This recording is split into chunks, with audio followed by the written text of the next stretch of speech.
that's a big statistic. Yeah. That it's men's job, it's their gift, the femininity. I'm showing up, I'm protecting, I'm providing, etc., etc. But also that the receptivity of women, the preparedness to say, I do need you. I want to need you. I want to be able to open up. I want to soften. I don't think that tweet got to me a little bit. Women love to submit. You just need to be him, because it laid at the feet of men women's unpreparedness. It was almost like a shit test. You know the shit tests from Pickup Artistry? Do you know what these are? Okay. So supposedly during the flirtation stage, women would sort of throw little sort of neggy jokes around to see how a man would respond. It's kind of a test of your self-assuredness. Okay, yeah, women maybe do that in a little bit of a way. It's like, I'll poke you a little bit and see how you respond. Are you able to stand up to this sort of a thing? And I get that. And I think that in the flirtation stage, that's an interesting challenge. If you scale that across the rest of time, throughout an entire relationship, on every different domain that you're trying to relate to your partner in, which is, in order for you to submit, you have to be this never-stopping, unrelenting, completely omnipotent, omniscient, omnipresent force that is able to blast through. So, well, women love to submit, you just have to be him, is exactly the same as saying, my shortcomings are your fault. My unpreparedness to open up, my unpreparedness to be soft or to be gentle or to be submissive. That's not on me. That's your job to overcome. That doesn't sound very collaborative. I'm wondering, when it comes to the direction of the arrow of causation here, how you come to think about that with regards to needing. This episode is brought to you by Whoop. I have been wearing Whoop for over 5 years now, way before they were a partner on the show. I've actually tracked over 1,600 days of my life with it, according to the app, which is insane. And it's the only wearable I've ever stuck with because it tracks everything that matters: sleep, workouts, recovery, breathing, heart rate, even your steps. And the new 5.0 is the best version. You get all the benefits that make Whoop indispensable, 7% smaller, but now it's also got a 14-day battery life and has health span to track your habits, how they affect your pace of aging. It's got hormonal insights for ladies. I'm a huge fan of Whoop. That's why it's the only wearable I've ever stuck with. And best of all, you can join for free. Pay nothing for the brand new Whoop 5.0 strap. Plus you get your first month for free, and there's a 30-day money-back guarantee. So you can buy it for free, try it for free. If you do not like it after 29 days, they just give you your money back. Right now, you can get the brand new Whoop 5.0 and that 30-day trial by going to the link in the description below or heading to join.whoop.com/modernwisdom. That's join.whoop.com/modernwisdom. There you go. Oh, boy. I want a dictionary. I want to look up the difference between submit and surrender.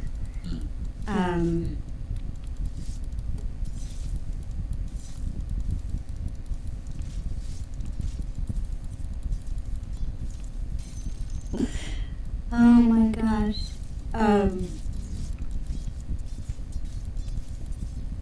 Let me just I'll just say this right. In a certain context, I love to be ordered around. Tell me what to do, I am a happy camper. In a particular context. Other than that, so submit, to me, submit has an element of putting up with. Submitting, one of the things I teach is beware of demanding. Demanding doesn't work because the other person only has a choice to submit or resist. Interesting. And both will create resentment. I think with that, that is being used in the form of soften up or surrender, I think is probably what that means. So you're right to say, you really mean submit? You mean maybe submissive, as in please take care of me? but not submit, as in, okay, I submit. So I think you're right to call that out. Yeah, so I worry about that, and the him part is an impossible ideal. Impossible. Men have a saying that I didn't understand for the longest time. I'm only human. I didn't understand that. I'm only human. And then I realized that women expect men to be omnipotent and omniscient, omnipresent. Oh, omnipresent. Every time I look at you, you're there, receptive to me looking back. And I realized, oh, that's what women are looking for in men, that you're all-powerful, all-knowing, all-present, and men are going, but I'm only human. Oh, we really do judge men relative to what only God is supposed to be. And where there's a flaw, then... Okay, I'm talking about this, but I gotta bring in this, okay? Do you remember very early on I said women trust too much? Mm-hmm. So, I think men are much more discerning about this than women. Women want to trust, have a blanket trust. They want to be able to trust you. Period. I trust you. Early on when you said you trust me, I wanted to say, for what? Right? Because we just want a blanket trust, which most women mean that if I trust you, that means you're going to meet every expectation of mine. I can trust you to fulfill my stated and unstated expectations. And to trust you to fulfill them even though you've never agreed to fulfill them. And that's, so we want to be able to trust you for everything. And if you do one little thing, now I can't trust you for everything. I can't trust you. So how would I ever surrender? How would I ever give up my autonomy and authority? How would I ever get on the same team and let you call it play, for gosh sakes? Can you tell I love sports? And it's a great place to study, man.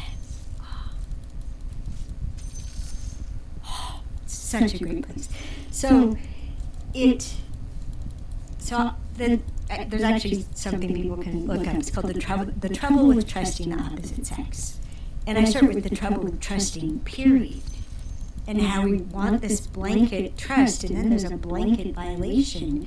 Instead of what I propose, what I assert is you can trust everyone if you pay attention to what you can trust them for.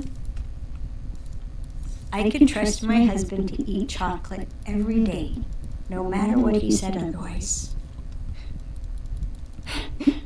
When he died suddenly, and the kids came and they wanted to clean out his office, it's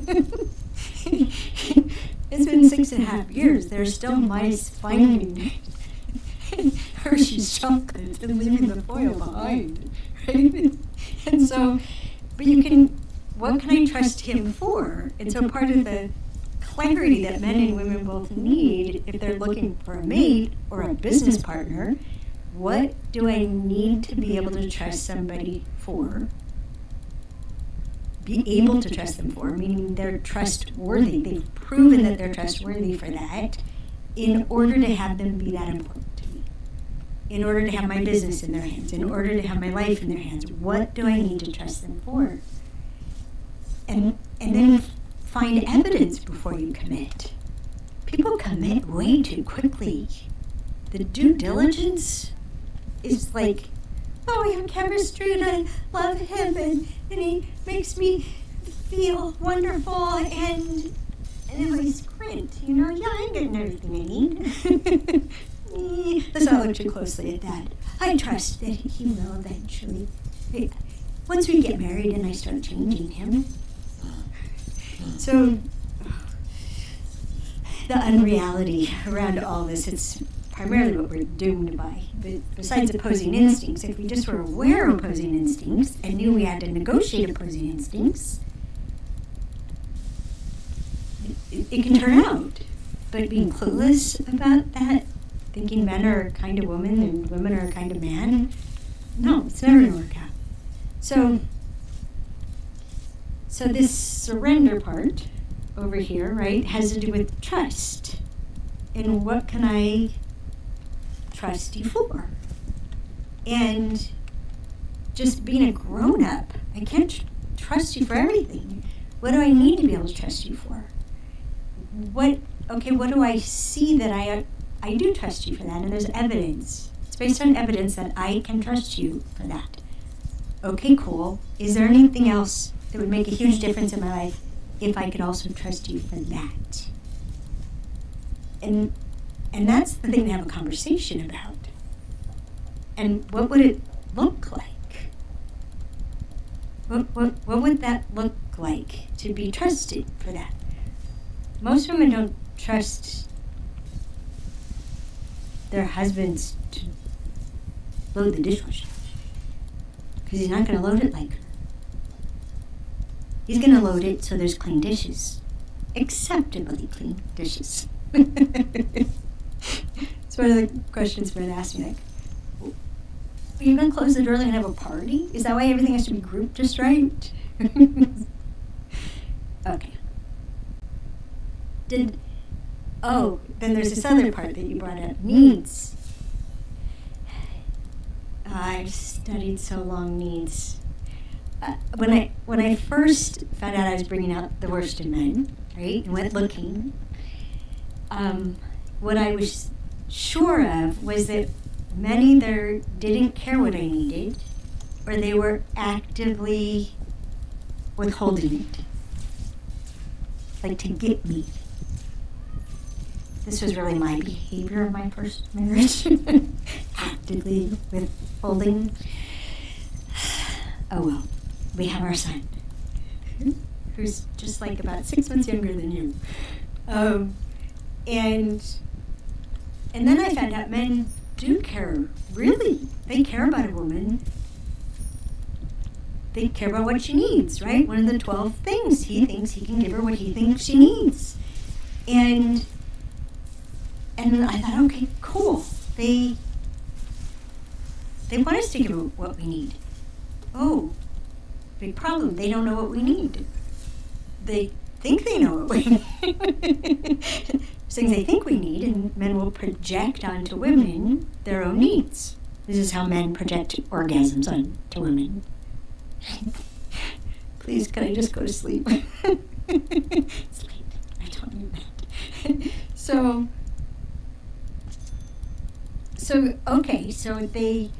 men want us to have what we need. They're willing to do what it takes to give us what we need, but we have to tell them what we need. And when I started teaching women that, they're like, but what if I don't know what I need? And then I figured out a way for them to figure out what they need, which is awesome. It's like so logical. Like, well, first figure out what you want to be. What quality do you want to be? Well, then what do you need in order to naturally be that quality? It's actually really, it's like magic. You can be anything you want to be. So then I was doing this for years, and then this woman stopped me on a break and said, there's something I need from my boyfriend, but he's not giving it to me. And I said, have you told him? She said, no. And I said, why haven't you told him? And that was a really fun snort. That was awesome. That was such a great snort. I've been practicing. And you were posed like right there in the microphone. So I said, why haven't you told them what you need? That's what I started teaching women how to tell men what you need in 1995. And men thought it was ridiculous. How could you have a 9-step process? We're simple. And then I walked them through the 9-step process. They validated every part of the process, what would go wrong if they didn't do that. And you would have encountered it in the Queen's Code, chapter 6. And so this woman, when I asked her, why haven't you told them what you need? And she said, because I can't get over what I think about myself for needing that. It's like, what? And it led to this whole study I call the point of view. I identified 6 different points of view that men and women have about what it means to need a particular thing in the first place. And that what it means to need something in the first place is what causes this lockdown. Don't tell. Don't tell. And there's, can I show you? It'll take your imagination. So imagine a spectrum. And on this end of the spectrum, having a need is weak and pathetic. And then moving this way, it might be selfish and self-centered. Or next over would be, it's unevolved and immature. A grown-up wouldn't need that. Transformed person wouldn't need that, right? And then it gets to justified and reasonable. Yeah, I can see why I would need that. That's reasonable. And then there's bothersome and annoying. And this is here for a reason. And the end is entitled and deserved. I deserve that. From you. Right? And I was thinking about this before you arrived. I was thinking, entitled. Entitled is a perfect word. I'm entitled. Because of my title, you owe me that. I'm your girlfriend. You owe me that. I just did a course on how, even when they agree that you deserve it, it doesn't make it happen. But we think that. If I think I deserve it and you think I deserve it, now it's going to happen. Mm-mm. So what we saw, and it was so fun because you were talking about songs earlier, Alanis contributed to this. She was part of the weekend where I was distinguishing it with a bunch of people. And that basically what happens is wherever you are mostly live in regards to your needs, something has to work its way all the way over. Justified and reasonable might be expressed, because that's an okay thing to need, but most things have to work all the way over to, I'm now convinced I deserve this, and I've earned it and you owe me, and I'm going to demand it. And so there are a lot of needs that don't make the whole trip, and so they never get told. They never get asked for. They might break the surface, like the tip over there, in a complaint. But a complaint is not an ask. Are you with me so far? Mm-hmm. So then surveying groups of women, and then later on surveying classrooms of men, most women will fall in, their needs are justified and reasonable, or entitled and deserved. The few that are bothersome and annoying, they just ignore it, but then when they're dead in a ditch, they're pissed at the people who should have foreseen that. I mean, it's really, really interesting dynamic. There's a lot of high performers here. And a lot of high performers here because they got to keep earning what they need, right? So then asking of men, because we did this whole thing for them to figure out and find out themselves, and we got a whole grade of what they say and all that stuff. About half the men ended up in their primary reaction to having a need is that it's weak and pathetic. They just don't need. Y'all are like Superman. Have you ever seen a Superman movie where he ate? No. No. Slept? No. No. You guys think you should be able to do anything and everything without sleeping, without eating, without being appreciated, without having enough sex, without, right? And so needing anything, it means you're weak and pathetic, and don't dare. The warrior's never going to reveal a weakness. Never, ever. It'll be used against you. You guys are, it's another thing women are pissed at you about. You won't reveal yourself. Well, of course you won't reveal yourself. It'll be used against you. You're built to not reveal anything that can be used against you. Which is why men talk about what doesn't matter to them. There's a nobility in stifling desires. I think that's how men see it. There's maybe not desires is quite the right word, but there's certainly a nobility in suppressing what you need. Yeah, it could be thought that way, that it's nobility, but if you just confront getting it out of your mouth, you'll see the fear. Like, no. Don't say that, it'll be used against you, and it's one of the things women want men to open up, but we always use it against you. How? You're trainable. We'll teach you to not open up. How do women teach men not to open up? Well, there's several ways. One is that you tell me a truth about you, and it's so yummy. Oh, he told me something really special about him. Who can I tell? So, for a woman, that an admirable man, a strong man, a cool man, revealed something to me makes me important. Status. Herd instinct. But it's only worth something if I can tell someone else. Cash it in. Yes. So you'll reveal to us, and we'll reveal to them. It's a betrayal from a man's point of view. That's a betrayal. But you'll find out that we did it because it'll come back around. The end with revealing intimate information. The other thing we'll do is we'll use it against you. So I used to be really cautious. In 1995, when he started a workshop, it was called Celebrating Men, Satisfying Women.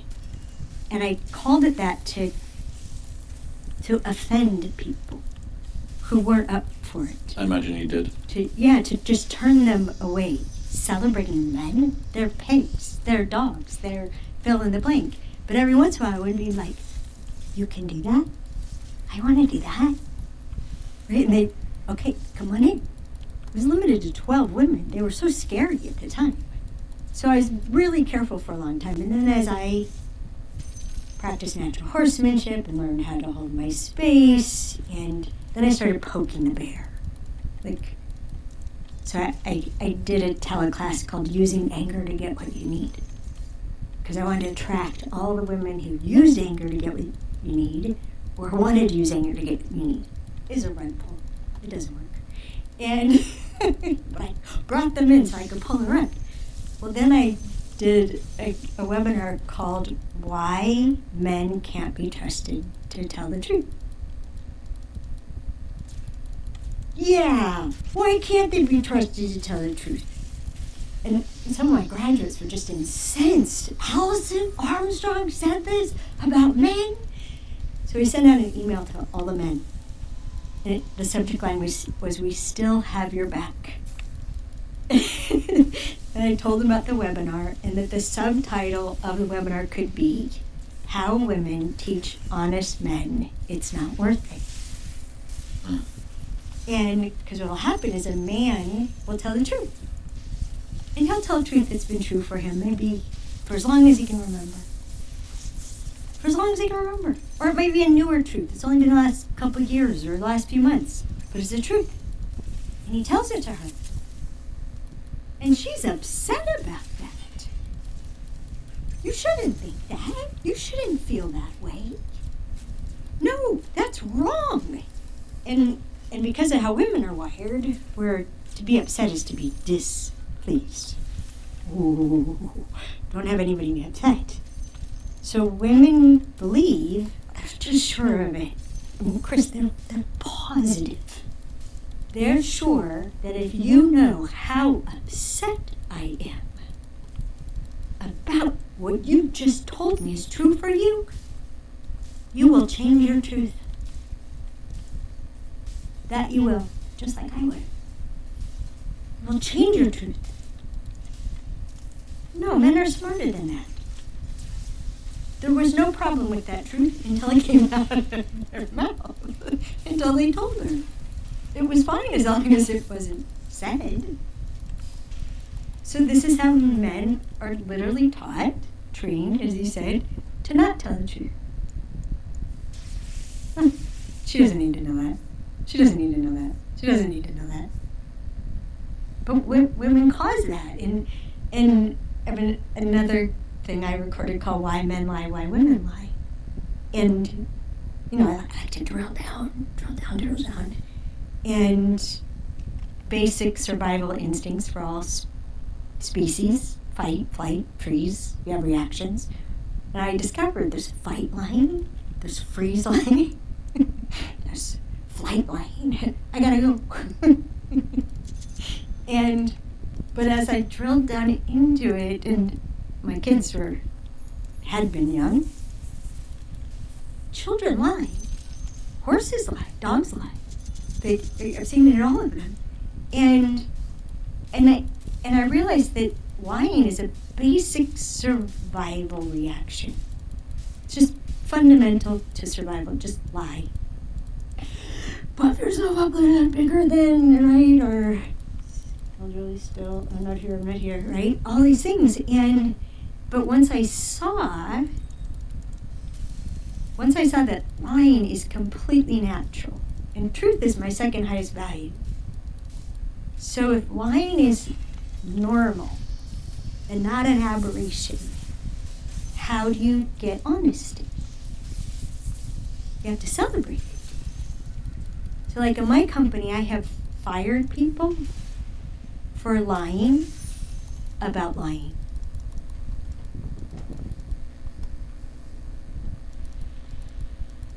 The problem wasn't that they lied. It was that then they lied about lying. And I've had people, employees, say, I lied to you. Really? What about? And then they tell me, oh, thank you so much for telling me. What did you lie about that? No. Oh, is there something you need me to do different? Is there something you need from me? Like, if you want the truth, you got to celebrate the truth, even if you don't like the truth. Or the way I would say is a man's got to get more points for telling the truth than he loses by what the truth is. Way more points. Mm-hmm. I love you, admire you, and adore you for telling me the truth. I'll get over the hurt feelings. Just give me a minute. But thank you. Thank you for that. Oh, you're welcome. Huh. We keep doing this a while? Can I tell you a funny story? We hadn't been together for very long.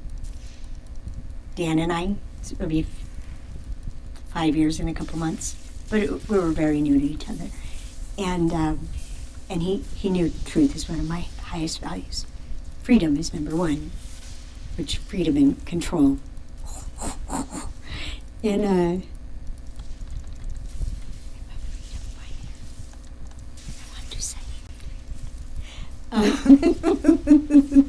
that thing we were talking about before. Strategy is a key. So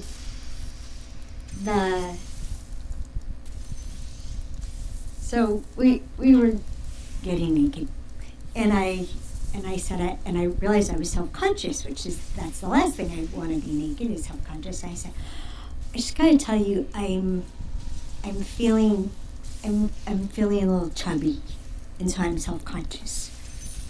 And he said, you're not chubby. And then, like, about 3 seconds later, he goes, well, you're a little chubby, but it's all good.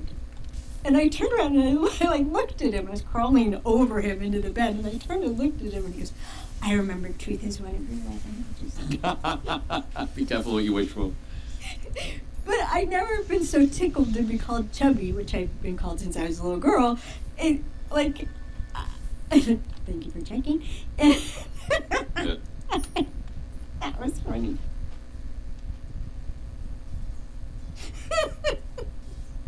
Oh, that was awesome.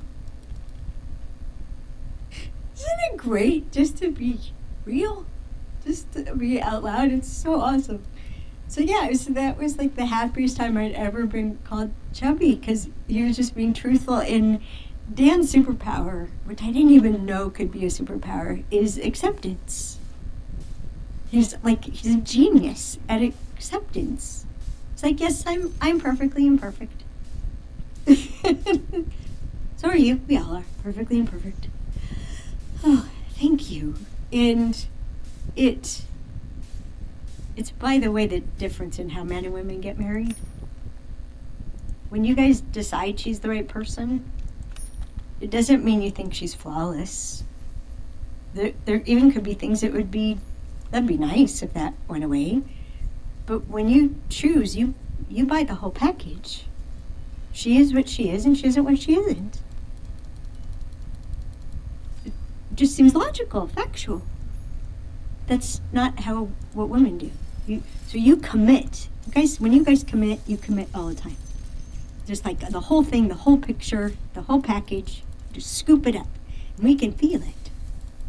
And women are like, where's the ring? Where's the ring? Give me the ring. And be like, you guys, once there's a ring on that finger, he's going to be married. And he's going to start acting like a husband. And he's going to think he has a right to have veto power over dangerous things that you want to do. Where it's physically dangerous. Or Matt got engaged recently. I said, uh-oh, you're married. He was all happy. We got engaged. I said, does she know you're married? I said, what do you mean? I said, you're all in. You're already married. The ceremony's just like for friends and family. And he's like, oh. And I said, are you more protective? Do you seem controlling? Has she accused you of being controlling? Yes. She's an actress. She told me about a job she was offered. I said, you can't do that, Marie. She looked at me like I was, what? And it had been the most natural thing for him to do, is protecting her career, her reputation, who she's becoming. No, you can't do that. And she was just like, who the hell are you that you can tell me what to do? Doing my job. I'm your husband. He didn't say that, but that's what he thought. Women commit one acceptance at a time. One acceptance at a time. I know women who had a wedding 30 years ago, and they've hardly accepted anything. They've been trying to change them for 30 years. They're not actually married. Women don't understand how men be married. We're a team now. It's us. We're a team. We're a team about everything, aren't we? You don't do that right. You can't be on my team. It breaks my heart. I'm interested in the role of emasculation here. You mentioned it a couple of times. Yes. Kind of it's a word that I don't hear much outside of your work. I wonder whether it appears in different ways, or whether men use other words instead of it to explain how they feel, when what they mean is, I feel emasculated. But I'm interested in what your definition of it is and why it's so important.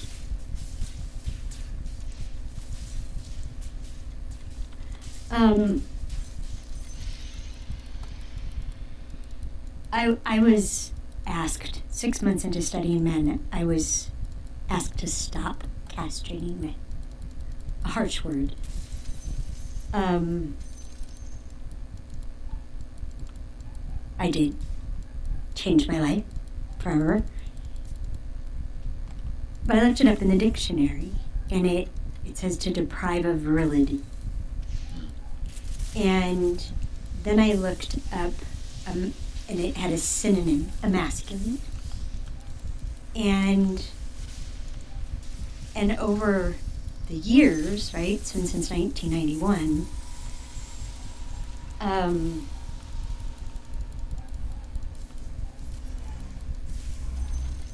emasculation, the idea of emasculation, it got captured. His name is Tomer.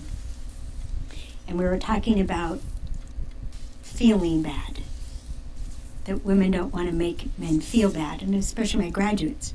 They don't want to make men feel bad because they've given up the right to emasculate men. So they don't want to tell their man something they need because if he can't do it, he may feel bad.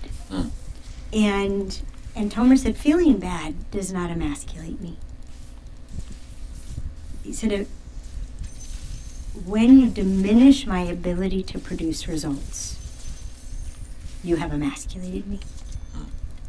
And that set me on a whole other trajectory of productivity versus connectivity, which goes back to that security through productivity, safety through connectivity. So you could call it the masculine and feminine if you wanted to, but so many women spend more time in a hunting, committed, goal-producing, committed state of mind that those terms have got. They were hard to deal with in the 90s. So much baggage to unpack. But if you're finding security through productivity, male or female, doesn't matter. If you feel safe through connectivity, which comes with an open state of mind, which estrogen naturally creates in the brain. So to diminish someone's ability to produce results, as a man,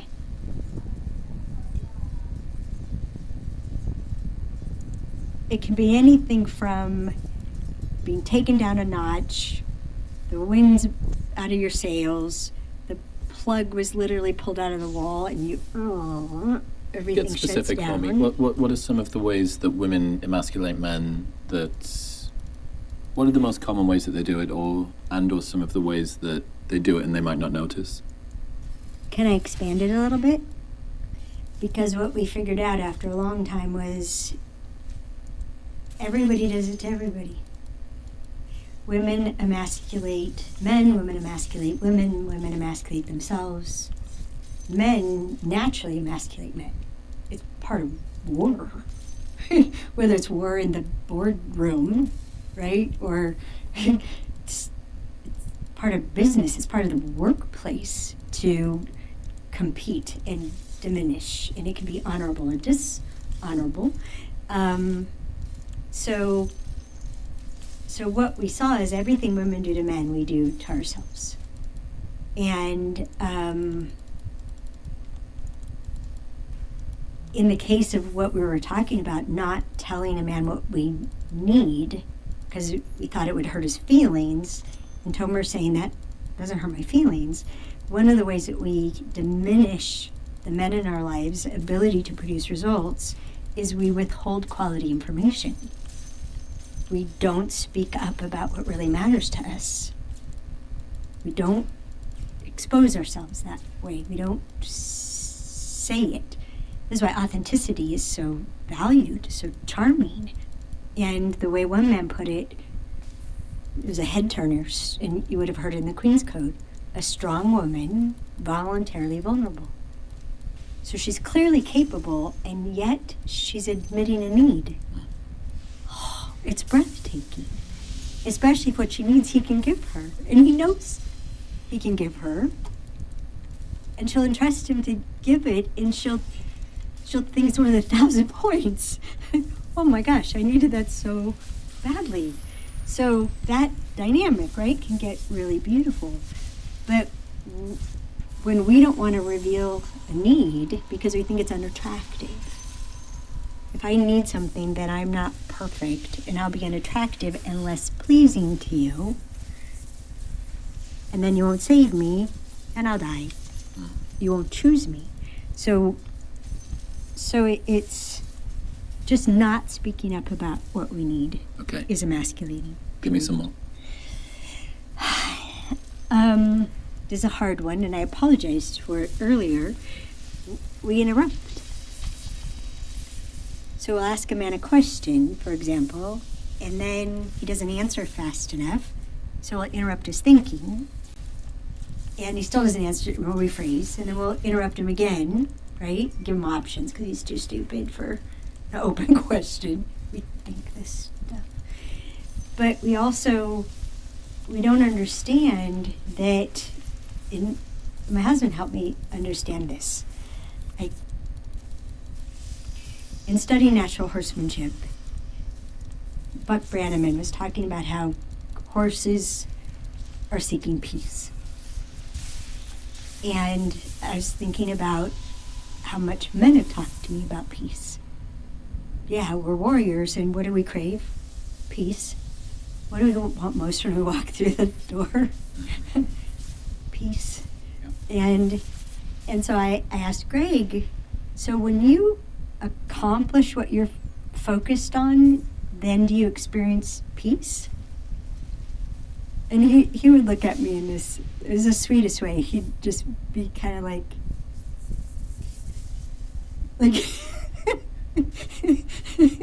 like when I was going, honey, a hierarchy of instinct. So is it protect, then provide, then procreate? Is it provide, then procreate, then protect? Is it, and he's looking at me and looking and goes, keep going. And I went, no. It's procreate, then protect, then provide. And he just smiled at me. Hmm? So then I asked other men. They're like, yeah, of course. You create it, then you protect it. You have an invention, you patent it. Like, it's the most natural thing to do. But there's a hierarchy. One trumps the other. This is why emasculation is important. Because women want men to be in provide mode. But when we criticize, which is a form of emasculation, a man will retract from providing to protect. And if it's a direct attack, like on your character, you're just like your fill in the blank. Your fault. Now he's protecting himself. And that's what brings out the worst in men, when they're protecting themselves, because it overrides their compelling desire to protect others. They're the smallest version of themselves, and they're protecting themselves. And they could shut down, right? They could withdraw, or they could attack. And women cause men to attack, and then we think that's who men are. Women cause men to withdraw, and we think, oh, you ghosted me, right? We have all these accusations after we've caused it by doing something like ignoring, for example, walking by a man day after day as if he's not even worth acknowledging his existence. Women do that a lot. But interrupting, this business of interrupting, when I asked Greg, I'm like, so do you get peace from accomplishing what you're focused on? And he gave me that look. Said, single focus is peace.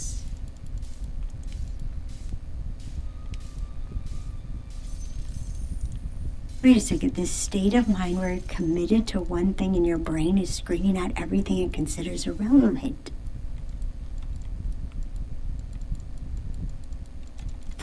Single focus is peace. Your brains are designed to give you peace. You commit to something, it screens out everything it considers irrelevant. It doesn't usually ask your opinion about, do you think it's irrelevant? Men's wives' voices are relevant. But when I got it, like, oh, focus is a state of peace, so he's being productive, so he's secure, he's being productive, getting it done. We identified the problem. That's productivity, right? Even just identifying a problem is productivity. And then she's interrupting him because she wants to connect. She can feel that he's gone. There's no connection. Honey, I'm going to the grocery store. What? And so now she's uber disconnected and freaked out and thinks he's... But she doesn't know she interrupted his productivity and his peace. Blew it up, ran the train off the track. She doesn't know she did that, and he's reacting to that. So, we interrupt. It's one of the biggest things I've been teaching women. Count to 30. Wait. Count to 30 again. Wait. But estrogen creates a brain that's in a constant state of interruption. We're monitoring so many things at the same time. We don't really understand interruption until you get older, our hormones change, we get focused. Actually, I had to tell my daughter, I've changed. I'm not ignoring you. I'm just focused. She thought I was ignoring her. I was turning 50. She was 15. She thought I was ignoring her. No, my brain was just rewiring, getting focused. Are there any other big emasculation? Oh, golly. Let's see. Amongst the withholding, so we withhold quality information, we withhold attention, even bad attention. A man will seek bad attention is better than no attention. Ponytails and the inkwells, goes way back. Affection, admiration, it's a whole lot of A's. Accountability. We'll let you be helpful, but we won't entrust you with accountability. You help me with my plan. Don't you dare have one of your own. It's a whole area to shift how we interact. I call these the green emasculation because they're low energy. Just what you don't do. Holding back, refraining from. The C's, we criticize, we compare, we complain. Even we have so-called compliments. Oh, a gentleman. Finally, you're so rare. Okay, you just insulted my whole gender, but I'm supposed to feel good about that, right? So,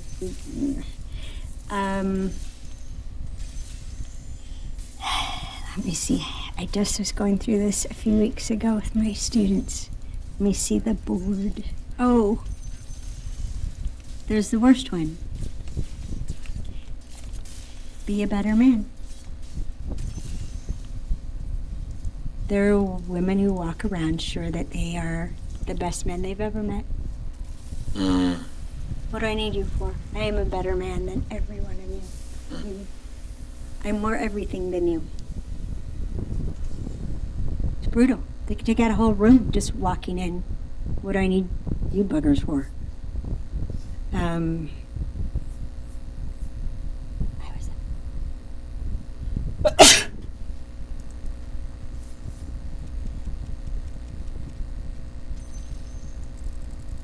We withhold sex.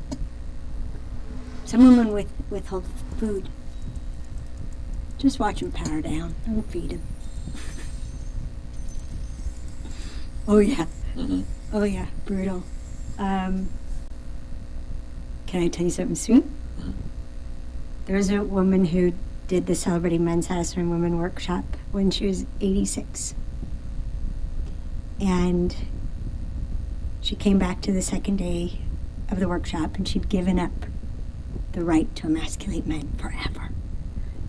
And she came to the second day, and she said, I've been withholding sex from my husband, but not anymore. And then he died a year later. And I asked her son, who's a dear, dear friend of mine, I said, how's your mom doing? He said, she's doing great. She knows she gave him the best last year of his life that she could. I was like, oh, that's amazing. What's even cooler, 91, she got remarried. Jeez. Yeah, it was super sweet.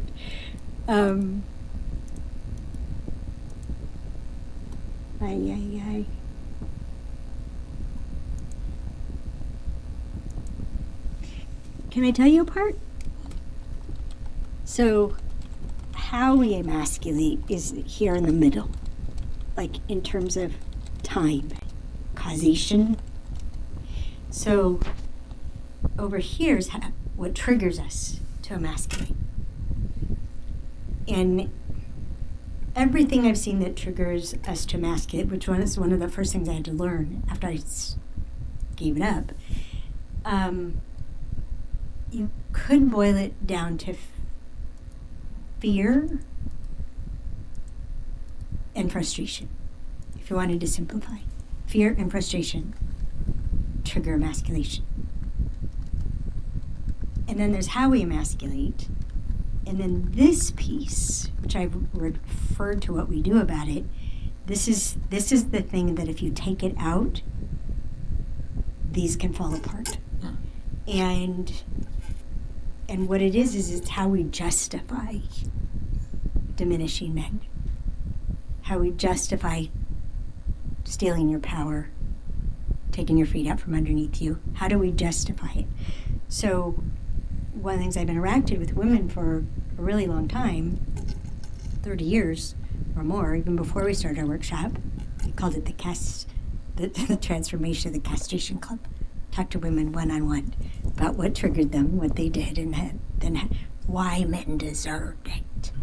And they have all these different reasons why men deserve to be diminished. And it goes back to fear and frustration, but things like, well, they abuse power, or they can't be trusted, or they don't do anything right. Right? My mother's was, they're stupid. And what was interesting is as I would see the justification, I could see the flip side of it. Like my friend, who her justification was they have too much power and they abuse it, was like, oh, because you think that and therefore you diminish them, they can't ever use their power for you.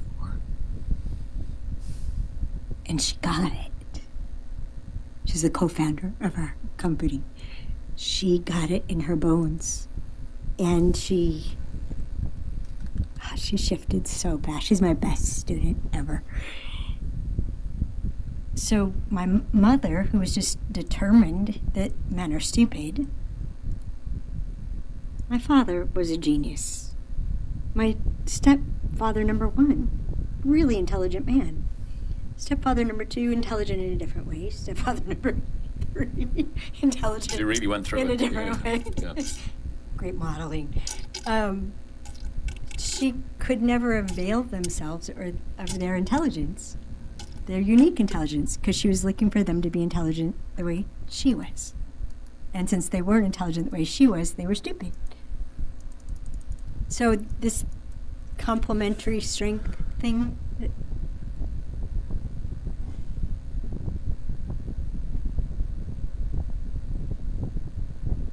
never have anything be good enough. Never be satisfied. Be unhappy on principle. There are women who think if they never give up the happy, you'll keep trying harder. They've got it backwards. You give up the happy, he wants to know how much happier he can make you. Well, if that made her happy, what about this? I don't know that. You mentioned at the start, right at the top, that pleasing men is pretty low down on the triaged hierarchy of... What men care about? Yes. Being pleased. What should women focus on? Well, we mentioned some of them. Being taken care of. It's stunning to men. Like, so, why you're looking out after me? I mean, how much more productive can a man be if he's being taken care of? You know, when I left home to come be with you, I cooked a bunch of food to bring with me because I eat very particularly, and I cooked a bunch of food for Dan so he can eat very particularly. And he just, it's like he just loves it. When my grandson was born, I was gone for a month. And I made his favorite cake. It's called Jack, ginger apple cake. And he was coming over, this is when I lived in his backyard. And he would come over once a week to water my plants while I was gone. And I left him with a ginger apple cake. And I didn't tell him that in each of the 3 drawers in my freezer, there was another ginger apple cake. So he would come water my plants. I watered your plants. Oh, thank you. In the bottom drawer. In the bottom drawer, there's something for you. Yeah. And I said, which drawer? And he goes, did you already forget? And I wanted to make sure he looked in the bottom drawer because I didn't want him to find the other one. Yeah. Right? Although now that I think about it, whichever one he opened, he would think that was the only one. Yep. Right? Duh. Yeah. So, Taken care of. yeah, it's just like to take care of him. Mm-hmm. And it's different for a different man. Like, you got to ask, what would take care of you? Mm-hmm. And a man might say, it would support me if. Right? So they're it's interesting. I ask, how do you feel supported? Men say, I feel appreciated when. When I say, how do you like to be supported? How do you like to be appreciated? Well, I feel supported when. So taking care of, support, and appreciation, they all live in the same, right? What you appreciate, you take care of. What you appreciate, you support, Like they all live in the same domain, and they're priceless in terms of quality of life, and in a partner that they'll take care of you, and they'll support you. They'll, Sunday was my birthday. And Happy birthday. Thank you. 65. It's crazy being 65. I feel invincible. You look invincible. You do. Thank you. So, it's my birthday. It's special. It's my 65th. We got to do something really special. We did do something really special. He went to Father's Weekend at CU Boulder with his son, who's a senior. He was there for all the frat stuff and CU Boulder to beat Iowa. And I had 3 days home. Heaven. It was so awesome. It was one of my best birthdays. But for me to support him, like something women don't know to listen for, like when they're sorting for a relationship, is what matters to him. What matters to him. Just keep thinking that. He's talking. What's important to him? What matters to him? What does he care about? We call it listening to learn. And so it was obvious to me after the first 3 hours I talked to Dan on the phone, before we ever met, the most important thing to him in his life is his children. Okay, I got it. I was glad. So many women, like women in your age group, they want to be a man's first priority. Tell them it's a huge mistake. Men's capacities are enormous. If he makes you his first priority, he will drive you nuts. That's interesting. Dig into that for me. Why would a man who makes a woman his first priority drive the woman insane? Because you guys, you got so much to give. You have such capacities for productivity, for getting things done, for creativity. Like, y'all are amazing. And if that's all focused on me, I don't need enough to occupy you. I need enough that you could really help me, probably every day, several times a day, in different ways. But to be the focus of all that attention, all that mind power, all that oomph, it would be emasculating to you, and it would feel needy and controlling and icky to me. So just as a man is looking for a woman who has a passion that feeds her, that she can bring to the relationship, you got to have a purpose. You gotta have something you're up to. That's hot.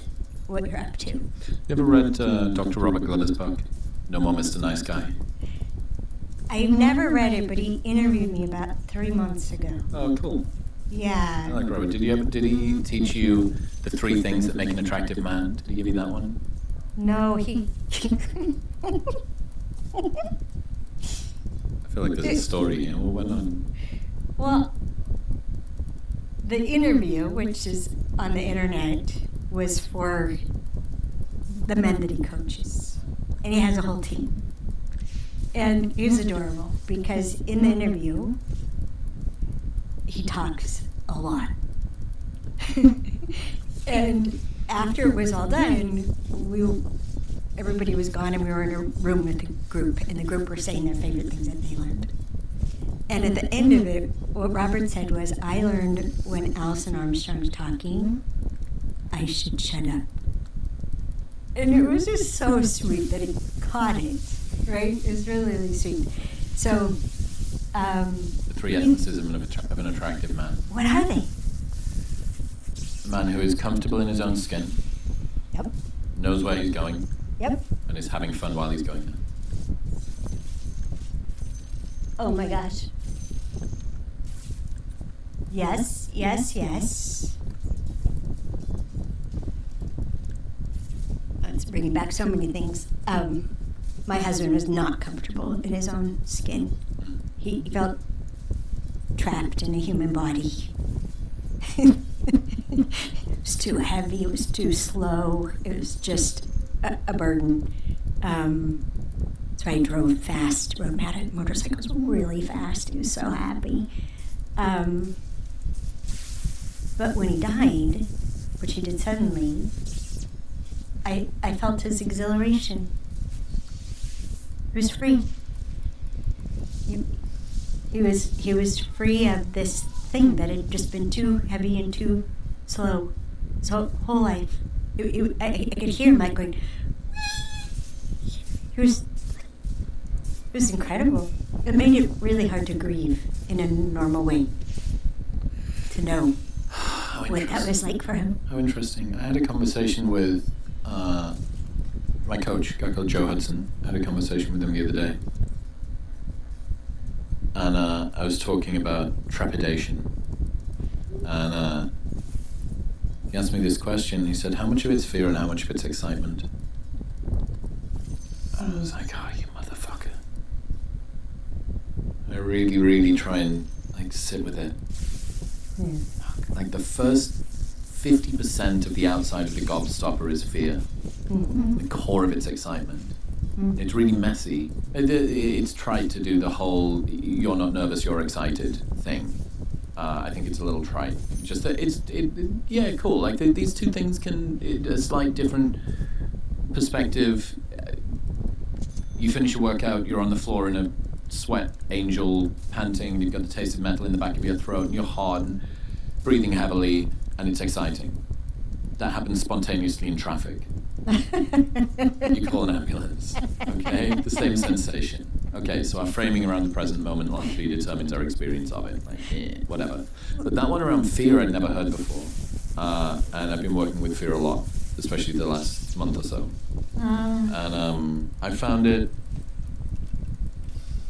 really interesting. I found it really interesting to think about when you're telling that story about Greg. And there's less cleanness around the grief. There's cleanness available.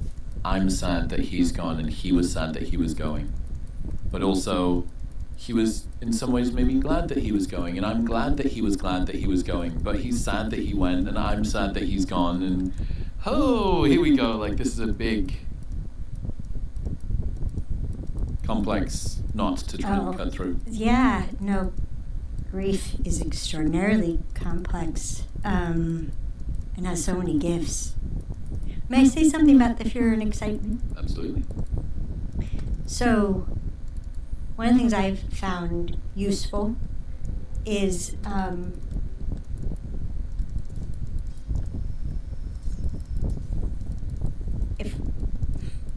the awareness of having two nervous systems. That we literally have two nervous systems. They call them the sympathetic and the parasympathetic nervous systems. And excitement and fear and anger, I would call those all emotions. And that how you can tell, and someone, I wish I could credit them, defined emotion as energy in motion. So if you think about fear moves in the body. It zings around. Chemistry zings around. Excitement zings around. What if those are all sympathetic nervous system responses? They're all in response to the perception of a threat or an opportunity. And opportunities can go either way. They can cause you to live or die, right? It could be a fake, or you cannot be up to it. So opportunities quickly become threats to the nervous system, right? So if you distinguish that from a feeling, and feelings have locations. Feelings have a place. Yeah, you have a place right there. Now it's interesting where you put your hand, because that's your diaphragm right there, right? Yeah, well, if we were going to talk chakras, I'm not fluent in, I'm not even a novice in chakras, but right there would be the chakra of yourself, who you are. And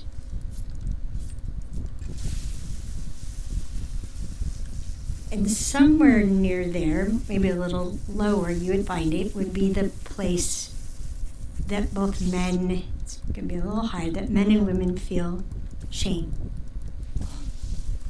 Not when we've been shamed. Right? When we're, between me and me,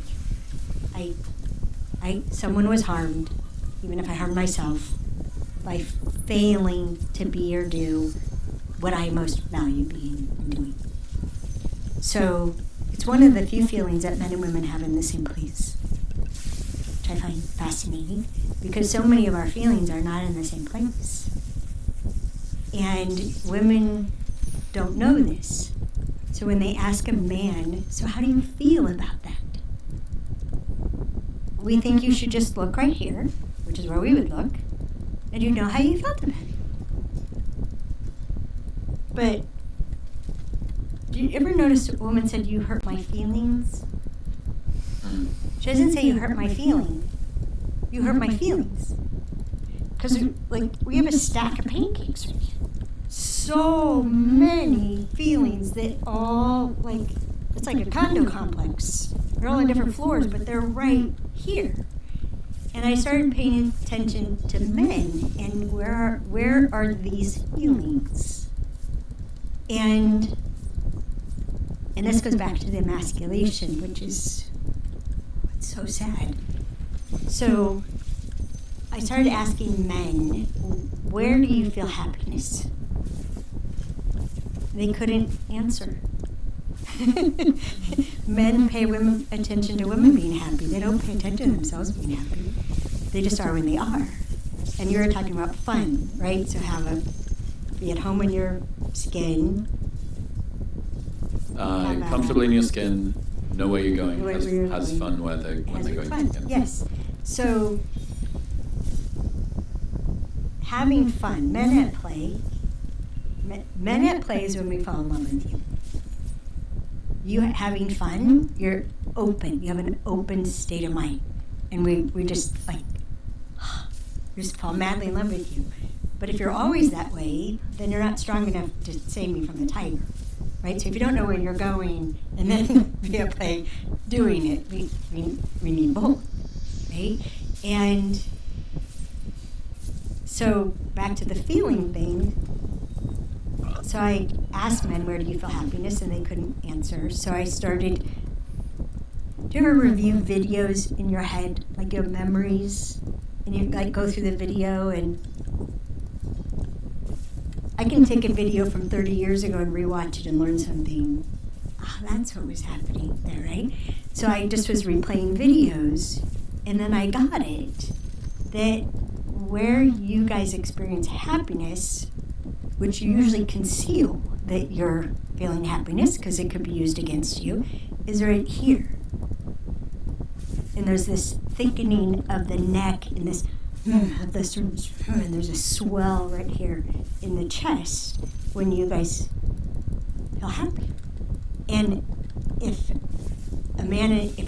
someone that you admire expresses admiration for you, that will cause a feeling of happiness for you. But since warriors conceal, you can tell that it really affected them because they'll go something like this. You have to watch so closely, like, oh, that mattered to him. And it's hard because women will go on and on about what mattered to them, right? So we expect you to go on and on. Oh, that was such a great acknowledgement. Thank you so much. I just made me feel like $1 million. No. There's just going to be this subtle thing. But it broke my heart when I found out about it.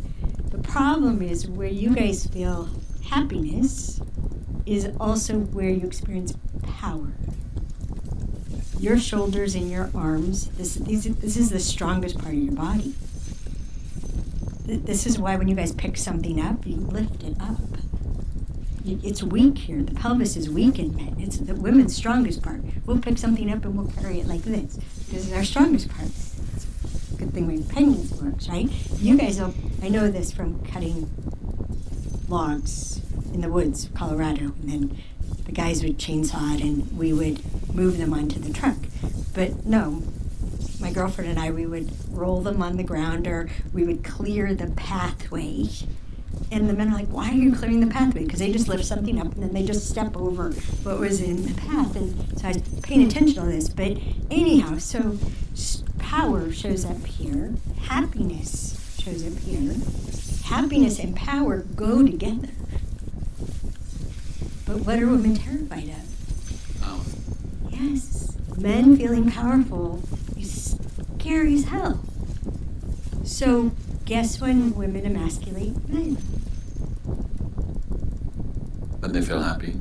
When you're happy, when you've had a victory, when you feel empowered. Off with his legs. We attack. It's terrifying to us. There's a really interesting idea from evolutionary psychology that you might be familiar with. Two types of relationships that are caused or mediated by an imbalance in mate value, typically. An imbalance in mate value. Mate value. Okay, yep. How I see your value, how I see my own, and how those two relate to each other. It's not necessarily how it is, sometimes is. Anyway, cost affording, benefit affording, cost inflicting. So two types of mating strategies. Benefit affording, I will cause our connection to deepen by doing more, by making you feel great, by you could look at it through prestige as one of the ways that you have this and I'm continuing to afford these benefits to you. But if there's too much of a disparity, this can flip, and it flips into cost inflicting. And this is, well, no one's ever going to want you. It's cutting you off from seeing your friends. It's passive-aggressive comments. And this is done when the fear is that delta in mate value is so great that I need to pull the one that appears too high down. And I can do this by little jibes and jabs, and withholding love, attention, not making the effort that I know that I could do if I wanted to. And this will just erode away perhaps at your own self-image sufficiently for you to come back down into the same solar system of mate value that I perceive myself to be in. And it made me think about that. It made me think about benefit affording and cost inflicting mating strategies. Doesn't it sound lovely? Look, we are a fascinating creature when it comes to the way that our mating systems work, because everything's so predicated on status. Male parental uncertainty and male parental investment are probably in the animal kingdom. We probably have the greatest of the two. There's probably no other creature on the planet that has more male parental investment. In fact, there can't be. There's no other animal which comes out as neotenous and useless. It's a blob. It can't look after itself at all for 10, 12, 14 years, something like that. So you need fathers around. But also women have concealed ovulation, and we're monogamish, but very clever. And we can... monogamish. Yes. And we can be devious, and no woman has ever given birth to a child that they're not sure was theirs, but every man has looked at their partner giving birth and had in the back of their mind a hope that it is theirs. Until only 50 years ago or something have we actually been able to do the test to be able to verify that. And when you combine all of this together, you have a fascinating dynamic that is, I really can't afford to invest my efforts, women the same way, but for different reasons. But for men, I really can't afford to invest my efforts into someone who might not be as invested in me as I need them to be. And I can get them to continue that investment and connection and love and dedication through showing how valuable I am and how much better we can be together. Why would I ever look anywhere else? Look how phenomenal the thing is that I have at home. On the flip side, why would I ever look anywhere else? Nobody else would want me. Right? That's the benefit of avoiding cost inflicting. Interesting.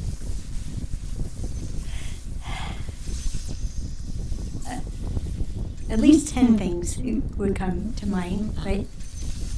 One thing you might get a kick out of is there's this at least one study that showed if you ever take baby pictures in like high school graduation album and you compare them, you usually can't match them, because for the first year of life, babies look like their dad. And most people say they look like their dad. About 80% of his family will say they look like their dad. And they actually do look like their dad. And the point of looking like their dad is, I'm yours. Wow, you think that's a reliable... So are you suggesting that human babies have evolved to look more like their father because that is going to increase male parental investment due to less uncertainty around whether or not the child's theirs? Absolutely. That is so cool. I've never heard that. Absolutely. That is so cool. But then what happens is over time, they start looking more and more like their moms. And it's a characteristic, actually, in herd animals where, like, you know the difference between donkeys and mules and horses? So donkeys are the most masculine, you would say, in the equine world. They're logical. You can't train them by the use of fear. They're pound for pound the strongest large animal. I had a donkey. Immovable, and if it didn't make sense, there's no way he's going to do it. Also extremely sensitive.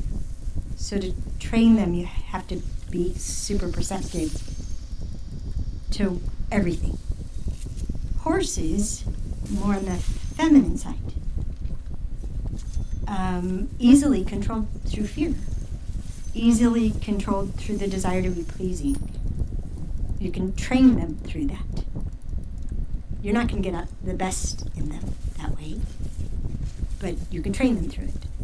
So mules are a cross between a male donkey and a female horse. A hinny is a male horse and a female donkey. Hinnies are not desirable.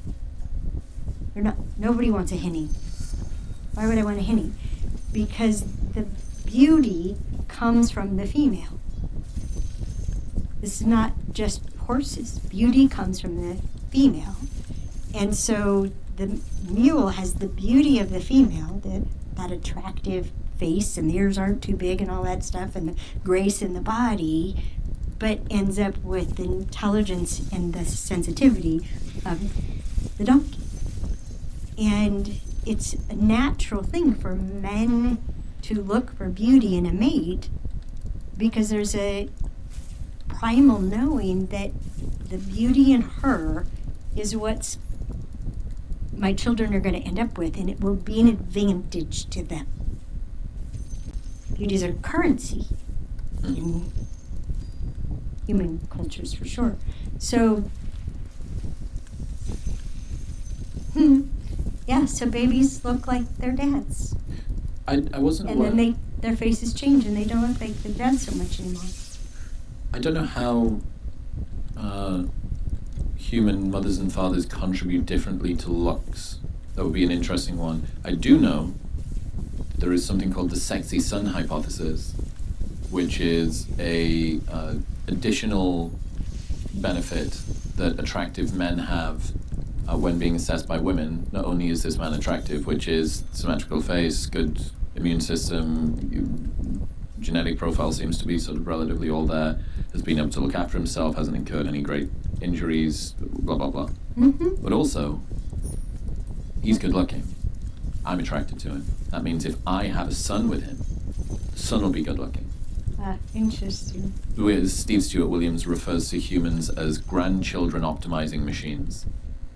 It's really cool. At the start of his book, The Ape Who Understood the Universe, he goes through all of these different, he imagines an alien looking down on Earth, and what is it that humans are doing? He says, is it this? No. Is it this? No. Is it this? No. And he's sort of building on it each time. He says, well, maybe they're children optimizing machines. And he's like, well, no, they're not. There's a really interesting study done about Charles Darwin. Darwin, I think, ended up having 12 kids, something like that. Not all of them survived. And some, still Victorian England, maybe one or two died in infancy, childbirth perhaps.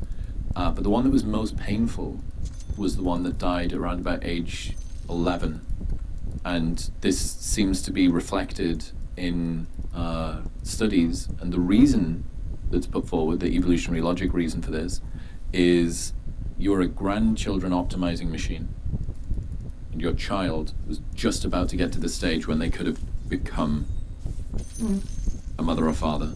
Right. And you lost them at that point. Right. So, no, maybe there's lots of things. You've had enough time to attach to them. You've fallen more deeply in love. There are all of these memories that you've got, so on and so forth. They still had all of their life ahead of them, and yet you'd spend enough time to be able to blah, blah, blah, blah, blah. All of that's lovely. And those are the proximate reasons. The ultimate reason, why that moment, why did that one hurt so much? The grandchild optimizing machine was just about to be able to start producing grandchildren. Right. And I thought that's cool. Yeah, I can see that at any age that a child dies if they haven't reproduced yet. Yeah, I'm an only child, so I've got a lot of pressure on me. Oh.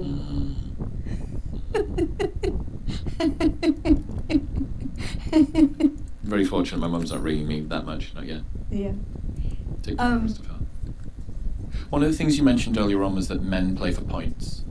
Yes.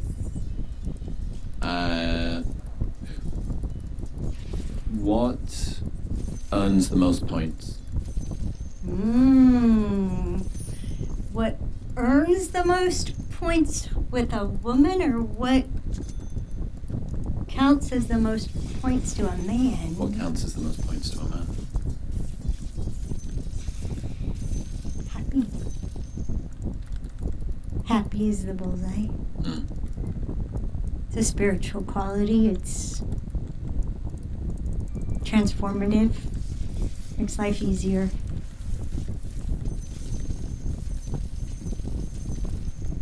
The saying, happy wife, happy life. It's victory on so many levels. Like, for a man to be successful at what he does, and his wife is obviously happy with him, he's a rock star.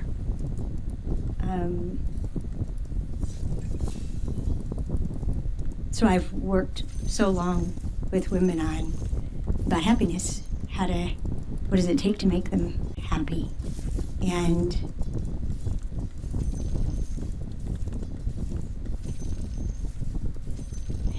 teaching men that it probably at least 90 to 95% of what it takes for a woman to be made happy is up to her.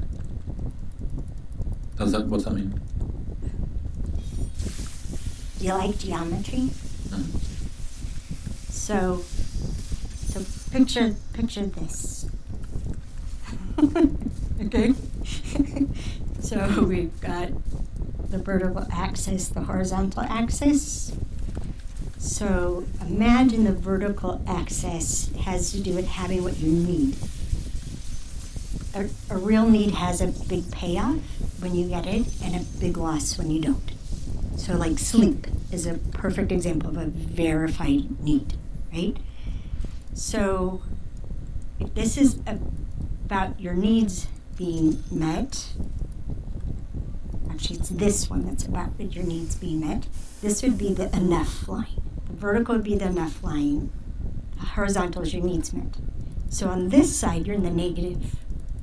You're in a deficit of food, sex, sleep, accomplishment even, right? This side, right here, you're right at 0, 0, a little over the edge, barely enough. Over here, the more you've got like a buffer pantry. It's in the bank, right? So you can have extra sleep and then have not enough sleep and you're still fine, right? So at the intersection here, down here, is not enough of what you need, and you're not doing anything that makes you happy, that's fulfilling. Up here, you don't have enough of what you need, but you keep trying to make yourself happy. On top of not having enough what you need, you can't get happy. Over here, you have more than enough of what you need, but you're not engaged in what fulfills you. You're just getting what you need. This quadrant up here is where you have more than enough of what you need, and you're engaged in the things that make you happy. This is the only quadrant in which you can actually experience happiness. So, if a woman doesn't feel safe, which is feeling safe is something she needs. If she doesn't feel safe, she literally can't feel happiness. She can't experience it. It's a different nervous system. She's stuck. She's stuck in fear. She's stuck in the sympathetic nervous system. She's stuck in emotion, energy and emotion. She can't be in the feelings. Happiness is this huge feeling for women in the middle of our chest. It's like a direct connection to the eternal that we fill with. But if she hasn't had enough sleep, she's not going to be able to feel it. If she hasn't had enough quality alone time, if she hasn't had enough quality attention, like a man will try to give her something that'll make her happy, but he hasn't been present enough to connect. So she's not safe, right? And so that a thing isn't going to make her happy. So making sure this is mostly on her. There are some things that men can provide, but a lot of what we need is support.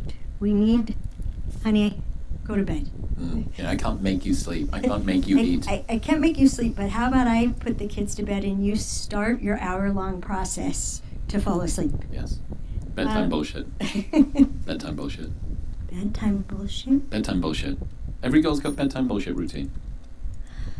Every girl's got tons of bullshit.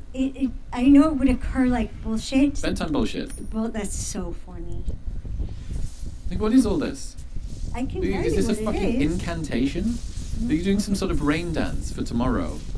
I must apply the cream, I must do the thing, I have to do the dance, there's sage everywhere. What is going on? Bedtime bullshit. Okay, well, our bedtime bullshit is for the purpose of being able to fall asleep because our minds are quiet enough that they're not Dishwasher's bugging us. loaded, living room's Exactly. clean, etc. The pillows aren't crooked, Hey, look, nothing. I don't disagree. I understand orderly home, local spatialization. I get it. I feel like sometimes becomes gratuitous. I think that is used as an excuse for this like superfluous. It's a rain dance. I got to bow in front of the altar of the mirror 5 times and say Beetlejuice or whatever it is. But I'm bullshit. Well, I will concur that the way that our environments literally talk to us and get us to do bedtime bullshit is worth examining. Like, really? Is that worth doing? Well, there's And certainly we don't examine it. there's certainly an argument to be made around how could it be that the unfolded clothes in the laundry are causing me to not want to have sex with you as a woman? And you go, well, because there's this big open loop in the back of my mind. You go, you're kidding me. And guys are like, you being serious? We're not having sex because the dryer's not been emptied.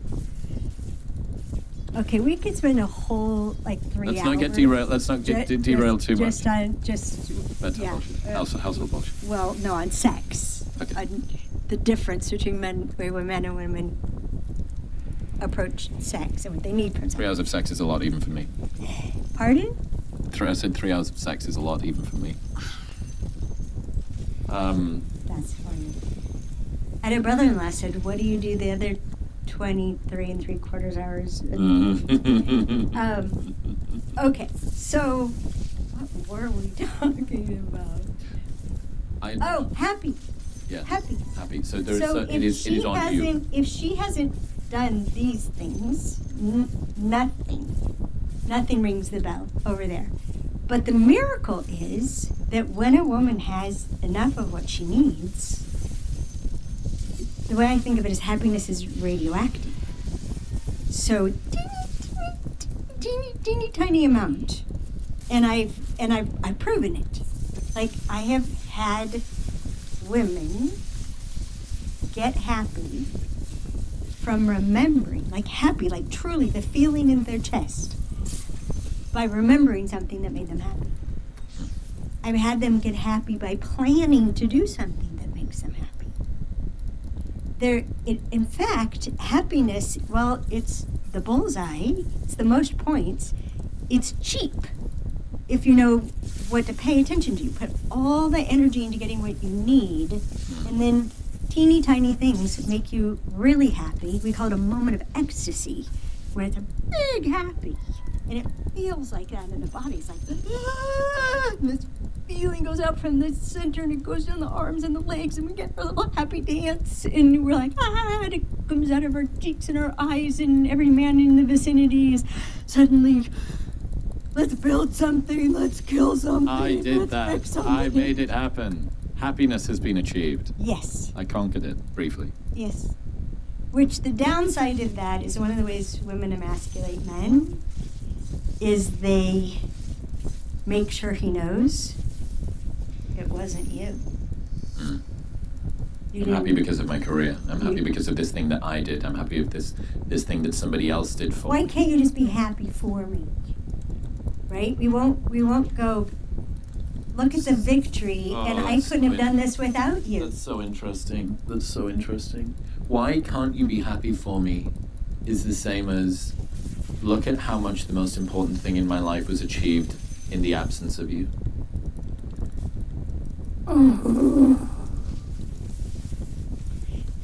Not. And it's a lie. It's horseshit. Well, of course, because even the patience of the, let's say that it was exclusively on you. It was this thing, it's the next book, it's the next convention meeting, it's amazing, and all of the things. Well, even if I'm completely on the sidelines, I had to be sufficiently patient to let you do it. Even if you didn't speak for a week, didn't talk for a week. Yeah. I had to put up with not talking for a week. I gave you your space. I went Thank you without what I needed to give you your space to go be That awesome. must have been really hard. It must have been really hard for you to put up with not speaking to me for a full week while I went away and did this thing. Thank you. Thank you. So I couldn't have done it without the space. Hmm. Yeah, very interesting. Why can't you just be happy for me? Look at how much happiness I am deriving without you. Yes. Maybe even in spite of you, Yes. not because of you. Mhm. Yeah, what a way to make someone feel like they're not a part of your life. Yeah, so it's the opposite. Like, what's the most amount of points, and then what's the most emasculating? Mm. We seem to have a sixth sense for that. How to get you. Why? Well, you said before about what it is fear. It's very self-defeating, the things that we do in relationships. A lot of the time, the thing that we want is the thing that we push away. We're wanting to be cared for, to be made to feel safe, but being so independent and in masculine energy themselves, without needs, that they don't allow anybody to actually help them. Well, if you think about it, the source of coupling is survival. Let's hole up in a cave together, fight off the tiger, try to protect our young. The source of human relationships is not fulfillment. It's not love. It's not satisfaction. It's not teamwork. That's not the source of romance. The source of romance is reproduction and survival. And survival into the grandchildren. Right? It's so when we're doing what we're compelled to do, which instincts are compelling, like there's a tension in our body and it's telling us to do something. Whenever we follow the tension, we reward the tension, we act on the tension, we're gonna do something destructive to love, to happiness, togetherness, fulfillment. We're just gonna. But we'll survive. So most of my work is helping people to become aware of when they're not at choice.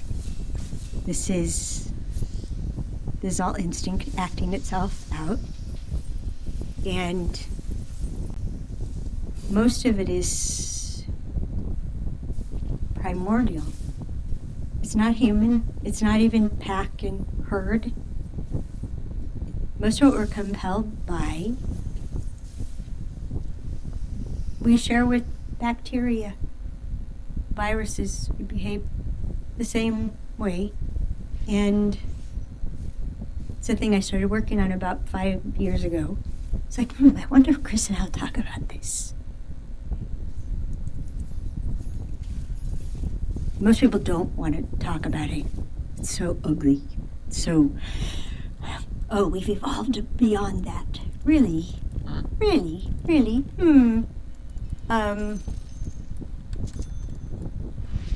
It started with someone saying to me the basis of the immune system is discerning me and not me.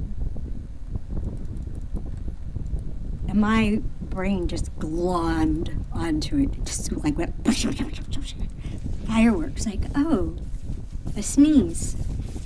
A sneeze is a not me reaction from your body to eject what is not me.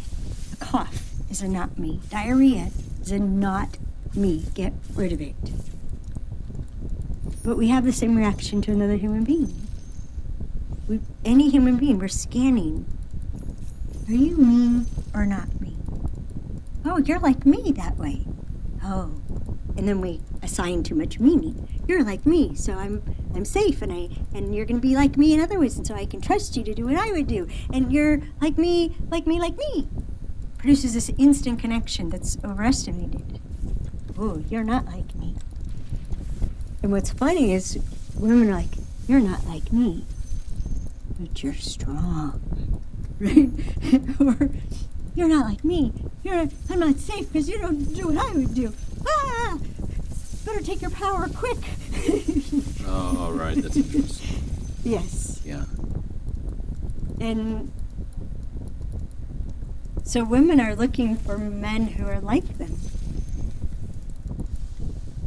It's very confusing because then we have no chemistry, because chemistry is caused by differences.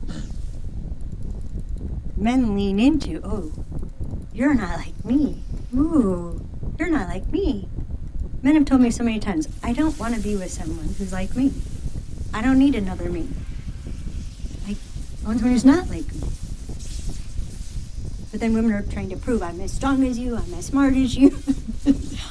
Everything you can do, I can do better, right? My mother danced around the kitchen singing that song after Guys and Dolls. So, if you look at human atrocities, they're all me, not me reactions. Mm-hmm. Yeah, disgust. Just boom, boom, boom, boom. But it happens so fast, and it's usually below the surface. And a tribalism, survival. It's why we pick up accents in order to pass. If I talk like you won't kill me. Some really interesting research that you might be familiar with on Probably not. people. I think you might. People are more prejudiced against those with different accents than those with different skin colors. I'm not aware, but it makes sense. Yeah. Ancestrally, the likelihood of you meeting somebody with a different skin color is very rare. The likelihood of you meeting somebody with a slightly different word for stream or river or leaf or meat, Yes. oh, that's pretty high.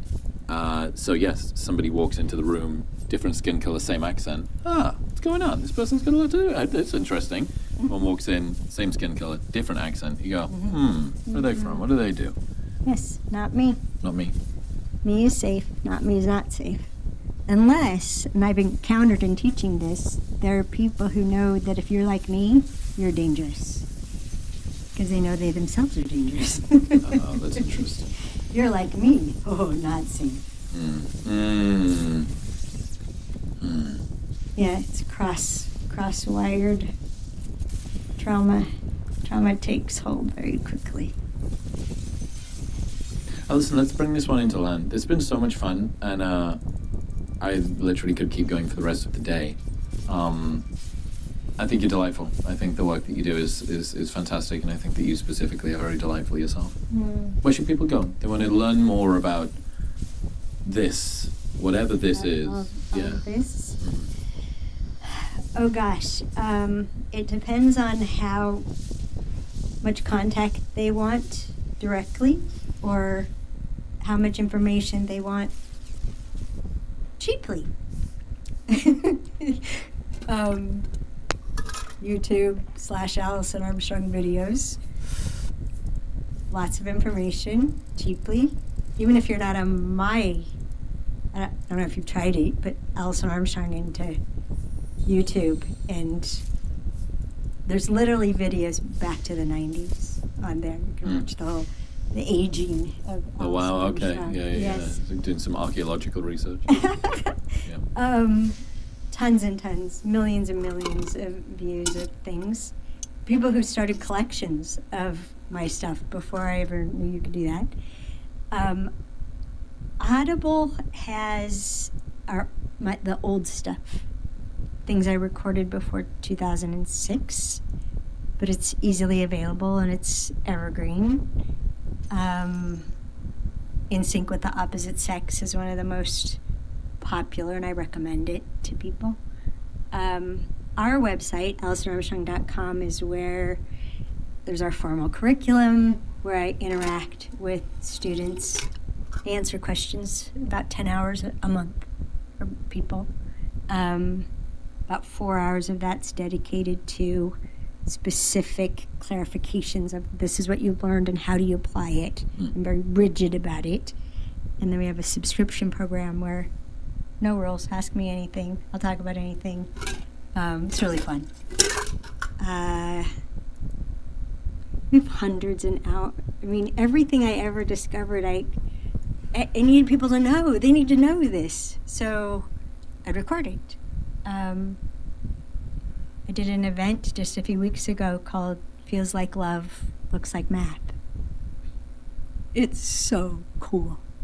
It's for my little brain, it's so happy, right? Like, so what feels like love? Just think about what feels like love from this person, from that person, what feels like love. It's always going to be something that they do, that they took the time to do, that they remembered to do, right? That they spent energy on doing. It's something that they're going to do or say, which takes time to do that too. And then we explore deserving and how that thing I said before, if I think I deserve it and you think I deserve it, we're good to go, right? No. You could think you could think I deserve something, and I should be with someone who could give that to me. You could think I deserve something and you know that you could do it and feel guilty about not doing it, but it's not worth doing. So it takes deserving and appreciation, and then it all comes together in this thing called the worth it calculation. And there's the pre-worth it calculation where everything's estimated, and then there's the ongoing worth it calculation. No, this is taking more time, effort, energy, pain in my ass than I was expecting to. It's not worth it. I'm not going to keep going. There's the post-worth it calculation. It's constantly being paid attention to. Is it worth it? And it's mostly being paid attention to by men. Because you all have an awareness of time and energy and resources being limited, being put to use, no longer available to use, saved for use. Women, we don't so much. We're the thing that you all love about us. We mostly have a connection to the eternal. We're present. We're connected. And in eternity, there's all the time in the world, so why not fold the laundry? Be one less thing yelling at me. So almost everything is worth doing. It just has to be a little bit worth it for a woman to do it. For a man, it's got to be, I call it winter. Got to save for winter. The ROI has to be high to be worth doing. And there's so many things that women want from men, but they don't make it worth men doing. They don't provide the appreciation that would make a stupid thing worth doing. Oh, interesting. Yeah, so that's what I did a few weeks ago. Feels like love, looks like math. And I mean, that's my thing, is figuring out, okay, why doesn't this work? Well, are you familiar with the term trim tab? No. Yep, yes? No. Are you familiar with Buckminster Fuller? Yes, the OODA loop. The OODA loop? Most people say the geodesic dome. Well, he's one of my heroes. And credible inventor, philosopher, humanitarian. It's called the Einstein of our time, back in the 90s. My dog's name is Buckminster. So he's the one who distinguished trim tab. And so let's take a ship, a relationship, right? So you've got a huge ship, and you want to change its direction. It's off course. You want to get a better course, right? So change its direction. So you got to move the rudder. But a huge ship, the rudder's ginormous. It takes so much energy to move it. Well, the trim tab is on the rudder. And if you flip the trim tab, it uses the current that the ship is moving through to move the rudder to turn the direction of the ship. So that's my addiction, trim tabs. Like women who want men to share more, to open up. Don't interrupt him. When he pauses, count to 30. Most men will come in at about 18, unless you're asking about feelings. Could be 3 days. Don't ever ask a question that isn't worth waiting for the answer. Women start waiting for the answer. And lo and behold, men start talking. Which is amazing. He's opening up. Then they have a new complaint. Well, I listened to him for an hour and a half, and then he didn't listen to me. Reciprocity. Men show appreciation by take and use. You know they appreciate the listening because they're talking. They know they appreciate the sandwich because they ate it. They know they appreciate the nakedness because they went, ooh. Women show appreciation by direct reciprocity. I listened to you for 27 minutes. Now you listen to me for 27 minutes. And women are profoundly aware of this. We know this. Okay, it's your turn. I've been talking this whole time. Now it's your turn. It's like a little ticker going tick, tick, tick, tick, tick. So yeah, so women, the men will open up and then they'll complain, but they're not listening to me. Well, that's a whole other thing. Get listened to by a man. He's not going to do it in return. He's not built that way. So anyhow, that's what I'm addicted to. If you just change this little thing, like instead of saying, let's do it. When a man says, let's do it, he's completely present to the value of sex. And she expects him to be instantly present to the value of sex, the wonders of it, the fun, the pleasure, the release, the peace, the connection, all that. No, she's not. He just has to spare a couple details. Just that's a trim tab. I'd like you to feel, I want to make you feel things you've never felt before. How soon can you be in the bedroom? Let me turn off the faucet. But it's just a trim tab, just a couple little more details, we're good to go. Forget the laundry, right? So those are all the little things I'm always looking at. If you just shift that, if you don't say, Chris, we really need to take some time, probably every week, to talk about this issue. Why would I want to do that? Right? Women don't know issues by definition are unsolvable. Honey, could you help me with the problem? What? That's what the hero language is all about in the Queen's Code, because women avoid using the words that are the most actionable men. Okay, so your question was where? So AliceArmstrong.com is where I get to talk to people, and it's part of what we call a process of transformation, which starts with become aware of the cause of the results you don't want. Like, for women, emasculating men is giving you what you don't want. Stop that. Then new information or new point of view. What if there's a good reason for everything men do? What if no one's misbehaving? What if there's a good reason for everything you do? So a new point of view. Then there's making sure the new information, the new point of view exists in an empowering context. This is why the Queen's Code is the way that it is. So women can't just glean the information out and use it against men. I call it a fairy trap. The story, everything about it is just bring you in and transform you. That was the point of that book, to transform the way women relate to men. Now I love it, transforming the way men relate to themselves, finding out the good reason they have to do things. And then the last part is a new good habit. So an empowering context and a new good habit. So I spend all this time talking to my students to make sure that they've got the new information, they really get it, it's clear to them, and it's in an empowering context, which for me is the context of partnership. It's my passion, is partnership. And then that they have the awareness, which causes, we have to celebrate noticing when we effed up. Oh, shit, I emasculated him yesterday. I noticed I'm aware of it. Thank you, brain. We have this thing called the notice dance. It's funny how many times you lose your pen. I like to play with it. It's over there now. Tick it, then it flies. Yeah, And there, over pick it up, and there you goes. get it. Yeah. Okay. Okay, so YouTube, website. AliceArmstrong.com. Alison, I really appreciate you. Thank you. I appreciate you. I love what you're up to. I totally love what you're up to. It's very exciting to me. Thank you.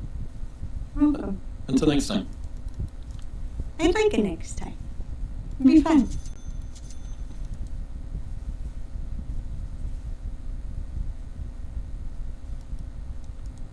Give me a better than most people probably already have working definition of perfectionism.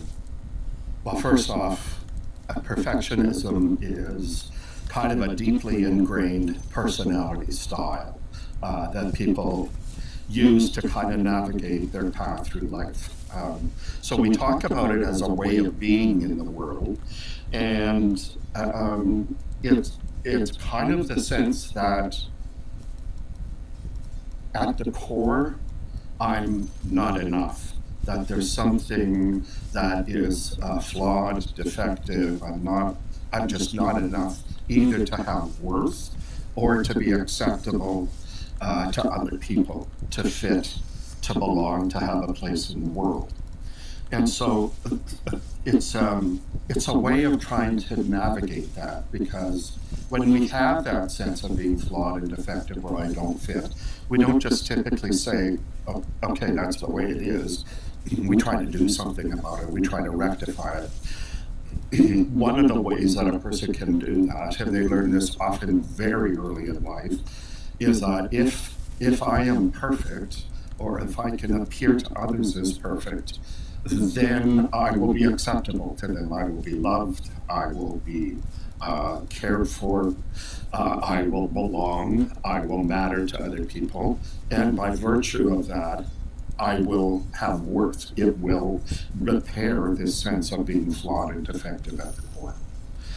So what it is this sort of way of navigating the world, of trying to conceal imperfections, trying, yes, to be perfect in tasks and activities and that, but really it's more of a drive not to be imperfect. So that's kind of the way we understand. So this typical sort of upbringing of somebody that grows up to be a perfectionist, is love contingent on performance? And that can be an element of it. I think what we talk about in terms of the development would be a sense of, this comes from the attachment literature, that people have probably heard the term before, but also some writing, sort of psychoanalytic writing, on the development of the self by Heinz Kohler. And it's the notion that very early on in our lives, we develop a sense of who we are, and a sense of the way other people work in our lives. And so very often, the very early kind of lives of individuals who develop this flawed sense of self, or this not fitting, is there's what we call an asynchrony or a non-attunement. It's at these basic, very human needs to have worth and to be acceptable, or to fit and belong, are not met early in the person's life. So they have a sense that I'm just not enough, there's something wrong with me, and they try to navigate that, as I said, often very, very early in life. So they do have a sense of caregivers or family members or people that are supposed to be caring for them as they're incapable of giving me what I need, they're don't care, they're abusive, or that we just miss, we just don't connect. So it's not to say that the parents are to blame or bad, it's just that it's somehow what the child needs is just not attainable in that interaction. That's kind of the essence of attachment. What's the lesson from the burgeoning proto-perfectionist? What is the lesson that child takes away? That I am not getting what I need, therefore I need to be more than I am in order to get what I need. If I can be more impressive, less imperfect, then the world might support me and love me in the way that I want. Yes, but it's not that sophisticated at that very early age. It's a sense of I'm just not enough. There's something wrong with me, and try in some sort of fashion to try to deal with that. And in a way, in a way, it's a very elegant solution to the pain of that, because a child will learn this sort of sense. Well, if I am perfect, or if I can appear to others as if I am perfect or conceal my imperfections, then all of these wonderful things are going to happen. I will be acceptable to others. I'll feel good about myself. I'll have worth, and I will fit and belong in the world. Now, it's a very childlike solution to the problem, but it's very elegant at that sort of stage of development, and it grabs on with these people. Sorry, you were going to say something. It makes sense if you say that one of the key drivers in a child that is continued into adulthood of a perfectionist is I am not enough. Then the value judgment is if I can be more, then I may be enough. And more is more perfect, better in terms of my performance, higher in terms of my achievement, less in terms of my error and my mistake making. All of those kind of things.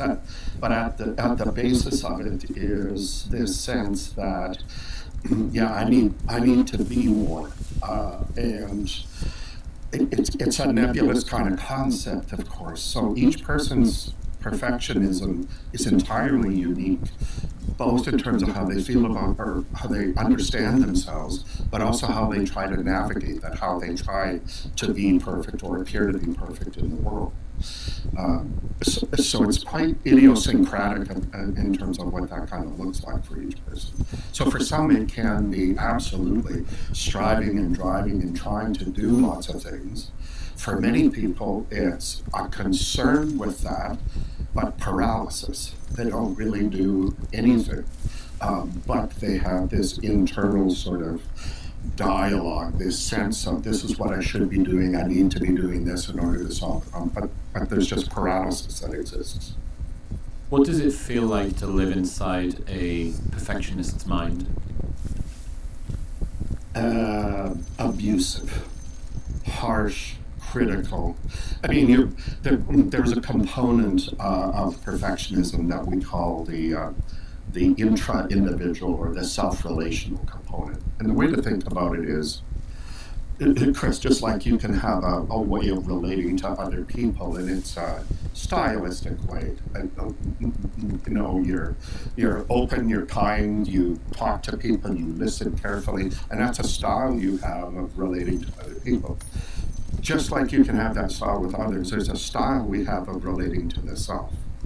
And often we don't kind of think of it that way, but one of the ways to kind of capture the nature of the relationship a person has with themselves is by that dialogue that we have. So every day we have these conversations with ourselves, and most of the time they're quite benign.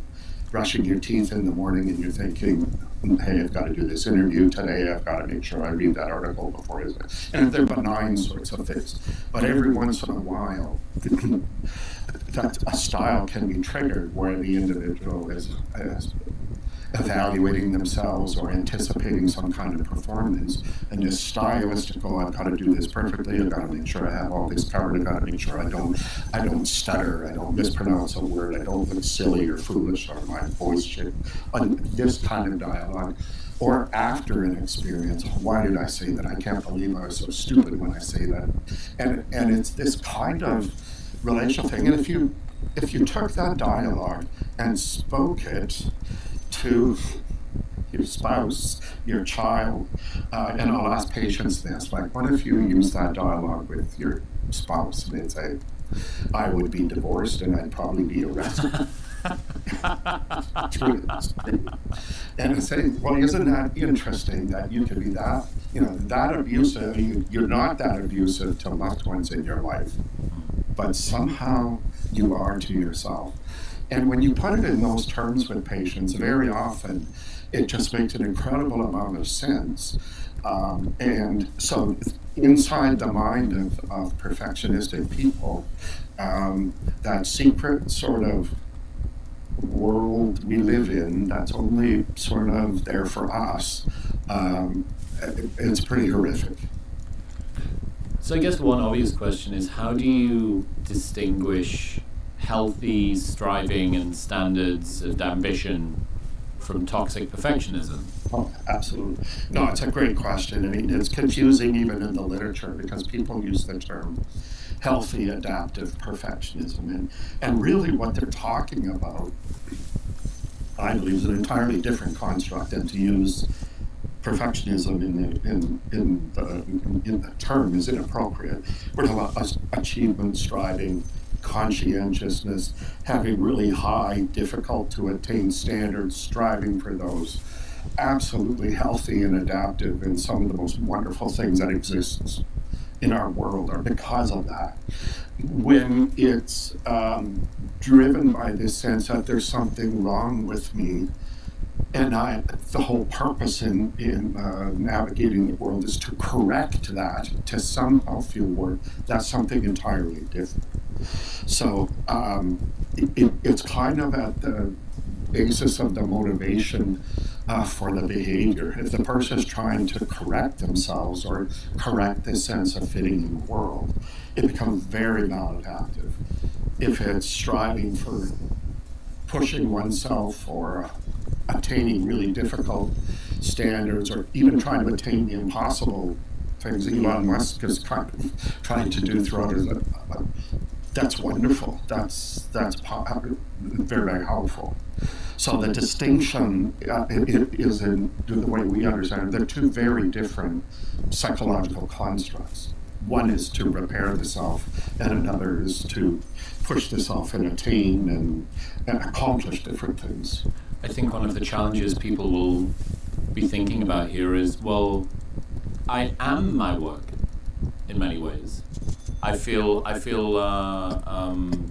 existentially connected to the things that I do, the way that I perform, my sense of self, and my performance in my sport of choice, or my job, or my relationship, or how well the date went, or that presentation that I gave, or the most recent opera that I sang at, or whatever it is. That is bleeding into who we are. Who we are and what we do now don't have particularly well demarcated territories. And by fixing, if you underperform in a sports game, the World Series is going on at the moment, and if you have a horrendous couple of games back to back, well, yeah, your performance within the game, right, wasn't particularly great, but we all know that, well, does that mean that I am not good as a person? I am not worthy as a person? I think a lot of people that are high performers, and maybe this is just a selection effect, that lots of people who end up being high performers have perfectionistic traits. I think that, at least for me when I think about it, trying to delineate between the two is really, to me, they are very much the same thing. We're very much sort of talking about the same thing, that if I do well, I am good. If I do badly, I am bad.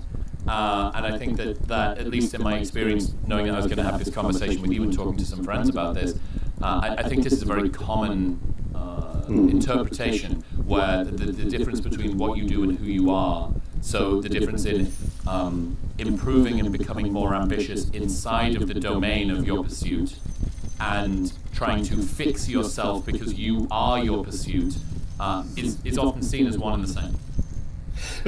You're right, and very perfectionistic people will do that. I will repair myself by becoming even better at what I'm trying to do. And in the clinical work I do with Olympians, with high performers all over the place, there is a distinction. And I think you alluded to it in one of the things you said, that, screwing up in 2 games in a row in the World Series, for those individuals, how do they continue? Well, it's because they can demarcate, this is what I do, but who I am and my being still has worth. So there's a resiliency that's there. It's not about I'm engaging in play in the World Series in order to repair myself, in order to do something about this defective sense of self. So you're right. On one level, there is this who I am constitutes a major portion of my identity. But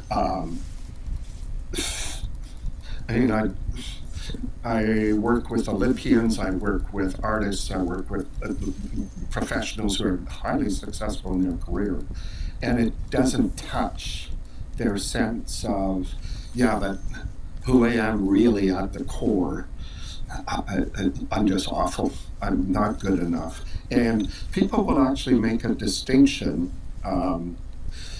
between, if I can use you as an example, Mr. Williamson versus Chris. And Mr. Williamson can do all of these incredible things, have a very successful podcast, interview people, connect with people in these amazing ways, the accolades.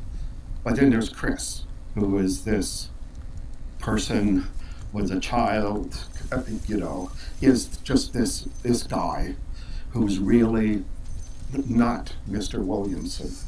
And I'm making this up with you, of course, because I don't know you at all.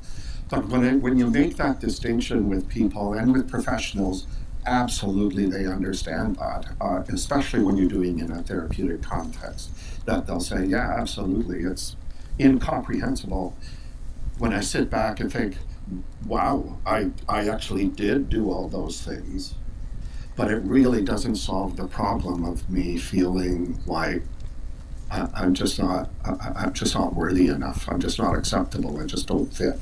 Yeah, I suppose that's an interesting part of this. Does achievement relieve perfectionism? No. That's an uncomfortable realization, isn't it? That's a fantasy for these individuals. The fantasy, if I am perfect, then that will solve the problem of my work. And then pick a domain, find a domain, do something that you get some accolade, some attention, or some interest in, and grab onto it with the belief that if I achieve these high standards or get these accolades, that's going to solve the problem. And it's just the wrong tool for trying to solve the problem. But grab onto the fantasy and maintain it, and it's particularly pernicious when you're thinking about perfectionism, because you can have individuals decide that this is going to be the thing. If I can do this perfectly, or if I can conceal all my imperfections in this context, that will solve the problem. And they engage in this, and they could do a fantastic job, and then they come away from it, feel good for a few moments, and then, I still feel this way. It wasn't perfect enough. And then it ups the ante even the next time. And rather than saying maybe this is the wrong tool for trying to feel worth or feel like I'm deserving of anything in this work, say up the ante and say, okay, it's got to be more perfect next time. So success doesn't touch the underlying belief of unacceptability? No, that's my experience. That's not the solution. Does a lack of success worsen the underlying belief of unacceptability? Yes. Yeah. Right, okay, so success doesn't relieve it, but failure confirms it. Yes, absolutely. Yeah. It's the wrong tool. If you're trying to pound a nail in and all you have is a screwdriver, you can pound it. You're usually going to make a huge mess, but the odd time it might actually get the screw. It might actually get the nail in. But there's a better tool to use that actually solves the problem. In other news, Shopify powers 10% of all e-commerce companies in the United States. They are the driving force behind Gymshark, Skims, Allo, and Newtonic, which is why I partnered with them, because when it comes to converting browsers into buyers, they are best in class. Their checkout is 36% better on average compared to other leading commerce platforms. And with ShopPay, you can boost conversions by up to 50%. They've got award-winning support there to help you every step of the way. Look, you are not going into business to learn how to code or build a website or do back-end inventory management. Shopify takes care of all of that and allows you to focus on the job that you came here to do, which is designing and selling an awesome product. Upgrade your business and get the same checkout that I use with Newtonic on Shopify. Right now, you can sign up for a $1 per month trial period by going to the link in the description below by heading to shopify.com/modernwisdom, all lowercase. That's shopify.com/modernwisdom to upgrade your selling today. It feels to me like perfectionism self-perpetuating that. Achievement doesn't relieve this sense that I'm not enough. In fact, it reinforces in many ways, oh, I must be more perfect. It's not playing in front of 500 people, it's playing in front of 2,000 people. It's not achieving this job title at work, it's achieving the C-suite. It's not getting a master's degree, it's getting the doctorate degree, it's getting the residency, it's continuing to up the ante. So success is never sufficient, and failure is always confirmation of your insufficiency. And it's always failure. It's always failure. Even a special kind of success is a type of failure because it didn't fix the problem. Yeah, I can tell you about a patient I had. I read about this in one of my books. It's a fellow who was very perfectionist and very suicidal. And I started seeing him. He was a university student in a particularly challenging program. And I started seeing him just at the end of the school year after he'd been discharged from hospital, actually. And he talked about in his program, there was this one course that was a definitive course in the program. And if you did well in the course, it was going to essentially say, well, yeah, you're going to do well in this field.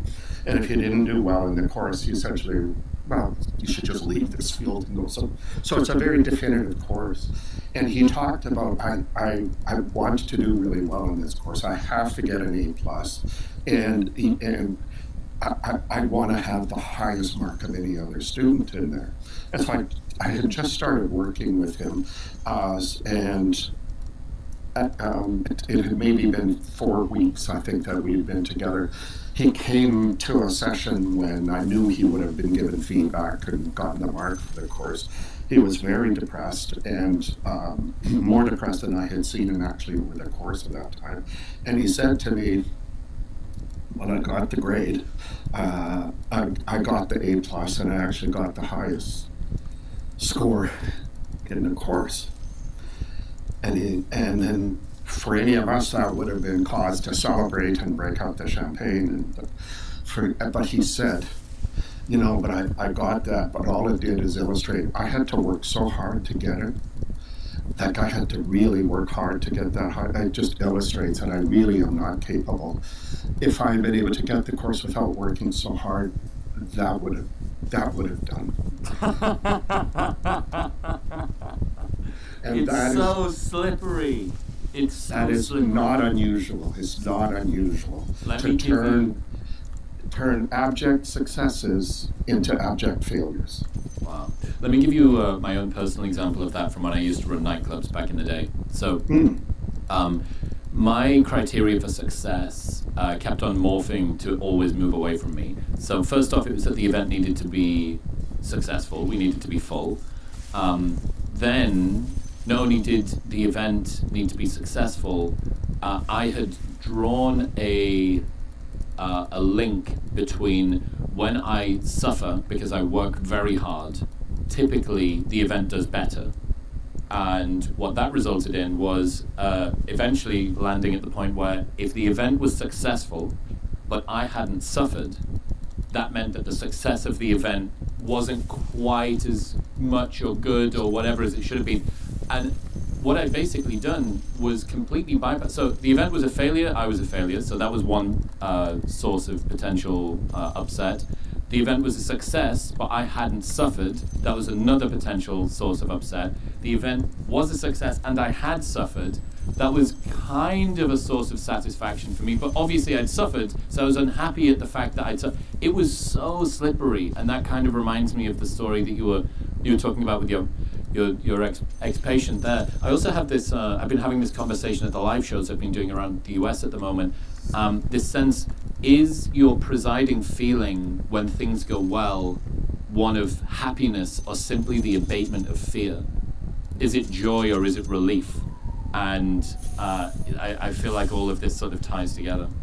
Oh, it absolutely does. I mean, one of the paradoxes of perfectionism is that striving for these successes, as you say, and getting the success, and as I just illustrated, turning it into a failure, or probably more commonly, is just not having a sense of satisfaction, a sense of celebration, a sense of, okay, I did do this, I did accomplish this.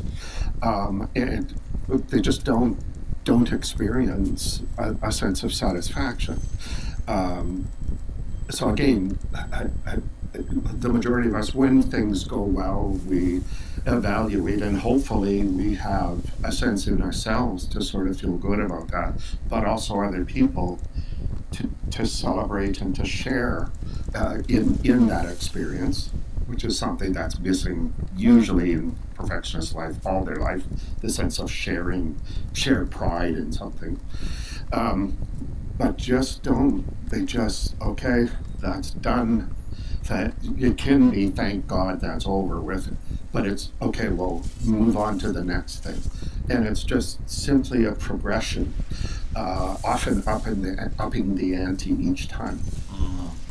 I like the idea that, I need to think about it a bit more, that if you suffered in a successful thing, there was some comfort in that, because I guess it let you know, okay, I really did this. I was really pushing myself for this success. So it's almost the inverse of what your patient had, right? Which I guess goes to show the idiosyncrasy of how this comes about. My British Puritan work ethic was showing. But I can see how his mindset would be, the fact that I had to work so hard shows just how not enough I am, that I've had to compensate for my not enoughness with all of my effort. I think at least a part of mine was things that are successful should be difficult. They should be hard, and if you arrive at them without suffering and without challenge, that it belies a kind of laziness. There's a sense of mailing it in. There's maybe a fragility or a tenuousness to your hold on this, because, well, how much did you really contribute here? How much of this was fluke? Well, if you really hurt for a good while leading up to this, if you had 2 sleepless nights trying to make sure that the event was full, or that, you really, made your mark, you put a dent in the universe by doing it that way. Makes some sense to me, yeah.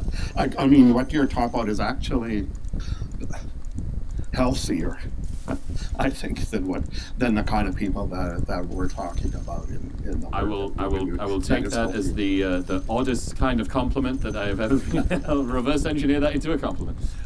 Perfect. I guess I'm interested if there's different types of perfectionism. I know that you said it's idiosyncratic, sort of where it comes from. Sure. Each person is slightly different.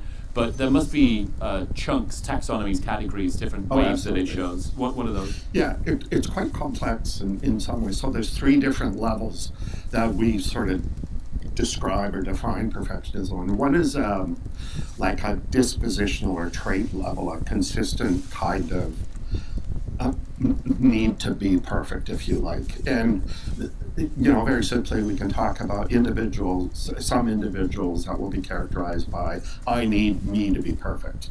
And it comes from the self, it's directed toward the self. And so I require perfection of myself. And it's a very autonomous kind of state for individuals. There's also another dimension or I don't like to say type of perfectionism because they're all intertwined, but another dimension is where I don't need me to be perfect, but I need you to be perfect. I need my spouse to be perfect. I need my children to be perfect. I need anybody that I come in contact with or anybody that I have a relationship with to be perfect. And that's one kind. It still serves the purpose of well, let me get to that in a second. I'll continue to talk about the different sort of dimensions. So there's, I need me to be perfect, I need you to be perfect, and then there's the sense or the perception that I have that other people need me to be perfect. And this can be my parents, my spouse, the world in general requires perfection of me. And those are sort of foundational, dispositional ways of kind of navigating the world. There's this other level where not only do we require this perfection, we express our perfection interpersonally. Often we are interacting with other people. And it may not be that I need to be perfect, but I sure need to appear to you as if I'm perfect. So I will promote myself as perfect. I'll tell you how wonderful I am, what amazing skills and abilities I have. That's one way to try to demonstrate my perfection to you or express my perfection to you. The other is I will never display any imperfection. So I know if I do this performance, you're going to see a flaw. So if I public speak, you're going to see that I stutter, I stumble over words, and so I will never speak in public. So I will not display any imperfection. And then another piece of it is, in a relationship, I will never disclose any imperfection. I will not talk about things that don't go well with me. I will not reveal to you verbally anything about anything that I see as imperfect. So it's getting complicated because there's this need to be perfect. I need me to be perfect. I need you. I perceive it. And then there's this I need to appear perfect to you in these different ways. And then finally there's this other piece that we have already talked about, this self-relational expression of perfection is that this dialogue, this harsh, negative, critical inner relationship that we have. So those are all different facets of this way of being perfectionistic in the world, of trying to be perfect in the world. So it does get kind of complicated. What about sort of the self-oriented, other-oriented, and socially prescribed elements Yes. to this too? Yes. Yeah, the self-oriented. I need me to be perfect, other-oriented. I need you to be perfect, and socially prescribed is I have the perception that other people require me to be perfect. Oh, okay. And that shows up as in I need to be perfect, as Yes. in I need to not do anything which would risk me not being perfect, and I need to not divulge to you anything that you would see as me being imperfect. Yeah, well, one is a driver of the behavior, the self, other, social, Yeah. and then these other pieces is, I can require myself to be perfect, and you're kind of irrelevant to me. But Right, it okay. may be that my perfectionism is about, I know I'm not perfect, I will never be there, but I want to convince you that I am perfect. And so I try to navigate the social context in teaching you how perfect I am. Okay. So that's the distinction. Yeah, it's interesting the difference between needing perfection and needing to appear perfect. Yes. Think of a politician. Do they need to be perfect in their work? Not particularly. Do they need to appear? Absolutely. That's the emphasis of that domain.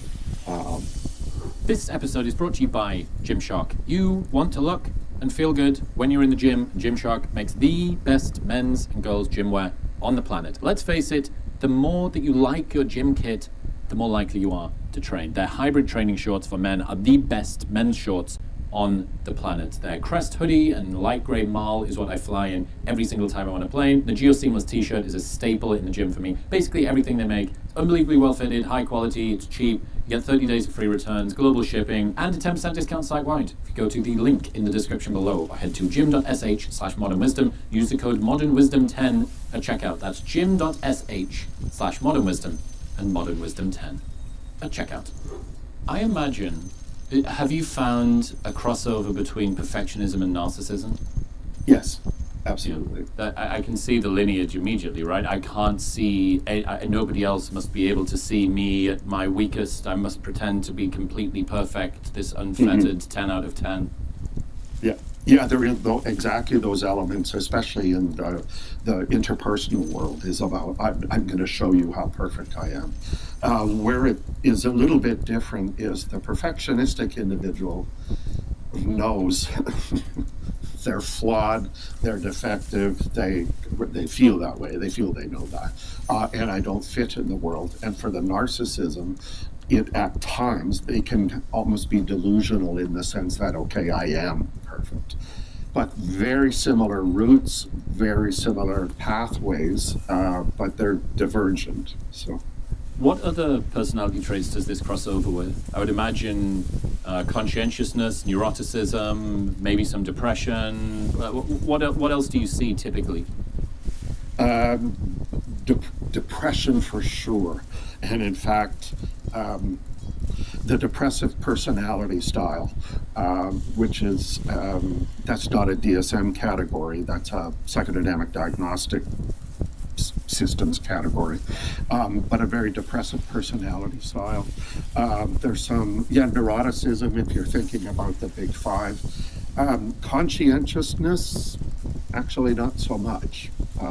That's more that healthier piece. And there's a domain of research that distinguishes perfectionism from what's called excellencism. It's kind of hard to pronounce, but this notion of striving for excellence versus striving for perfection. And when people talk about healthy and adaptive stuff, that's more in the domain of striving for excellence as opposed to striving to perfect the self. So there's that component. When we start looking at the outcomes of the perfectionism, and especially as we've kind of conceptualized it, there's psychiatric, psychological problems that come from it. So it's overlapping with anxiety, depression, eating disorders, all kinds of difficulties. There's relationship problems, and as I probably delineated some of the perfectionism components, you could say that, if I'm perfectionistic for my wife, that's probably not going to go well. And indeed, it does not go well. But there's relationship problems that come from that, from intimacy problems to dysfunctional intimate relationships to sexual problems, physical health problems, perfectionism is associated with. The perfectionism just increases the person's level of stress and everything that comes along with that, elevated cortisol, all sorts of hormonal stuff. And so there's physical health problems, most particularly, and this wasn't work from my lab or my colleague Gordon Fett's lab, where perfectionism is associated with early death. So when you look at other risk factors for early death, perfectionism, self-oriented and socially prescribed, are associated, just associated with early death among people. So the thought is that it just elevates the level of stress in people's lives to a degree that it will deteriorate physiological symptoms. So there's all these domains of outcomes of the perfectionism that have been associated with those kind of outcomes. So, you had perfectionism predicts suicide even when controlling for depression and hopelessness. two factors that are historically predictive of suicide would be depression and hopelessness, and we've shown in several studies that socially prescribed predicts beyond that. In some ways it sort of dovetails nicely with some of the work that's been going on in terms of loneliness or alienation and the impact that has on physical health for people, and of course suicide. But if you have a process that ensures that you have this disconnection with others, that you can't connect with other people and you live a life of isolation and loneliness, suicide is a easy thing to kind of predict from that. And that's one of the paradoxes of perfectionism, is you're striving for this connection with people. You're doing all this stuff to try to be acceptable, to be lovable, to be connected and fit. And your behaviors actually create the opposite. They push people away because you're distant, you're not genuine, you're prickly, and you push people away. That's a good point. How do perfectionists come across to other people? If a big part of the drive for perfectionists is I am not good enough and I must be good enough, I would like to be enough, I would like to be accepted, wanted, needed, validated, seen by the world. How does the world typically see perfectionists? Well, if you think about if I meet you for the very first time, probably not in this context, but face to face, and I say, "Oh, let me tell you how wonderful I am. I can do this and I can do that and I'm fantastic," and immediately you're going to take a step back and say, "Get me away from this person." Or if I come across as cagey, I'm not really revealing, you interact with me and you think, I'm not getting the whole story here, we also kind of pull back. And so in trying to create safety for myself as a perfectionistic person, I'm not going to let you see who I really truly am inside.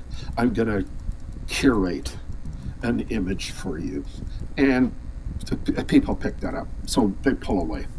Is there not, surely there must be people who are such good perfectionists that they have realized that programming imperfection in is a way that other people will tend to like them more. Like the performative vulnerability, the performative imperfectionism, the downplaying, the modesty. Oh, no, I understand that you see me in this sort of a way, but no, not me. Because they're so desperate for that positive reinforcement. And if they've split tested it enough times, they will work out, well, this seems to work a little bit more effectively at getting people to like me. And what I want is for people to like me. So I'm even going to downplay like the imperfect perfectionist, so perfect that they've even put imperfection in. That's very interesting. I think people would still pick up the lack of genuineness. I think it's kind of like when you watch, and I'm fascinated by this, when you watch certain actors in a performance and you think, oh, yeah, I recognize that's actor so-and-so doing that role. And then sometimes you watch an actor and you just believe that they are the character. Like there's a genuineness to it. So I might assume that really good professional actors might be able to do that. But I think in the real world, generally, we pick up, there's something missing here. There's I don't want to say a creepiness to it, but I don't have the full picture. This is kind of making me uncomfortable. Yeah. So just going back to how deadly and dangerous perfectionism can be. Yeah. I have to assume as well that perfectionists would probably delay seeking help for stuff. Oh, absolutely. Admitting illness must feel like a failure. Absolutely. You hit it right on the head, because that is revealing an imperfection. In many of the clinicians that I see in my practice, it's very difficult for them to seek help in that vein, and they forestall. So I had a patient who there was a newspaper back in the day when they actually had newspapers, newspaper article about some of my work. And he was a professional musician, a classical musician. And I didn't talk in the article about my musical background or anything, but I talked about perfectionism. And he had read this article, cut it out and put it in his wallet, thinking somehow this guy seems to know this world of what it's like for a distressed classical musician in this context, being perfectionist. Carried it around for 6 months in his wallet until he had a failed suicide attempt, and his wife brought him to my office finally saying, you either get treatment or we're gone, meeting the family. So he knew he needed to seek help. He had seemingly found someone in need that might actually be of a help to him, but still didn't seek out help until he got right to the edge, almost literally to the edge. So very difficult for those folks to seek help. Once they do get in therapy, it's difficult. You have to navigate it very carefully because you're asking them to do something they've lived their life not doing, which is essentially tell me about you and your imperfection and your flawed sense of self. That's what we're going to work with, and that you have to work with kid gloves with folks on that. I think I'm kind of fascinated by the idea of recovery with a perfectionist mindset, because I have to assume that pain and suffering is worsened by an all or nothing mindset. If recovery isn't total, then it's going to be worthless. If my recovery from some sort of illness or shortcoming or failure or whatever isn't in its entirety, then there was no, even my recovery from an imperfection must be perfect. Well, hopefully you're working on the perfectionism so they don't have that judgment about treatment outcome. But the way to think about it is not so much about getting rid of the perfectionism. It's about dealing with those deeper issues about worth and about belongingness and connectedness with others. So in the therapy that we do with perfection, we don't really talk about perfectionism very much at all. We talk more about those deeper issues about worth, about needing to feel acceptable to other people, about connecting with other people. And it's also about growth. So the way to think about therapy is not okay, we're going to reduce the person's perfectionism from this level to this level. It's more about the person being relieved of that personality style in order to navigate the world, because that tool does not work to have worth or to feel connected with the world. And so it's more about helping the person kind of grow and develop new ways of developing worth and connectedness. In other news, Element's newest flavor, lemonade, sold out immediately, but now it's back in stock. This little thing here is like a grown-up lemonade stand in a stick with actual function behind the flavor. Replaces electrolytes that your body genuinely needs, sodium, potassium, and magnesium. It makes a massive difference to your brain function, your appetite, and your energy throughout the day. I've been drinking it every single day for years, and in the Texas heat or any workout, this lemonade flavor in a cold glass of water is unbelievably good. Best of all, they have a no questions asked refund policy with an unlimited duration, and who knows when this is going to sell out again. So get it now. If you don't like it for any reason, they will give you your money back, and you don't even have to return the box. Plus, they offer free shipping in the US. Right now, you can get a free sample pack of Element's most popular flavors with your first purchase by going to the link in the description below or heading to drinklmnt.com/modernwisdom. That's drinklmnt.com/modernwisdom. Is perfectionism a performance enhancer? I see the traits that you're talking about among lots of high achievers. And if your sole goal in life is to achieve this thing, and you're saying, I'm happy to even completely blow up the texture of my own mind and the enjoyment of the process and all of these things along the way, perfectionism might be less of a pathology and more just the price of being the best. Sure.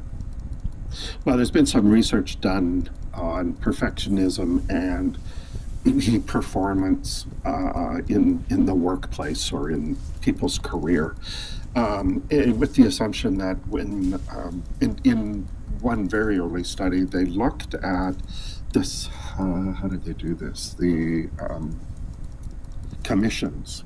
People who are in careers that they have commissions. So the better they work, the higher the commission, the more money they make. And they found that perfectionistic individuals, with the assumption that more perfectionistic people would have higher income. No, it's the opposite. There's another study we did looking at university professors, and one of the measures of success in university professors is number of publications, number of times your work is cited, and so forth. And looked at perfectionism in those university students, professors, to see if higher levels of perfectionism was associated with higher productivity. The opposite again. It interfered with their productivity. Now, having said that, there are many very famous people who are noted to be highly perfectionistic, and Steve Jobs comes to mind for me, but also a lot of people in the music world who are kind of like that. And we can say, well, somebody like this into the perfection, look what they accomplished. And I think we can stand back and say, wow, those are great accomplishments that the person has. But if you look at the person's personal life or their relationships in America, it's often devastated. It's often really problematic.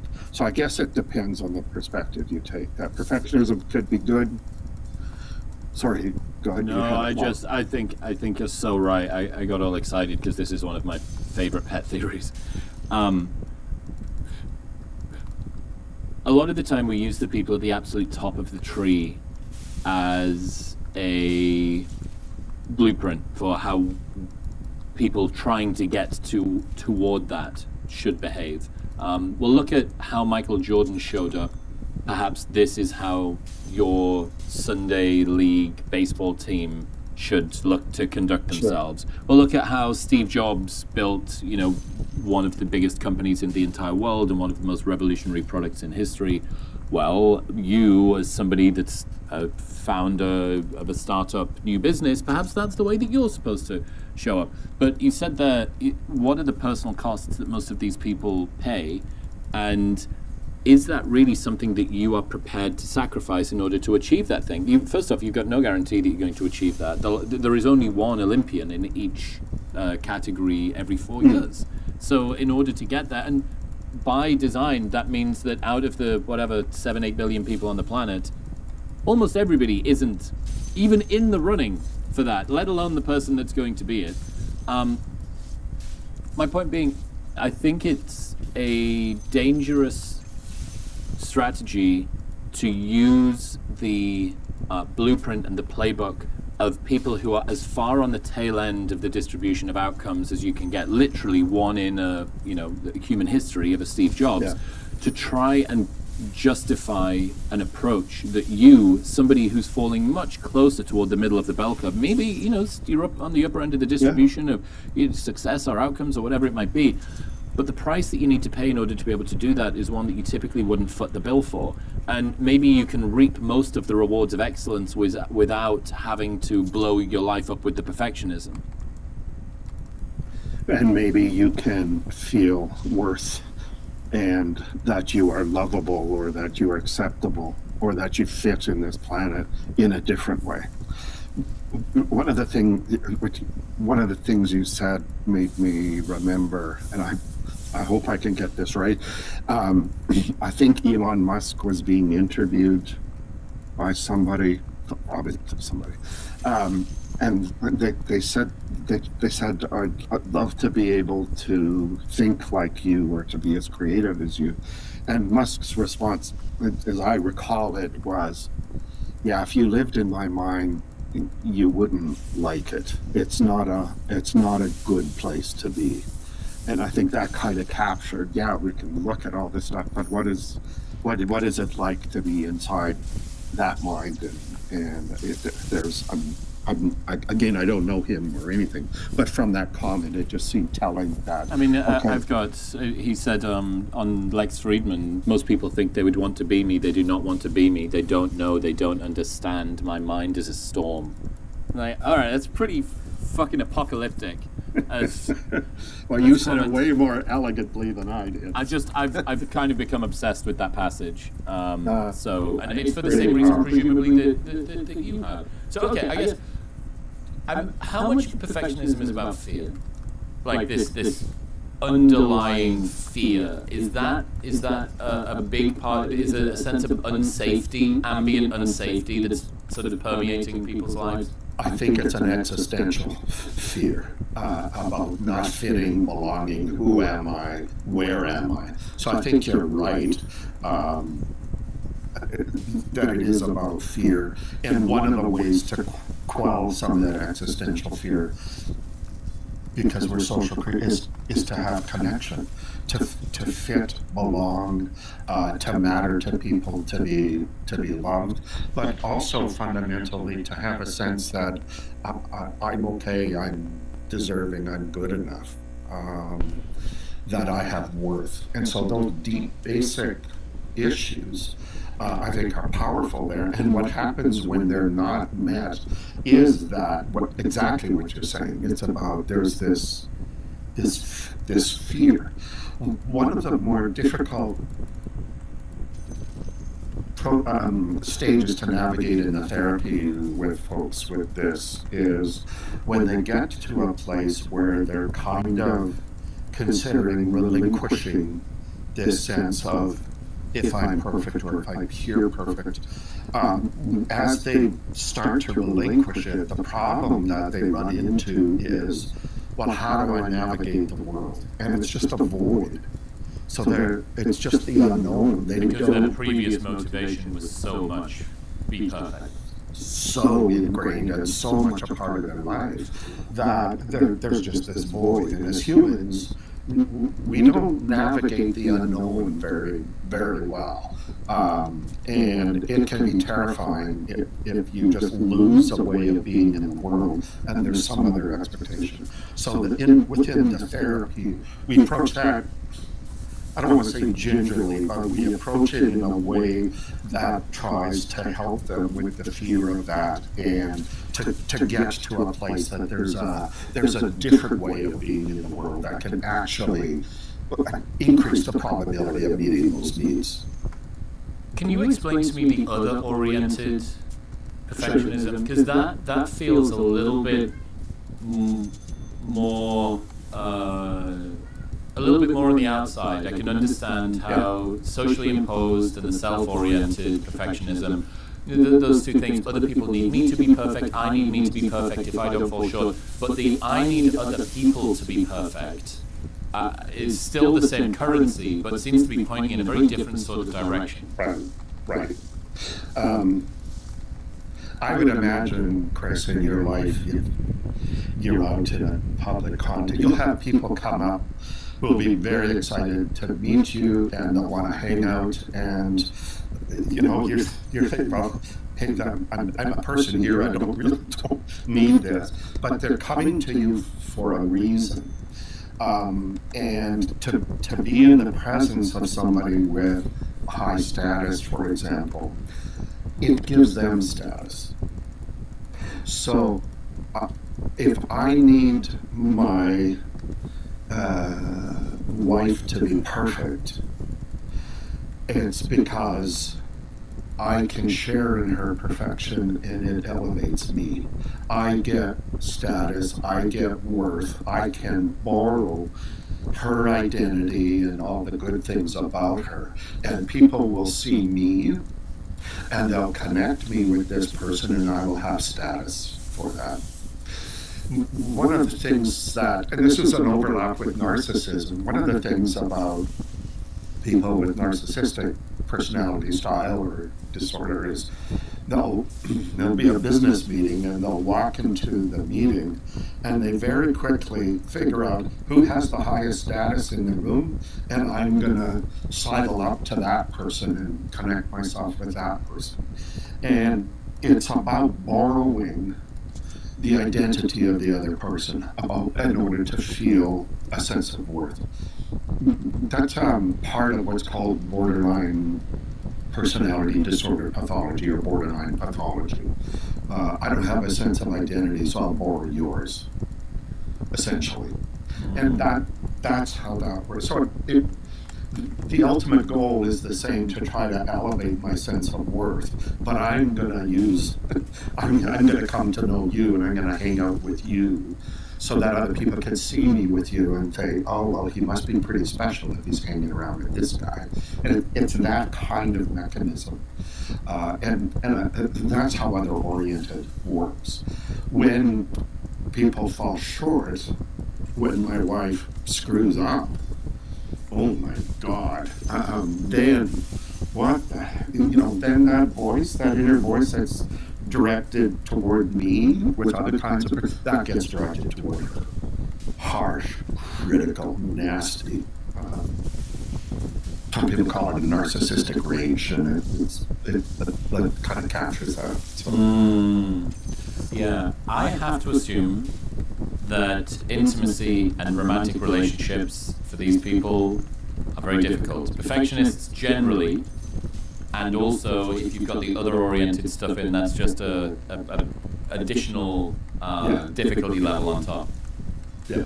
No, you're right. There's very good research. There's lots of relationship problems, but in intimacy in particular. And if you think about how intimacy evolves, it's this series of interactions of each of, like, one person taking a risk and revealing just a little bit more about themselves, and the other person not consciously, but recognizes it and then also reveals a little bit more. And it's this, over time, this revealing more and more about who we are.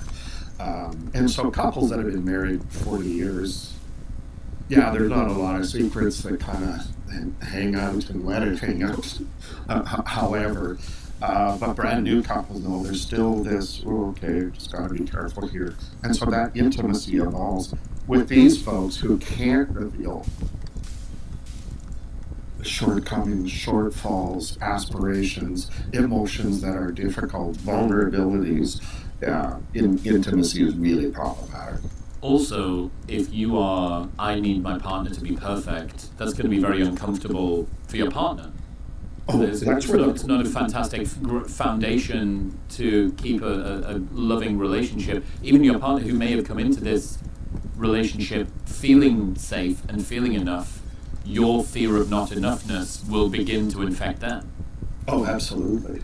The complaints for people who have other-oriented perfectionists don't come from the perfectionist, come from the other people in that person's life. Wow. Yeah, that's where you see the distress show up. I mean, there's still distress in the perfectionist, but it can get pretty. It can get pretty awful.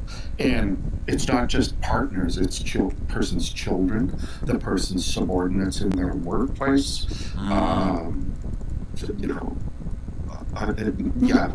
Very problematic for those folks. So.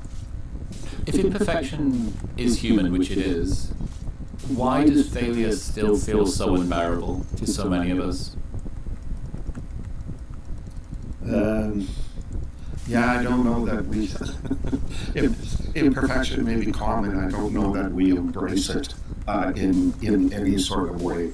And I mean, even from religious teachings for thousands of years, it's been, try to be more godlike, not become a god, but, try to be more like Christ, or try to be more like these deities that are there, or try to, and it's always talking about the imperfection, but somehow there's there's the promise of something when you attain perfection, and it's that somehow the route to good things happening or bad things not happening seems to lie in that domain. And whether it's from various religions that might be talking about it, or philosophies, or even, children trying to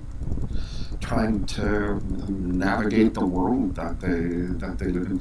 Let me tell you a story about a patient who really it illustrates a whole bunch of different things as we're talking. This was a woman who in her 40s was, over the course of therapy, it became clear that she really had this need to conceal any imperfection, either showing it or talking about it. Came to see me knowing she needed things were just not going well in her life and hadn't, and came to see me, and it took quite a while before she would actually say what she wanted to be doing. But she would conceal, including from me, even elements of herself that were emotional, that were difficult, that were vulnerable. And we began to work, and she told initially a story and then retold the story over the course of the dialogue of therapy over many months, of having been adopted as a child very early, like as an infant. And her parents went to the experts and in a very loving way and said, okay, she's adopted. Do we tell her? Do we hide it from her? If we tell her, when do we tell her? And consulted with who, I don't quite know who the experts were, but came to the conclusion that, okay, we need to tell her early on so she knows right from the start that she's so special, she's so lovable. And so they kind of told her the stories. We went to the place where little babies don't have parents, and we looked at all these babies and immediately saw you, and we fell in love with you, and we chose you, and we brought you home. And gave her that story, which sounds like an incredibly loving thing to do, and it absolutely was, with the motivation of this love and caring. At the time she was told, and it took her a while to kind of realize she had done this as we're doing therapy. She had the sense that Mommy goes to the store sometimes and buys purses. And she'll bring the purse home and she'll have it then she starts not to like it and takes it back to the store. So that's the model that this little girl understood. So if I can be chosen from this store that has babies, I can be taken back. And that was terrifying for her. And so from very early in life, she made sure she was never going to do anything to be disposed of or to be taken back to the absolutely store. And every relationship she had, including romantic relationships, was this incredible fear that at any moment, if I reveal any imperfection or any piece of who I am that's flawed or whatever, I will be taken back. And it's just a model of the way the world works for her. And it took a while to kind of get to that understanding. So. Can't remember what your original question was, but somehow it was connected to romantic relationships and relationships with people, and and this concern about imperfection being so unbearable, this sort of failure being unbearable. I think as well, the fact that we glamorize perfection so much in art, sport, entrepreneurship, as you said, religious ceremony, media, a flawless performance, even some of the language that we use, and the fact, again, we are our work for a lot of people. We don't have particularly well distributed identities. We don't hedge our identity. I am a businessman. I am a sports person. It's very rarely, well, I'm a friend and I'm a brother and I'm a father and I'm a this and I'm a that. Yeah, exactly. And I have to assume that, the more hedged that you are, the more you realize, well, opportunity cost and just straight up resource constraints means that if I want to be a better father, I have to be a worse business person. In there, like, belies the fact that I cannot be perfect. So I need to adjust the deployment of my resources and my efforts in different ways. And that must be a little bit of a realization of, there are trade-offs in life, and sometimes those make things a little bit difficult. Wow, like, sort of your brain explodes thinking about that. Yeah. One of the things I'll do with some patients is say to them, on your deathbed in 50 years from now, as you're laying there thinking about your life, what do you think you're going to regret? And usually it's something you didn't do. And what are you going to regret more? Another day at the office, connecting with your grandchild. And I just ask people about, if they put themselves in that position, what are they going to look back on and feel like they might regret, and say, well, those seem to be some of the foundational things that are important to you in your life. And it kind of tries to put that in perspective, some of those elements in perspective as well.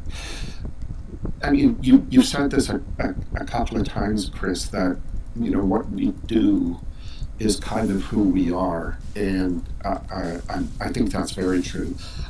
That may be kind of a cultural thing in North America and the Western world, that we define ourselves in that fashion. I think we catch up with some things at different points in our lives. So, there's different stages. Like, often when people become grandparents, they have a very different way of relating to their grandchildren than they might have had when they had their own children. Oh, that's interesting. There's a degree of buffer between the two that relinquishes the ownership, the directness of your impact has been sort of removed a little bit. That's kind of funny.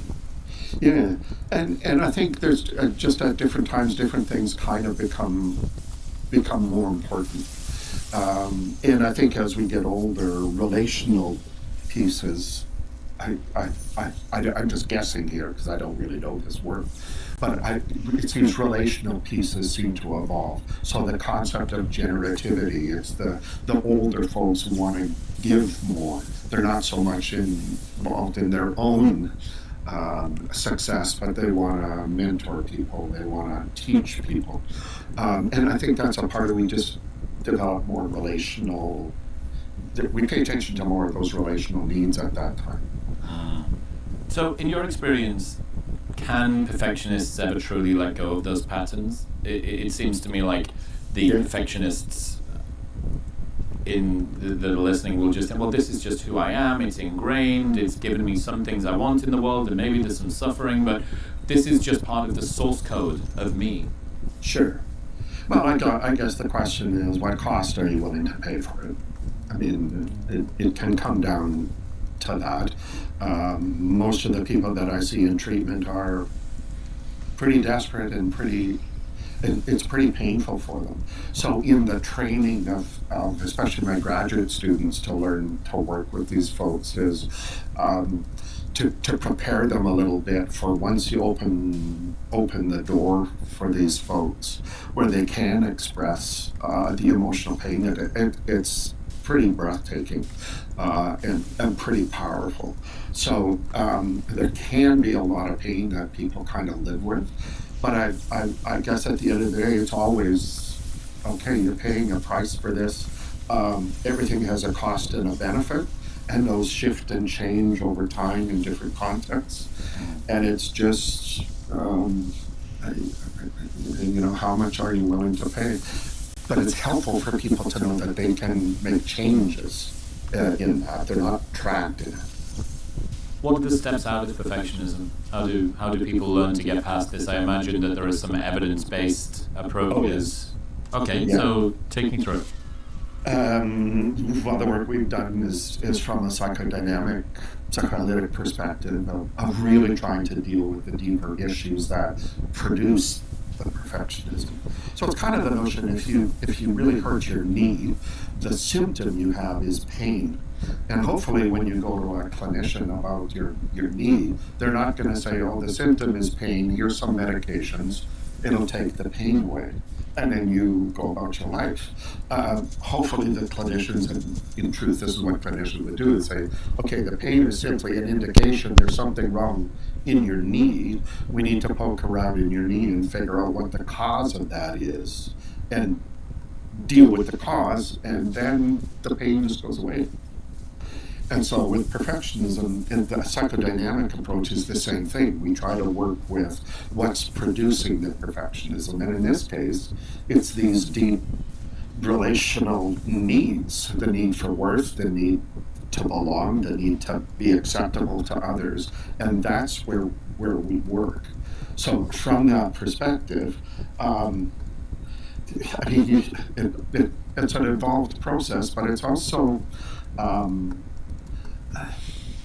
and at the end of the day, what we're trying to do is get the person to have some sense of acceptance of themselves as who they are in truth, just some acceptance of them, that there's nothing fundamentally flawed or wrong with them. They've learned that lesson well, but there really isn't the flaws that they have.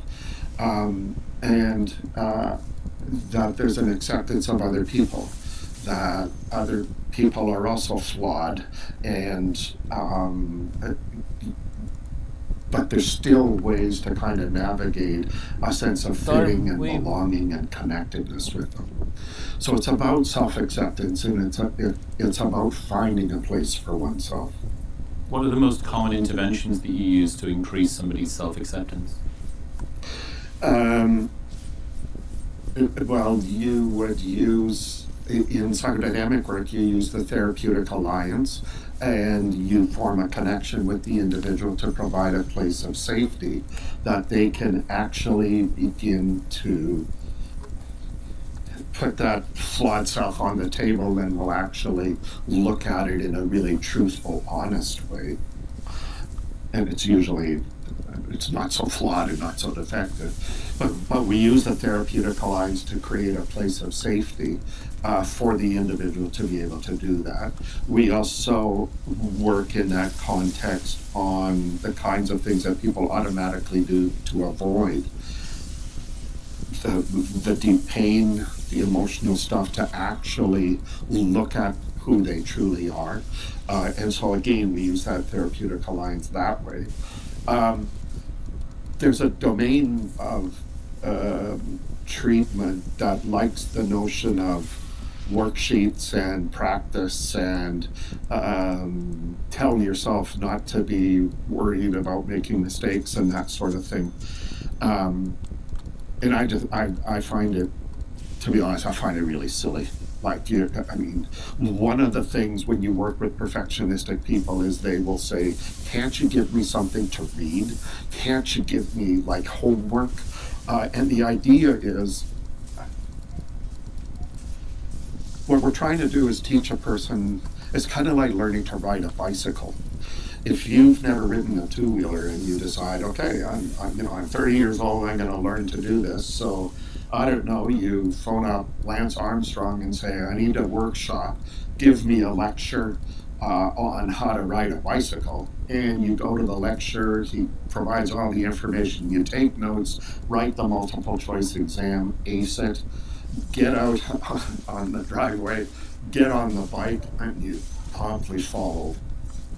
And the tool of intellectually learning what you need to do to ride a bike, contract this muscle, relax that one, is not going to teach you to ride a bike.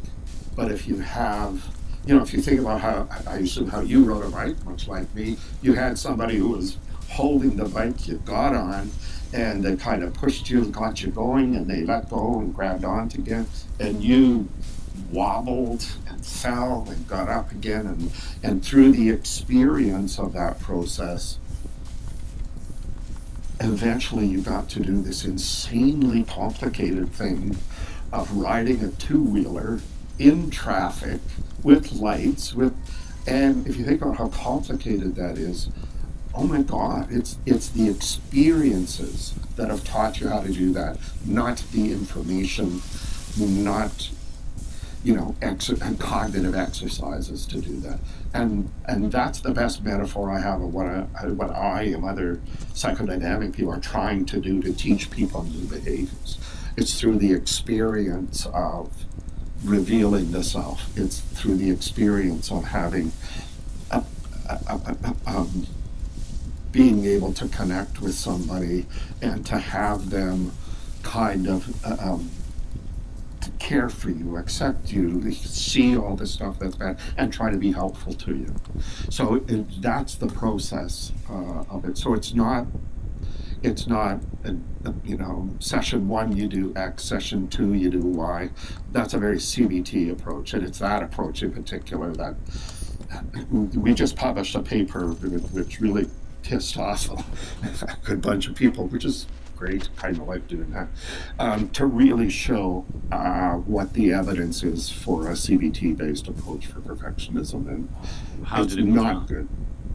And well, when they wrote about this stuff, it was wonderful. But when we actually looked at it, we saw that the majority of people drop out from it, which means they don't tolerate it. It's no good to have a treatment that people don't continue in.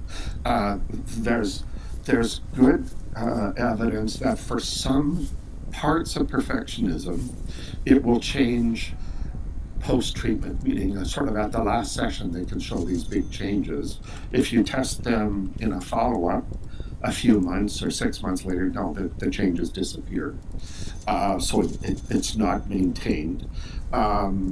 There's very good evidence that only certain elements of perfectionism change from a CBT perspective, not the traits that we talked about, not the self-relational, those styles of expressing, those don't change. Those are the pernicious ones. Socially prescribed doesn't change. And it's the one associated, well, along with self-oriented, but suicide, early death, anorexia nervosa, depression, anxiety. So those pernicious pieces don't seem to change with CBT. In the work that we do, it's going to come as a surprise, I'm sure, but we try to deal with those underlying issues and show the changes in the more pernicious elements. And there's 5 different studies that have shown, there's changes that are made in that. The way we do the treatment research is, we developed a treatment, we'll do a study and we'll show the effects. We then try to figure out, okay, well, how can we refine it to try to get even better effects or longer lasting effects? So use treatment not as a way of saying, hey, look at the treatment we've got, it's fantastic. We say, here's a treatment, it looks like it's pretty good, or very good. How can we improve it even more? What would you say to somebody who has a perfectionist person in their life? How can those around perfectionists show up in a way that helps them to improve their worldview?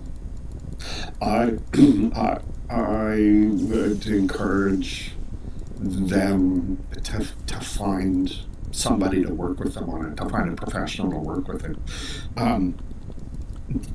As we're talking, you can see it's pretty deep-seated. There's a lot of pain. There's a lot of outcomes with it. So it's not something that is easily changeable. But I would be encouraging of people to try to find a therapist that they can work with, that they trust and that they can connect with to deal with those issues. What is the school, or is there an accreditation body that you guys ratify to say this person is perfectionism certified to be able to do this at the standard? And we're in the process. We're in the process of doing that actually. Again, we're at a place now where we're pretty confident that the kind of approach that we do actually is helpful, and not just helpful to change the levels of perfectionism, that it's clinically relevant, like the clinically significant change in people, and that it's actually in psychodynamic work, not only is the change maintained over a period of time, if you do it right, the change continues after the treatment ends. And it's kind of the idea of, like with your knee, if you fix the problem in your knee, as soon as they fix it, there still might be pain there. But as it continues to heal, you're not doing any treatments. As it continues to heal, the pain eventually kind of goes away. And in good psychodynamic psychotherapy, there's very good evidence that that's what happens. And it's just to know, if you get rid of the cause, the symptoms kind of go away. That's interesting. What's the role of mattering in all of this? Mattering is one of the ways that those relational needs can show up. So some people, well, I think for everybody, it's kind of a foundational part of having a sense of worth is that I matter to somebody, that somebody communicates to me that I'm important to them, that I'm relevant. But so generally mattering, but at an idiosyncratic level with people, that can be manifest like I have a voice, that I grew up in a family where nobody cared. I couldn't say anything that anybody would ever hear or listen to. And the only way of understanding that was, well, if I was more important, they might actually hear my voice. One of the ways to solve that is, okay, well, I can be narcissistic and tell everybody how wonderful, or I can try to be perfect in everything that I do. So mattering is one piece of the relational needs. But other people might need to be respected, to be seen, to be heard, not to be invisible, to be loved, and to have a sense of being lovable, the two different pieces there. So it all kind of fits in very generally in sort of some of the basic needs that we need to navigate the world. So. Are we becoming more perfectionist over time? Have you done any longitudinal stuff? There has been, we haven't done this work, but some colleagues of ours have actually looked at our conceptualization and looked at the scores over decades and show that indeed, perfectionism seems to be increasing over the decades. At least the trait elements seem to be. Those are the only ones that have been evaluated at this point. So that self-oriented, other words, socially prescribed, they're increasing. I don't know of any research that's done this, but you may know there are also rates of depression and anxiety, that sort of thing, either seem to be increasing or people are more open to admitting that they have depression and anxiety. So it makes sense that if a vulnerability factor for these problems is increasing, we may see an increase in some of the outcomes of those vulnerability factors. I haven't seen any work directly to address that, but it logically makes sense. Heck yeah. Dr. Paul Hewitt, ladies and gentlemen. Paul, you're great. I really appreciate this work. I think it's very of the moment, and for the sort of people that listen to podcasts, specifically stuff like this, I think many are going to feel seen and accused today. Where should people go to keep up to date with your work? Well, I have both a clinical website where with more clinically relevant information, but also a website at the University of British Columbia. So there is a website. We publish books. My agent said I should do this. I don't know. But we're just signing a contract with Norton to do a trade book on, Gord Flett and I are doing a trade book on our work over the years to make it less academic and more available to people so they can kind of see the way we think about it, understand it, the problems, and how to deal with it. I think that would be good for the world. Paul, I appreciate you. Thank you very much. It was wonderful meeting you, Chris. So you have very good listening skills. I've done numerous podcasts where I get the questions and then the person is busy trying to figure out what the next question is rather than having a dialogue. So it's very nice that way. So I appreciate that. Thank you. Okay. New album, Yep. But you're not touring right now. No. Why? Right into it. The touring thing is, it's been a bit of a, I toured for a really long time before I walked away from artistry for about 6 or 7 years. I've given this spiel a couple of times, but it's just like kind of figured out how the ins and outs worked of it, understood what the toll on my life was as opposed to what I was getting paid for, what I was bringing in, and the business just didn't make sense of it. So I walked away from that a long time ago and then was able to, this time around, just kind of like really do inventory on what's important to me and what I want to do. And we were able to do Forest Hill Stadium, just 2 nights back to back, sold out in a couple of hours, and because the deal was right and I understand the business more, I can just drive home in my minivan and collect my money and be paid more than I've ever done for touring combined in 2 nights. 2 nights made you more than entire tours previously? Yeah. Because I don't regret any of it, but it definitely put it in perspective, oh, this is how they're killing you, this is how they're getting you on the backside. And so yeah. So we ended up doing just 2 nights. 26,000 people showed up. It was crazy. After 6 or 7 years of being away, it was like moving, super emotional. After such a long hiatus, were you surprised by the positive response to the album and the Forest Hills shows? Yeah, I think you build up, like, it's like Dre with Detox, or like you build up this thing and then the expectation becomes so high that you'll never be able to whatever. So I think I was fortunate enough to just like disappear and go away and write for other people for a super long time.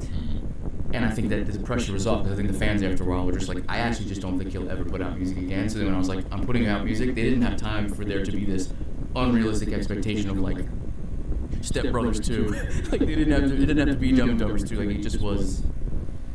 And on top of that, I just like became a completely different person in 7 years. Like you're tapping in with the sound was different, my approach was different, everything was different. So I think people were like fascinated and interested, and it ended up being a blessing. It was a bigger debut. Top 6 in the country, top 10 in the world, like, and I'm not even like vaguely like, oh, it's been a shock of a blessing, and this time around you don't get to do things twice. I almost feel like I'm like Scrooge or something, like I woke up on Christmas again, and I'm like, I get to do this over. So looking out at a stadium sold out 2 nights in a row, and I've never done that 6 years ago. Somehow it got bigger by the time I came back. I wasn't even in my own self. I was like watching the movie being like, this is crazy. How did it feel? You're so familiar with performing live stuff. Yeah. And then you do it, and it's the same. It's the shit that you've done hundreds of times before, and it's different at the same time. I'm interested in what that... I had one of my guys who's played with me since we were in college, my buddy George, one of my closest friends, and he was on keys behind me, and we both, after the show, just like held each other. Like, just like, you don't, at this point, it's like I'm on such borrowed time. I really feel that way. Like, it's like you don't get to walk away and then end up being like nailing a few number ones to like pay for your life, and then accept the fact that the artistry's never coming back. And then the label's like, you know what, he's worth more to us, giving him what he wants, than him just never putting it out, because I don't think he's bluffing anymore. Like, he will not put out. So you played a game of chicken, basically. 6-year game of chicken. And then had to go to therapy and you know, really settled it in my heart. That's like, this is okay. If this is God's plan on my life, I'm never going to do this, and I will serve other people forever in their vision. Like, that's fine. And I get a lot out of that. And I learned a lot about certain people for a long time, other artists. For sure. Like, it definitely gave me a tool belt, and my vocal ability grew and stuff. But playing that show, looking out, man, run a clip if you want. Like, you can clip to it. It's just, it was nuts. It was nuts. I played festivals and stuff, but I've never sold out, back-to-back 13,000 people in a night. It's just crazy. It's crazy. With zero help from the machine or whatever. It's crazy. I'm interested in the hiatus and the fact that your fans still showed buy-in after you spent years away. Because I think most people in every industry feel like they always need to be producing content to keep their fans engaged. Yeah. Do you have any idea why people stayed resonant with you despite the fact that you were absent, front-facing? Yeah, it's probably a mixture of it's probably a mixture of, like, you know, what you don't have. It's like you only sell 10 t-shirts, so then at the time the 10 t-shirts come out again, you don't know if they're going to only do 10 again, so you're gonna get the t-shirt, you know, you're excited about it. Yeah. I think there's a scarcity thing, and the content stuff, I'm a very, like, I still am in real time figuring out as we're talking what content even, it's just not for me. It's not for me. It takes up too much space in my mind. It causes me to not be present with my family. It's odd, and it's like fun like talking to the guy who's like, and you've had probably you've spoken to so many prolific people about it, so your knowledge of wealth is probably way deeper than mine. But I just don't feel. Like I say it all the time, I'm not selling a chair. I'm selling me.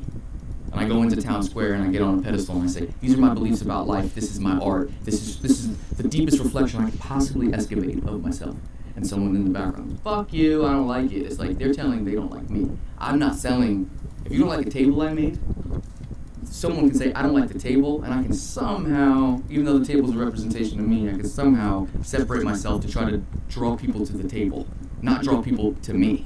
And the self-obsession stuff, it's tough. It's tough with kids. It's tough in a marriage. It's tough. It's tough to constantly be like, I wake up and how will my next decision make me look and my brand for the next chapter of my life? That's a tough person to be around. It's tough for people to be around that a lot. When every move is this concerted effort to... So honestly, me walking away from music wasn't that hard because I never enjoyed... And I'm not like down to earth, cool Joe #1. I just, hey God, it's not. When were you furthest away from that resonance? What do you mean? You mentioned that you're trying to be as transparent, as connected as possible to the work that you do, to the artistic integrity of how you're producing things, your time with your family, totally time with friends, even like album artwork. You're deep on everything, right? Yeah. Is there a time looking back where that felt more or most out of alignment, where you're like, ooh, I really veered off a little bit there, and I started playing the game to a level that I could think feel. maybe the day, like the first day you get the first thing on YouTube, I had 5,000 views on the last one, this one has 10. I think the second that became the feedback loop of positivity and whatever, you get yourself on a little bit of a train that's, you don't even know you're on the train until the shit crashes. You're like, it's like frog in the boiling water type of situation. Yep. I think I was always on a trajectory of, it's the same thing. It's like, you mention any artist who's like, I had the most money and I was ready to kill myself.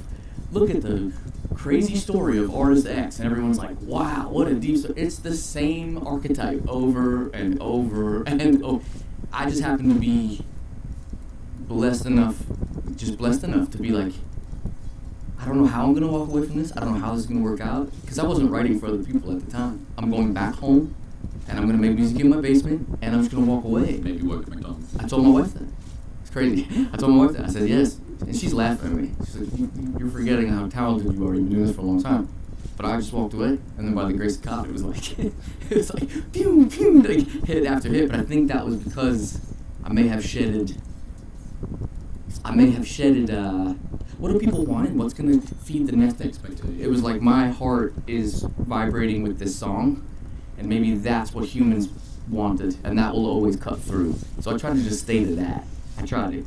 I know that sounds super pseudo, like heavy. It doesn't, dude. I couldn't resonate more. Like it's instinct is the only thing that's ever led you right. Ever. Oh my gosh, yeah.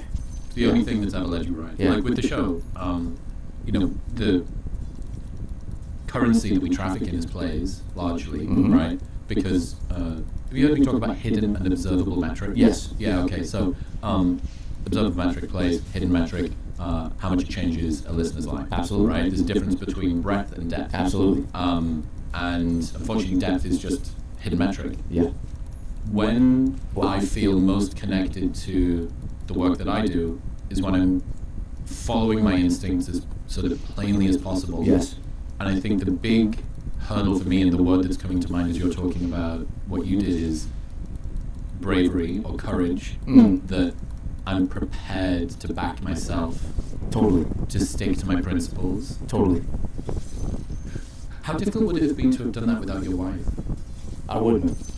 My point being, a lot of people think that they can solopreneur their way through any industry, music, business, whatever. You can. I just don't know how. Like, my wife is unbelievable. I really mean that. It's like, it's a grounded perspective. It's an anchor that I would just be. I don't want to know. Who I'd be or what it would look like. She almost knows who I am or knew who I was. Even when she married me, she knew the person that like I was going to become that I don't even know.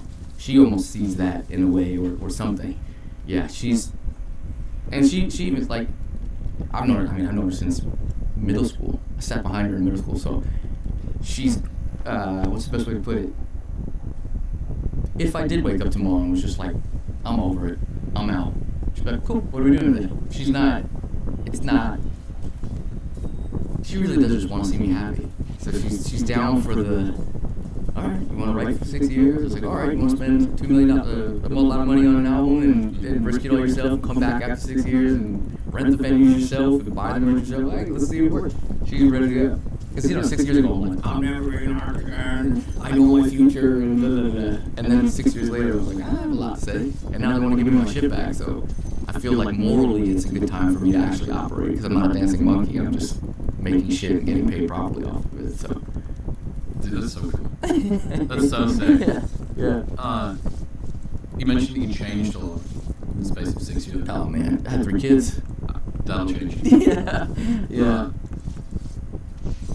In fact, actually, before we can get onto that, I need to talk about this fake Instagram account thing. Yeah. It seems like the forum ticket sales and most of the album rollout was talked about through a blank Instagram account called user12261990. My birthday. Yeah. What the fuck's going on?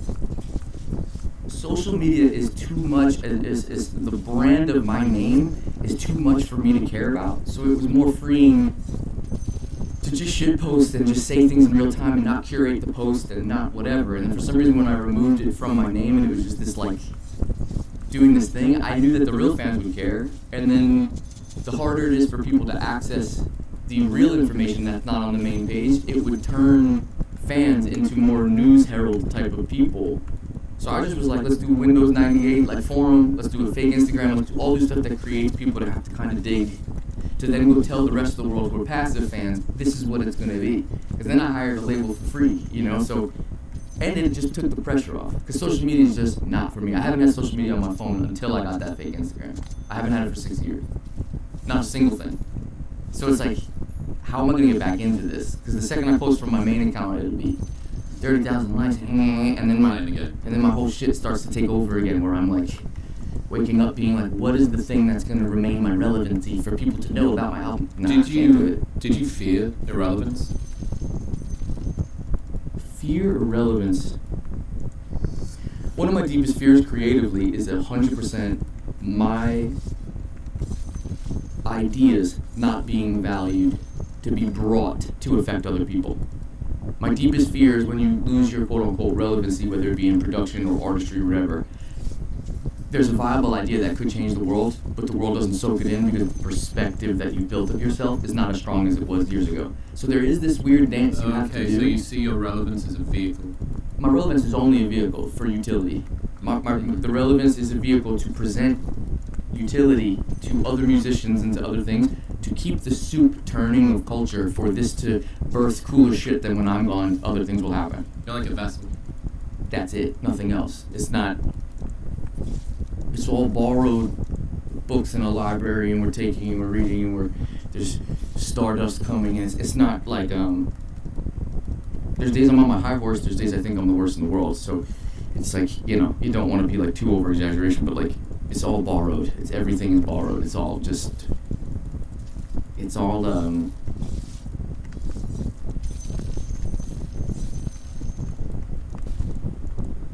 anything that is good in my mind comes from God. So if He shows up to do it through you, it will be good. Good in a way that will last forever because He lasts forever. So it's like if He wants to show up, then it'll happen. I'm on that time. Now I'm on that time.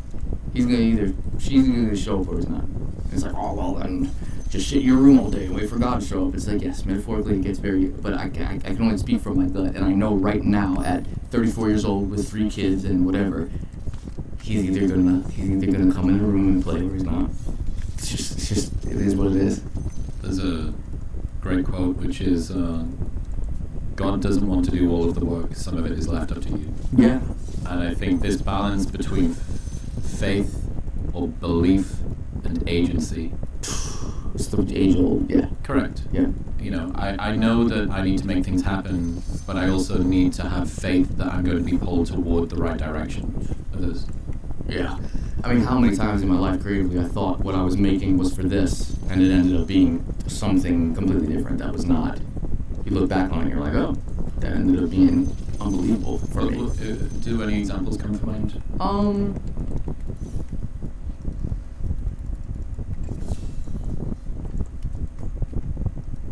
Just like right now, this is the number one record at Rhythmic Radio. I've never had a Rhythmic number one in my life, and it was a record that I was like, you know what, I'm going to return to just like really listening to something that I just listen to as a fan, and I want to put it in the car and like, I just like it, not like, I need hits, I want big songs, and it's going to affect the world. I just want to like get back to a place where I'm like, my taste is driving all of this, and I'm in the car excited playing it back right now. Because there's waves and flows, there's different ways to attack product, and like, my gut was saying whatever. So I made this song, and I was like, oh, this will probably be for me, no one will ever find it, and like, the most unexpected artist in the world was like, I'll take it, and I'll take it to radio, and it ends up going number one, and it was like, I never would have thought this artist would have took it, I never would have thought, so it's like, sometimes you make things, and as long as the offering is pure, and it's like, aligned with your gut, the universe will be like, you think it's going to be here, but I'm going to put it over here one day, and then you look back 4 years later, and you're just like, I would have never predicted what that was, like ever.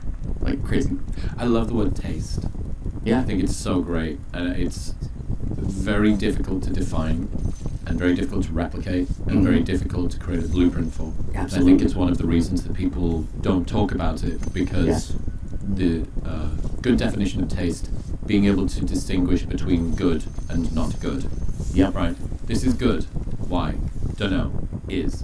This is not good. Not sure either. It just is literally, not. Yeah. Literally. That's a forever coagulating, not problem, but a very interesting interaction with product and me. It's always When you like, say product, what are you referring to? just like the thing you made, Right. the product, not like a sellable thing, just like the finger painting, put it on the table, it's a product right there. It's a product of my effort. Yeah, no, it's wild. There's always a forever interchanging, what's good for the person, what's good for me. Some people would even say, like the Rick Rubin approach is always just like, it's about if I like it and nothing else matters. But like sometimes there's thoughts that creep into my mind where it's like, this is like almost a cooler melody, or this is like a cooler way of approaching it in my opinion. But I know boiling it down here to allow the person to understand the point of the pre, to then be affected by the hook, it will affect more people constructing it this way. Scorsese makes this, and The Avengers is here, and like,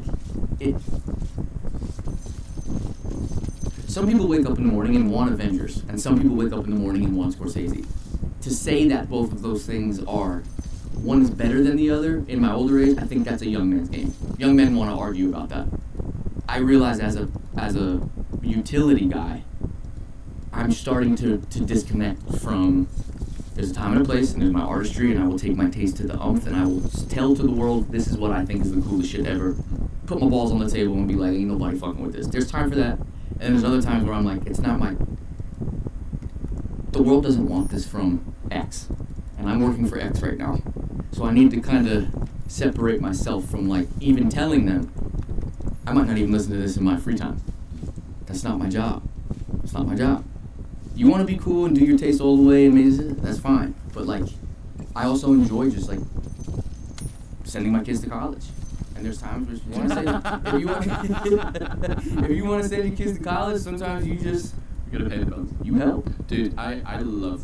We'll get back to talking in just 1 second, but first, if you have been feeling a bit sluggish, your testosterone levels might be the problem. They play a huge role in your energy, your focus, and your performance, but most people have no idea where those are or what to do if something's off, which is why I partnered with Function, because I wanted a smarter and more comprehensive way to actually understand what's happening inside of my body. Twice a year, they run lab tests that monitor over 100 biomarkers. They've got a team of expert physicians that analyze the data and give you actionable advice to improve your health and lifespan. And seeing your testosterone levels and tons of other biomarkers charted over the course of a year with actionable insights to actually improve them gives you a clear path to making your life better. Getting a blood work drawn and analyzed like this would usually cost thousands, but with Function, it's just $499, and right now you can get $100 off, bringing it down to $399. Get the exact same blood panels that I get and save that $100 by going to the link in the description below or heading to functionhealth.com/modernwisdom. That's functionhealth.com/modernwisdom. I love this point. The idea of like artistic validity or artistic purity or something. Oh my gosh. I mean, how many people, music is very rife with this, but maybe even art, modern art, Yes. would be even more so, that the more obscure or inaccessible or clunky or difficult it is to get or to understand, the more sophisticated you seem. Look at how refined he is. He's Yeah. able to Yes. consider the Oh my complexity God. and the depth. Oh my God. And you're like, if it's not popular, it can't have impact. Like, as in, if nobody wants it, you can think it's the coolest shit on the planet, and maybe it is. But if the world isn't ready for this, Yes. it doesn't matter. You can, I say it all the time, I make the joke in the studio all the time. If you want to be,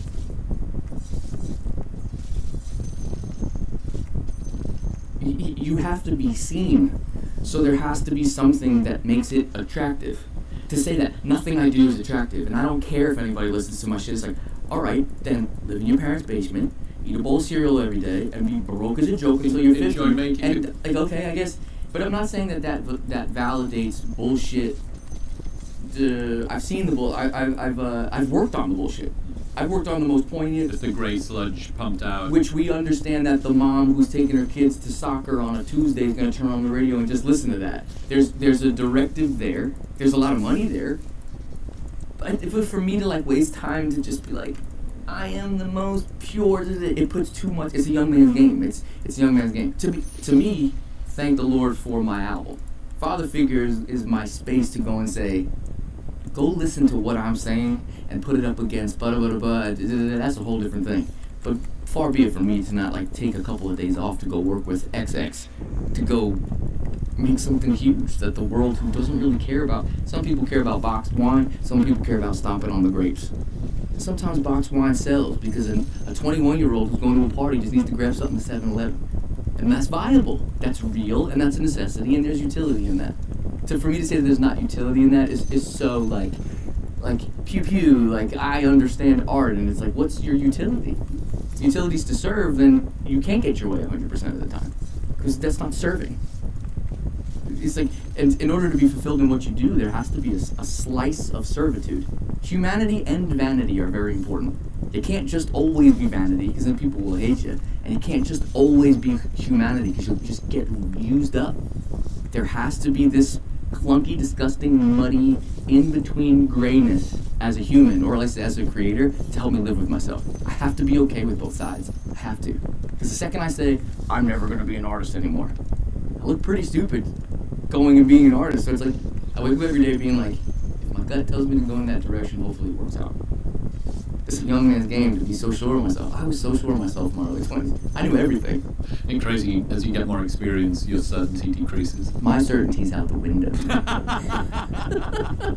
don't even know my name anymore. The only things I'm certain of are the things that I can't pin down. Like, I can't pin down, like, the direction I need to go to day by day, but my gut is leading me in this uncertain thing, but I'm certain that the uncertain is, like, the adventure. It's the thing that brings the spoils of war, you know? Okay, so maybe the dynamic that's happening there. Early on in your career, you have less experience, your taste is less refined, your ability to follow your gut and your instincts aren't there in the same way. What that means is you need to have more of a prefabricated plan. You can't go up and just improv freestyle rap your way through this thing, because what experience you rely on? Yes. So you go in and you're a little bit more contrived, a little bit more curated, more purposeful. Oh my gosh.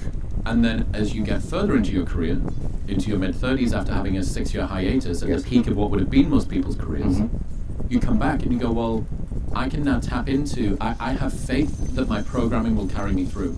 I told you. Oh my gosh. I told you Yes. this story about last night. I played the town hall in Manhattan last night, and the sound cuts out for 5 minutes in the middle of the set. I can't keep going with what I was supposed to be talking about, so I just need to find Zach, my warm-up. They came and said, "Hey, I know you've practiced your set 30 times. We need you to extend by 15 minutes because they're doing bag checks at the front." He's like, "Can you just create another 5 songs out of nowhere for us, please, this evening?" And he fucking crushed it. Love it. That is that faith that my programming will carry me forward. Mm-hmm. One other example on that. I was doing a big podcast a few years ago, and I decided I wasn't going to eat on the morning, and I was going to train hard. And I was like, the dopamine and the fucking adrenaline are going to be going. I'm going to be super dialed. And I felt amazing. And then I went hypoglycemic partway through the episode, and my brain just went completely blank. Oh my gosh, made me nervous. I'm like staring, like Brown.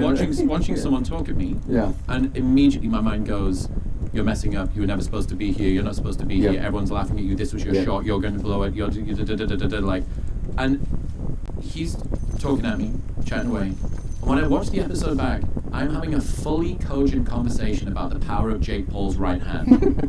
I'm like, yeah, well, the interesting thing is Jake Paul's knocked out every opponent that he's faced. And I'm like, you were never supposed to be here. You're not supposed to be here. Like, I'm like, Yeah. oh, that's programming. Yes. That's like 1,000 hours plus 2,000 hours of conversations over the last 8 years. Just Absolutely. like pulling you through. Yes. Yes. So that's why you're allowed to use experience and taste and instinct deeper into your career, and you can't Yes. use it at the Yes. start. I say it all the time. It's like Rihanna had to make Shut Up and Drive to get to like Stay. Like Bruno had to make the Lazy song to get to like Uptown Funk. It's almost like you have to, and you also have to be okay with the growth of what it is. Like you gotta just like create, put it out, and then there's nothing you can do about your growth. If you want to get to somewhere, you're gonna have to start somewhere. So it's gonna be messy, it's gonna be sloppy, and it's not like you said, it's gonna be contrived, and it's gonna be whatever. Like if you listen to even like any song, like Don't Shoot the Boy Down on my album now, or 6 years ago, what someone's favorite song might have been. It's two totally different worlds. Totally different worlds. So it's like even like you said, the autopilot thing, or just like your programming of what we only rehearsed for 4 days for Four Stills because You're kidding. I used to rehearse for months. But there was We did a middle a million section. people on stage. You improv the whole thing. You're conducting everything. That's, all right, look, I Yeah. get that you've got lots of experience. 4 days feels like a high wire act. Okay? Fucking looking at your manager through the window, and he's like, Yeah. No, it was 4 days of really intense rehearsal. I mean, they were like in the 10-hour range, but you're right though. It's like you understand this will probably hit, this will work. I can pack that in. I'll remember to bring that part out. And I wasn't remembering a single lyric the first 2 days. But if that would have been 6 years ago, I would have been like, book another month, and we're gonna get in another 12 hours a day, and I can never forget while I'm rehearsing a lyric. I was like, you know, it's gonna kick in when the adrenaline's there. Didn't need the lyrics on the sheet and shit. I was just like, all right, it worked. And then another thing hit me too is that I don't really need to keep touring. So if this fails and crashes miserably, like this is the one show I was gonna do anyway. So I'll freestyle the whole middle of the show. We'll pick 5 songs. I'll like build the shit in front of everybody because that's kind of what I do in the studio. And if it fails miserably, it's not like it's like I'm not gonna pay the bills to like finish my tour. It's just like that didn't work, but it felt like it worked. So when I walked up there, I was just fucked up that. so when we ended up freestyling it was programming. It was for sure like. I also have a bit of just like I don't really have much to lose. This could all. I walked away from it. I walked away from it for so long and accepted it and like put it in a coffin and sent it down the river and like watched it go away, only for like God to like lift it up, present it at my front door when I woke up one morning. But like it was so gone that now I'm kind of like I could do that. So it is actually, which brings me to like I very very vulnerably speaking. It's just like this stuff is very. This is a point that I just kept thinking about days before speaking to you, is that I can't express what it's like to be like. It's hard for me to put a thought process on like. If you really love your life, then just like love your life. You don't need to inform people and let people know how great your life is. So going on a podcast, talking about how much I don't care, seems counterintuitive, which then makes me not want to even just like leave my house and come and talk to you about it, because I don't know how to express the like. I'm on a podcast with one of the greatest podcasters in the world, and this is like one of the biggest platforms, and I'm talking about how much I don't give a fuck. I don't give a fuck. But there is a piece of me that I do in my deepest morals find important, and I should shoot those out into the world, but it's also a larger risk that I don't really care to take. Like if we talked about how you speak with your best friend after a couple of drinks, like back home or whatever, which is like everybody else, the people you trust the most, you get down to what you really believe.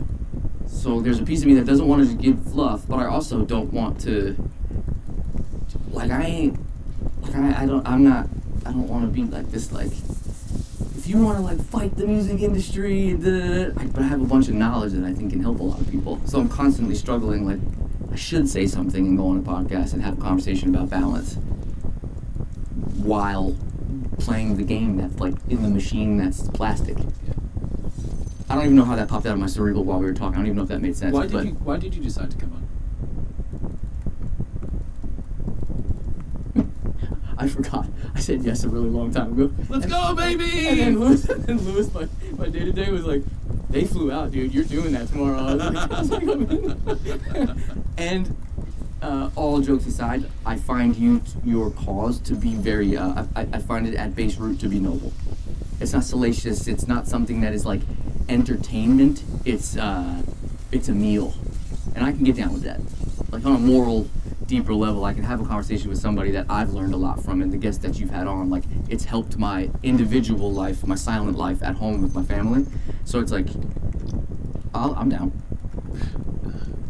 Well, I appreciate that. Yeah. Thank you. Yeah. I also appreciate your booking agent or whoever just sliding it into the calendar and being like, Friday. What am I doing today? And honestly, truthfully, I'm a really big fan of you as what you've decided to put out into the world. I respect that. Thank you. Deeply, on a really deep level. So Thank you. Yeah. That means a lot. Taste is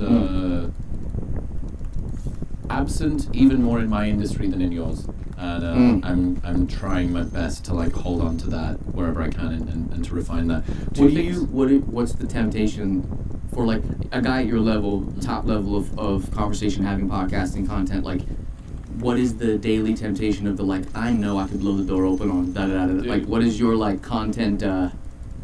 Well, first one would be almost all platforms, big platforms with like hardcore tribal audiences are built together over the mutual hatred of an out-group, not the mutual love of an in-group. Wow. This is how all cults, how all movements are built, right? By identifying the other. If you look at the way that American elections have been won, the last election where the party that was voted in was voted for love of party, not hatred of the other, was 2012. Since then, most people have protest voted against, I am not that, not I am this. Wow. And that's how, so a great way to judge whether or not the content creator that you listen to is playing the game correctly, or playing the game in an honest way. Is the audience bound together over the mutual belief of something as opposed to the mutual disbelief of something else? Wow. And I've never played that game. I don't start beef with people online, even if I get like poked at a little bit here and there. I genuinely try and platform people who I can go from fucking John Belly and Matthew McConaughey to like some 22-year-old YouTuber from London who I found a one video essay of and I fucking love. And Yep. I'm like, you're coming to Austin and I'm going to speak to you on the podcast and I'm just going to give you a shot. Yep.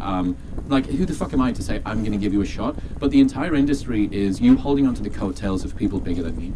And then, 3 and a bit years ago, Rogan puts me on when just a DM. I've got 250,000 subs. It's nothing, and he brings me on and gives me a shot, and it went really well, and that was great. Wow. And being the opportunity to go from you like lying in the hammock everybody else has created for you to turning the hammock into a trampoline that other people can bounce off. Yes. Is really fucking cool. Two other things that I don't want to forget that came to mind while you were talking. The first one was, you said that you stepped away for 6 years. Have you ever heard McConaughey talk about when he stopped doing rom-coms? Mm-mm. Bro. So he's like the rom-com king. And what I didn't realize was rom-coms was super easy to make, super cheap, would generate at the box office, get replayed at Valentine's Day, replayed at Christmas. Like, it was a cash cow. Like, Yeah. he was the rom-com king. But he realized that it was a little gray sludgy, he was becoming formulaic, he was churning these things out, and he didn't want to do it. So he stepped away. Yeah. And he stepped away, I think, for 18 months or 2 years at like the peak of his career. Real similar to your story. And they came and they offered him $5 million for the next role, and he said no. And they said 7, he said no. Then they said 10, he said no. Then they said 14, and he said no. And they were like, well, what's he got going on? In order to say no to $14 million for this role, which is, easy in, easy out, whatever, however many weeks of work, he's got something really serious that's happening. And that was the moment that his catalyst that got him. Exactly. See, it's funny, is at my age, I don't view him as the rom-com guy. Well, Like, I view him as not now, like- but the only reason he was able to get there was because he dispensed with that outfit, right? It's amazing. Second thing, It's amazing. you know those balance board things? It's like a skateboard deck on a little sort of Yes. cylinder. Yep. I always think about this. So you were talking about the fact that you have to play the game, but know that it's not about the game. And Yes. sometimes you are playing it more, and other times you are playing it less. Absolutely. When you think about standing on one of those balance boards, at no point are you actually in balance. You're always making these little micro adjustments. forever coagulating, yes. And then Yes. every so often you go, whoa, holy fuck, like we really Yes. like nearly kissed the ground there on that Absolutely. one, and then, whoa, Yeah, I got the other way. totally. And I love that idea, and I think that what people want is to think, if I can get myself to the perfect level of equilibrium, I'll never have to readjust again. It just doesn't exist. Readjusting is the game. That is it. Then you start to realize that leaning left or right is not even the thing. It's like you can just do your best to do ab workouts to stay on. It's like I know this thing's gonna go left and right, and I have to be prepared for it to go left and right. So I got to make sure my core is like very, very solid, and then your whole entire holistic perspective changes to make sure your core is right to do the balance, because the balance is all that's happening. Like you said, you're never gonna hit the perfect thing where you go, I'm perfectly And I'm balanced. done for the now. rest of my-" No problems for the rest of life. Then your mind starts to think. You're like, oh, it's not perfect artistry. It's not total commercialism. It's the reflection of this balanced thing that is not black, it's not white. It's just a lot of nuance. Some things there's no nuance at all, but I'm blown away in my older age how deeply nuanced it all is. Every bit of it. It's tough to even have. It's just tough to even like confidently move forward. The only thing I'm confident in is the music, because I like it, my own music. Everything else is very, very tough for me. You people say like, what advice do you have for writers? I'm like, I don't even know what I did. I really don't. Like I had a weird, unwavering belief in myself. That's super important. But like, I know there's people out there that are wickedly talented and the chips just don't fall. I don't know how to like combat that. I don't. It's very interesting. We'll get back to talking in just a minute, but first, some things are built for summer. Sunburns, hot girl walks, your ex posting their Euro road trip, and now, lemonade and salt. Element just dropped their brand new lemonade salt flavor, and it's everything that you want on a hot day. Tart, salty, and stupidly refreshing. It's like a grown-up lemonade stand in a stick with actual function behind the flavor. Because, let's be real, if you're sweating through workouts, sauna sessions, or just walking to your car in July, then you are losing more than just water. Element replaces the electrolytes that your body actually needs. Sodium, potassium, and magnesium with no sugar, no junk, and no nonsense. I've been drinking it every single day for years, and in the Texas heat, this lemonade flavor in a cold glass of water is unbelievably good. Best of all, they've got a no questions asked refund policy with an unlimited duration, so you can buy it and try it for as long as you want, and if you don't like it for any reason, they'll give you your money back. You don't even need to return the box. That's how confident they are. I think you'll love it. Plus, they offer free shipping in the US. Right now, you can get a free sample pack of Element's most popular flavors with your first purchase by going to the link in the description below or heading to drinklmnt.com/modernwisdom. That's drinklmnt.com/modernwisdom. I've heard you say the most talented people in the world sometimes don't make the best shit to listen to. Yeah, Why? for sure. What gets in the way? You would assume. It's so funny the way my mind works. I'm like, I'm already editing that. Like, I'm like, well, Well, what would you say? in my opinion, yeah, it's like,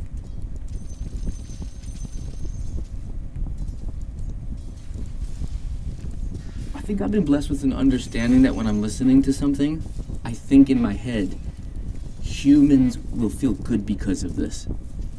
People will enjoy this thing that hits this thing, and this will work, and this will be pleasing to people. It's a thing when I'm creating. I want this to feel pleasing to you. I want you to be affected by this. I want you to have goosebumps and to be affected, not just look at how talented I am.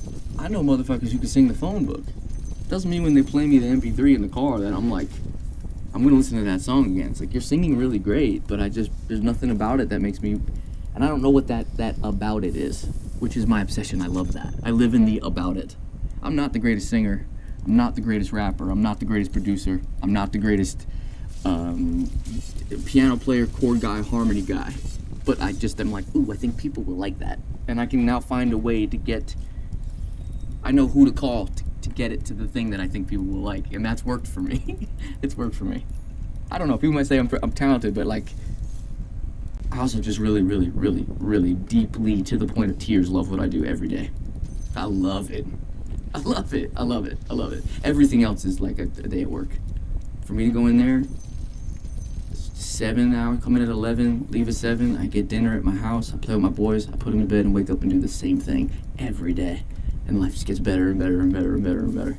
Because I'm doing the same thing I did when I was 15. I'm so happy for you, man. Thank you. It's so fucking fun. And it's hard not to just say that. And I know that might make people reflect on their own thing and not be happy about the statement, but why am I not touring? Or why am I not this?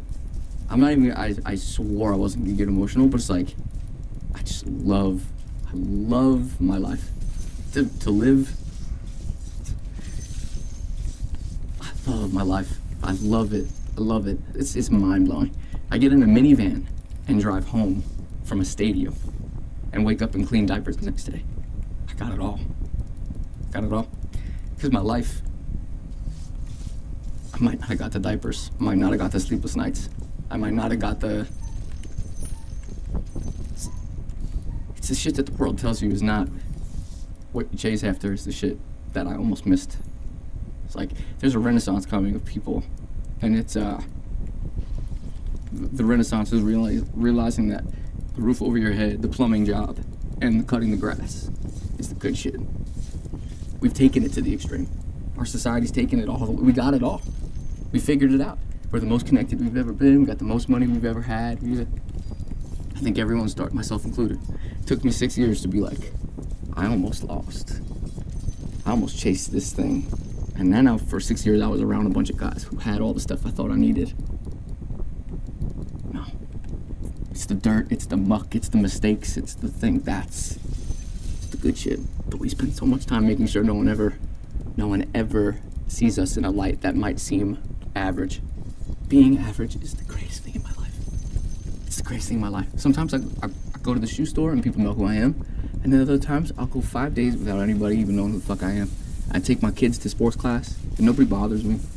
It's like celebrities. Miss me with that. I've never had a conversation with a famous motherfucker. I never had a long 2, 3, 4 hour conversation in the studio with a famous motherfucker that's been like, I love it. It was the best decision I ever made in my life, being famous. God came out the sky and was like, you had the money like you're famous, but you don't have to be famous. I'm taking that all day long. Fame makes no sense to me. And I think the general consciousness of the population is waking up to that. Like the idea of celebrities, like, everybody's like side-eyeing these guys, like, you're not perfect, because I'm not perfect. It's like, what are we doing here? Like, what are we talking about? I don't know how I just went on that tangent. I apologize. I didn't mean to. Yeah, you guys have to make me look like I'm making sense. He's just thumbs up. Yeah. That was the main thing, guys. Like, even if I can get on this podcast today and just be like, my coffee in the morning and the grass on my feet and a roof over my head, making music. It's like, you'll never stop me. You'll never stop me. I love what I'm doing so much. I'll never stop. I'll be 90 years old just doing the same thing every single day because it gets better and better and better. And the relationship changes with it. And to be able to get paid like that, where I don't have to, I could play one show at Forest Hills and then people show up. I think because I walked away and let go of it, when it came back, I was like, I didn't even know I had this when I had it 6 years ago. And now coming back to it, it doesn't even define me, but it's just like this funny, like I'm like the Monopoly guy with a mustache. Like, it's all fake money. I'm rolling dice. I'm like, if I lose money on fucking Boardwalk, this. Yeah. Like, it's just, life is good, man. Life is good. You ever seen Peaky Blinders? No. Okay, so it's a show about a gang from Birmingham in the 1920s-ish. And in it, it's a group of brothers. They were in First World War. Two of the brothers were in the First World War. And they went to the Battle of the Somme. They were tunnel diggers. Real dangerous, high like mortality rate. And Tommy and Arthur, the two older brothers, they have this line where they say they basically thought that they were going to die at the Battle of the Somme, but they didn't. And they refer to it as everything after that was extra. Yeah. And it feels to me like you died during that time. Yeah. And you're like, everything after that was extra. Absolutely. I look at in therapy. I did an exercise where I looked at me on a boat and thanked him. Thank you for getting me this far, but I have to go on without you. You helped me survive. You all your tendencies and all of your things, they helped you get to this place because it was survival. But I can't keep you with me anymore, and I got to say goodbye to you, and I got to move on. And I did it. It's just the boat went away, and once the boat went away, you look at things in a much different. It's just much different. It's just much different. It almost comes to you when you let it. I hate being the like guru guy. I'm just not chasing much now. I just know that if I fish and make father figure, some artist out there is going to be a commercial for myself, and some artist is going to hear it and then ask me to go work with them. I just know that. I know that in my 2-year plan of spending all this money or whatever. It's like when you fish, you fish. You can't get into water with goggles and like start swimming after the fish. Most motherfuckers want to just like, I really in my early 20s, I was like in the Speedo with the goggles and the scuba trying to get a bass. I'm like, and then someone's on the dock like, young man, just grab the pole and just hang out. It's like, well, I can't see the fish, and what if they don't show up? I said, they might not. But you're not going to catch shit from forcing the universe. I don't know. It's so countercultural because most people will tell you, wake up and force the universe. No, dude, you should not be doubting anything that you're saying. I Thank you. Coming from, you get a lot of, you get so many rounded, polished perspectives of like good information, so I appreciate that. I believe it. You're tapped in. There's two types of people in the world. There's people that are tapped in and people that aren't. And when you think about that, when you're talking about it and you're saying like, you can't stop me, you're not going to stop me, I'm just doing what I want to do. You know that feeling that you get that's like a birdcage opening in your chest? Yes. That. Yeah. Like, that's what people should be chasing. That is honest to the Lord. I think a lot of successful people, myself included, I swear to you that is the superpower of whether it's production or podcasting or whatever, is accessing the thing. Because once the thing is seen by people, they say, that's the thing that I have hid for. Like, there's a freedom in the birdcage opening up. And if you can access the birdcage opening up, I just feel like, by the grace of God, I've been able to open my birdcage on record so many times that I've learned to be okay with the fact that I'm emotional, that I'm okay with the fact that like things can wreck my day, and seeing one thing on social media will fuck me up so bad that I have to get off of it for 6 years. I'm okay with those things because I just think my birdcage is I'm sensitive. There you go. all that talking to say no, I'm sensitive. Dude, I really appreciate you saying that. I think sensitivity is your strength with regards to this. Oh my gosh. I've been wearing this, I guess the audience might not have noticed, but I've been wearing this little piece of red for about 6 weeks now, and it's got the letters ILM on the back, and it's got an infinity symbol on there. I went and did a retreat in Sonoma County about 6 weeks ago, 2 months ago. It was 12 hours a day from 9 a.m. till 9 p.m. Wow. Of very deep emotional work. Intensive. Incredibly sober, non-psychedelic stuff. And the ILM on this stands for I love myself. Mm-hmm. And it was the thing that you wanted to take away. But in it, what you were talking about, that I need to send that version of me off to see. Yeah. So many of the fears and doubts and patterns, the patterns that people have, especially the ones that you don't like, they're there to protect you. They're there to try and keep you safe. Yes, because they're there they to get you validation yes. from the world. And even my work when I was 14 years old was every night I was lost in that screen, creating and living in a world that was not reality. It's what helped me grow as a man. It's what helped me stay alive. Like music is literally something that I held on to like a life raft, and it was so embedded in but then at what point when you're a grown man you say, is this escapism? Is it easier for me to be listened to in the studio all day long than go home and actually have an interactive marriage where my opinion doesn't actually end all be all of everything? It's a very, very, very, very interesting thing. Like you said, saying goodbye to that person is saying, like, I know I was put on this planet and I've been given gifts to make music. I'm pretty sure of it at this point. But I always have to take inventory on whether it's escapism or not. Sometimes it's healthy to escape as men. I think there is something very valid on a man who goes fishing on a Saturday. There's something very valid about your own time, your solace, your whatever.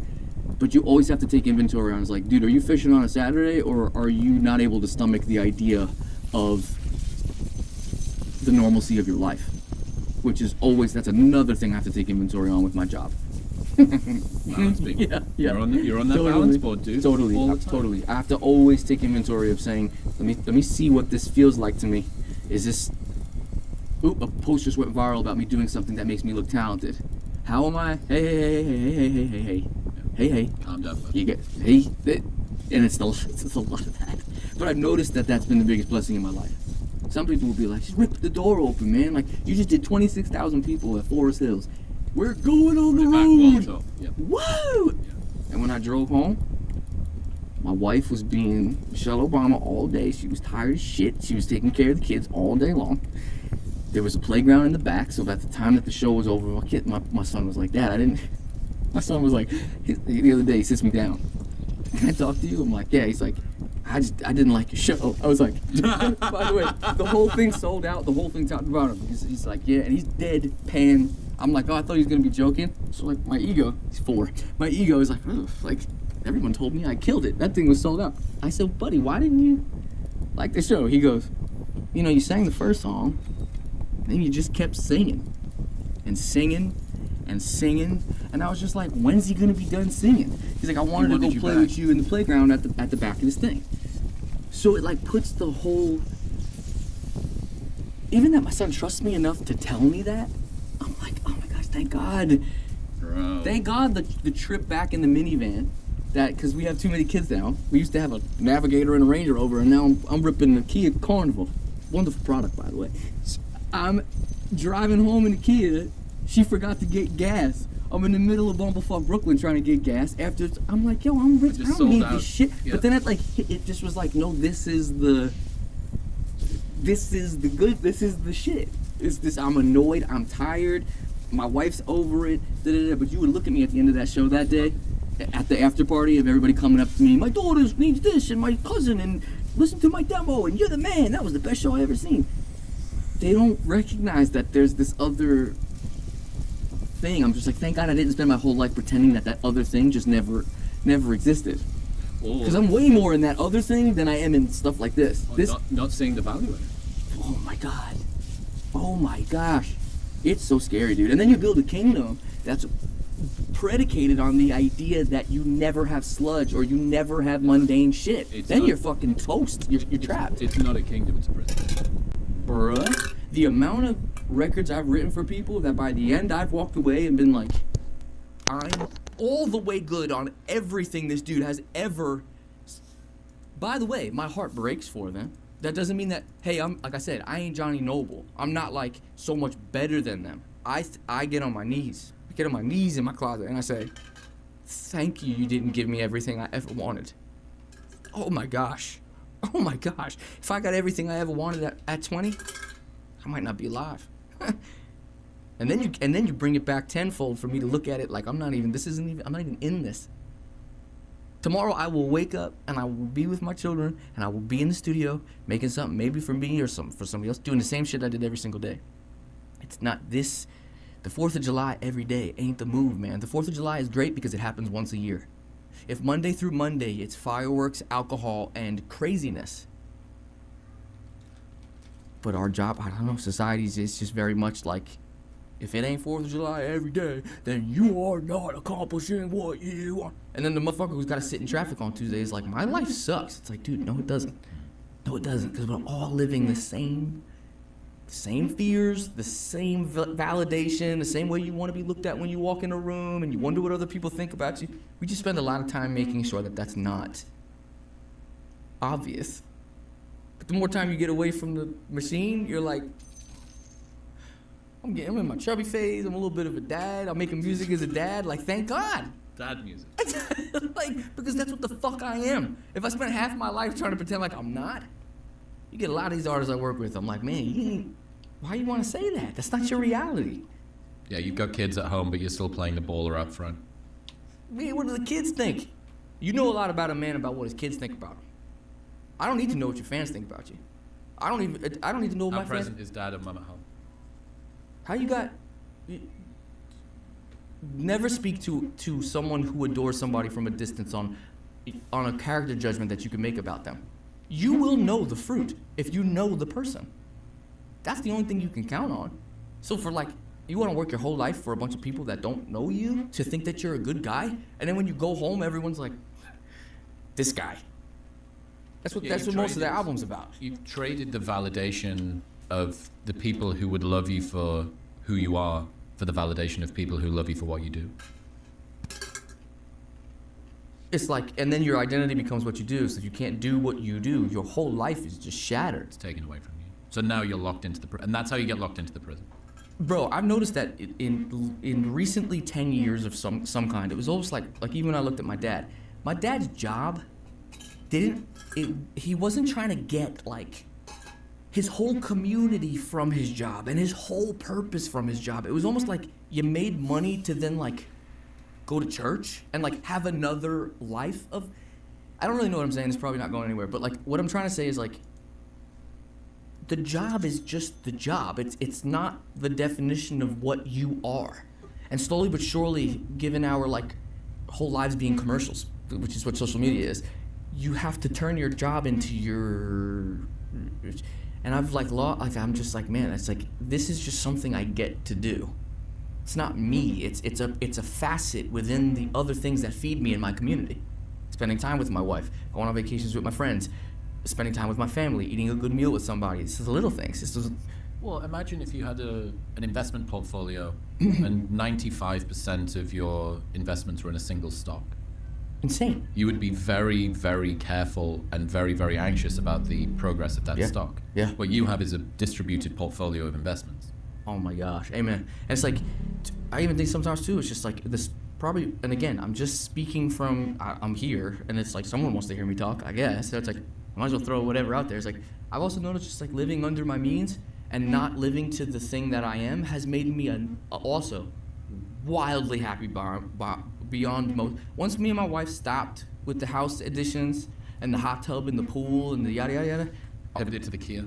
What'd you say? A hard pivot to the Kia. Bro, I'm in the Kia and they got these little nature sounds that you can put on in the car and shit. I'm like, I like this just as much as my $175,000 Tesla that I got neck pain from ripping on the highway on. I'm like, oh, thank God I got the Kia. So then it really started opening up in my life to be like, what if I just live completely under my means? I'm rich forever. If I live like a motherfucker who makes the type of money that I make, I'm gonna have to be on the wheel forever to keep that moving. But if I just make the house smaller and accomplish huge things and just don't make a big deal out of the accomplishments and just keep it kind of low key and then just tuck it away somewhere that if anybody ever needs it, it's there, but I'm here on the grass with my ass on the grass with the kids just hanging out and doing the thing, that is like bring you to tears levels of like, thank God I did not keep chasing whatever. Because the money ended up coming and it ended up working out and I got enough of it to go around. So it's so weird. It's like frog in hot water. I would have been the frog in hot water if I didn't find out how shitty my touring contract was and artist contract was. For sure. What an odd gift. Bro, I be looking at people sometimes and I'm just like, man. Says the guy with a bunch of money that money's not important. I Unteachable lesson. I know. We've been down that road, I understand. But it's like, I'm telling you, man. It doesn't, the money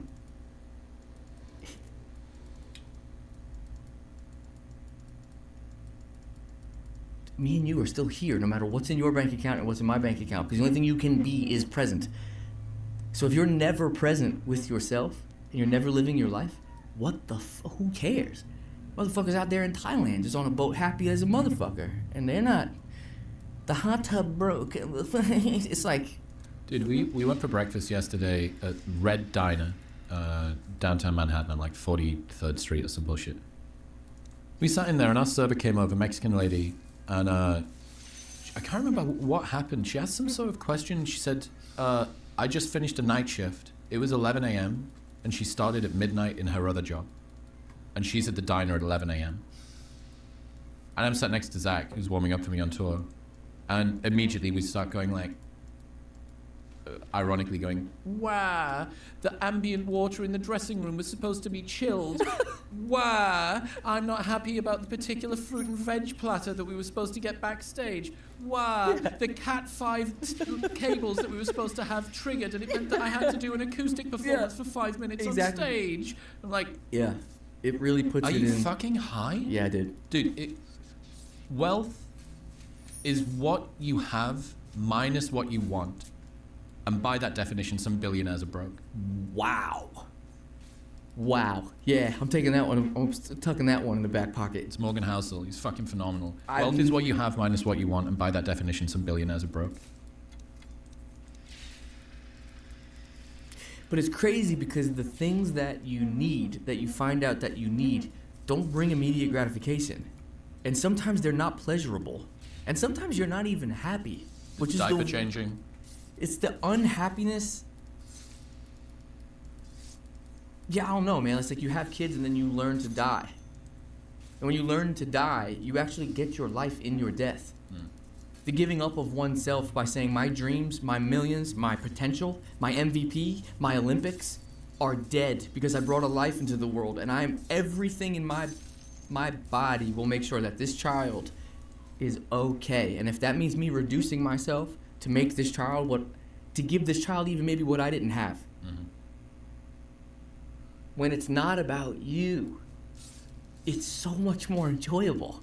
If everything is about you constantly, and I don't want to get too deep into just like what I think is wrong in society, like I ain't Jordan Peterson, I'm not like educated, but there seems to be this, it's all about you and chase what you want, and if you don't get what you want, your life is a failure. But I've found so much freedom in it we don't have to go down that road with me. If you want to go to your friend's house, I will, or if you guys have to go to school today, I will wake up early despite being in the studio late, and I will take you to, and I'll feel like shit, but I'm going to take you to the studio. It's probably going to fuck my day up in the studio, but I'm going to make sure you get to school. Kids shift your perspective on a lot. And I mean, it's so deeply to the point where I say people who don't have kids, that's another thing. I look at my children and I say, thank God I had you to refine me into someone I didn't even know I had the potential of being, or grabbing a level of patience, or exposing how impatient I actually am. I thought I was this like patient, level-headed guy until I had kids. Oh yeah, very patient when you only have to look after yourself. Oh yeah, your patience is really being tested. Like even now, like I wake up with the kids, I don't have time to work out. I should make time to work out, so all I gotta do is get up at 4:30 because so-and-so on Instagram told me. Like I almost feel myself becoming softer around the edges because my concern is the life of somebody else.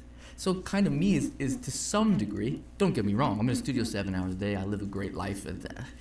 And you know what, no, I'm not going to, validate everything that I'm saying. Or there's a different word that my therapist tells me like not to use. I constantly try to like justify. And I'm not saying equivocate. Yeah. Well, on that, you have done it a few times today, yep. And I think it speaks to the fact that you don't want to come across as preachy, and the fact that you're saying, hey, look, I'm an idiot too, but the disclaimer, the reason that I have the compulsion to do that as well.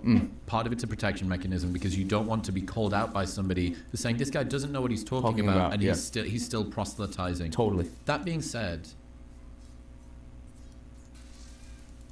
not saying a thing that you believe because you're worried about the criticism of people who are going to hear it and misunderstand it. Yep. You really should not be worried about the criticisms of people who don't understand what you're trying to do. Absolutely. if people misunderstand you, that's a them problem, not a you problem. And it's like something to try and overcome that is really tough. That being said, in the music studio, we spent the first half of this conversation talking about taste and about how, like, I just know that it's good. But you're in an alien environment here. Mm-hmm. And you're thinking, well, I know that this is good. Yep. But I'm not sure whether or not I'm allowed to think it's good. Yes. So this is you at the beginning of the music career, going like, well, if I can prescribe and I'll hedge and caveat and I'll litigate my way through this thing. Absolutely. And so it's just a new. And if you put So me true. if you put me in the music studio, you're like, maybe we need to. Can we like roll that off on the kick drum? I'm not a saying little? I'm a guitar player, but Yeah, maybe yeah, you can try it. yeah. That's amazing. Yeah. That's amazing. Yeah, it's funny. People even this a usual comment my whole career has always been people thinking I'm on drugs when I'm in the studio. I'm a different person. I'm a different person. They're like, he's whacked out. He's cracked out. They see footage of me in the What's studio. your demeanor in the studio? So I'll sing something and it'll like be freestyle, but then I'll listen back to it like I didn't even make it. Like, this is the best part of my day. I'm having so much fun right now. I light up. It's like, it's the thing that like my whole being feels like I'm supposed to be doing that. I just tell them like I'm a little, it's like a little screw loose or something. It's not necessarily that, and I think I've done it long enough now where I'm like, Max Martin, Rick Rubin, Pharrell, every time I'm around. The other day I was in the room working on BTS and Max Martin was in another room, and I was in LA. I took a quick trip. They're like finishing up their album, blah blah blah. They asked me to come out there work on stuff for them. Max walks in the room. We're working on something, and I'm not like creatively like, whatever. I'm not gonna nope. I can go there. Max Martin walks in the room and he listens to what we do. Max is just 20 years older than me, you know. I'm like, all right, here we go. I've never seen him work before. I'm like on the couch and I'm looking at him, and he's like, can I give some notes? And he's in a room full of like 8 people. I can't explain it, and producers and writers will know what I mean. This motherfucker in 17 seconds was like, he listened to it one time and he was like, oh, your intro is your pre. Just take your intro and make it your pre because that's your best part. He's like, and then bring it back in 30 seconds later. We were like, boop, boop, boop, boop, boop. We moved it all and we all looked at it. And I was like, oh man, like only time can make someone that fucking cold. It's the same thing with Pharrell. Pharrell be walking in the room after working on something all day. He be walking in and just be like, no, just move this and do this here. I know that the wall looks like it's 5,000 feet tall, but it's only 5 feet wide. Just walk around it. I'm like, God almighty, motherfuckers be asking me how do I get good? And I'm like, yo, it's just, you gotta just do it for 20 years. Because the 20-year motherfuckers are so cold. Pharrell's so, Rick Rubin's so cold. Max Martin's so cold. They're so good. And then I thought when I got with them, they'd give me the keys. But then I realized they just didn't get off the treadmill for 20 years. I'm like, oh, that's true mastery. Like Picasso doing like a drawing on a napkin when he's 80, and it's just a stick figure. After all that shit, it's like the wall was only 5 feet wide. I really look up to those 5 feet wide motherfuckers. It's amazing to watch. I don't know how I went on that tangent. I get passionate about music. I'm interested in what gets in the way of talent creating amazing music. If your sleep's been off, you're taking ages to fall asleep, waking up at random times, feeling groggy in the morning, Momentus's sleep packs are here to help. They are not your typical knock-you-out supplement overloaded with melatonin, just the most evidence-based ingredients, perfect doses to help you fall asleep more quickly, stay asleep throughout the night, and wake up feeling more rested and revitalized in the morning. That is why I take these things every single night when I'm on the road and when I'm at home. It's why I trust Momentus with my life, or at least with my sleep, because they make the highest quality supplements on the planet. And if you're still unsure, they've got a 30-day money-back guarantee, so you can buy it completely risk-free, use it for 29 nights, and if you do not love it for any reason, they will give you your money back. Plus, they ship internationally. Right now, you can get 35% off your first subscription and that 30-day money-back guarantee by going to the link in the description below or heading to livemomentus.com/modernwisdom and using the code modernwisdom at checkout. That's livemomentus.com/modernwisdom and modern wisdom at checkout. We spoke before about the most talented people don't necessarily cut the best songs. Yeah. How is it not the case that the person who has the most talent doesn't make the best music? What is it that's getting in the way? There might be a talent of making things that people enjoy to hear. Like Tame Impala, like Kevin Parker. He's like, I think he just like has a talent in making things that people enjoy to listen to. This is soothing to my ears, and I want to play it on the way to the beach, at the club. I don't think he's like the third chair at the fucking Rachmaninoff Orchestra in Australia. Not a savant or some bullshit. Or maybe he might be a savant in making the thing that yes. you know what I mean. In delivering instead of that. I've had this thing. So I was thinking about. Most sorry to cut you off. Most of the bigger producers I've been around, I've recognized that they don't really have any technical ability. None. Some of them can't even play an Not like instrument. an impresario. No, they're just like, I don't care that it's the third harmony and that's not in the chord. The chord just feels good.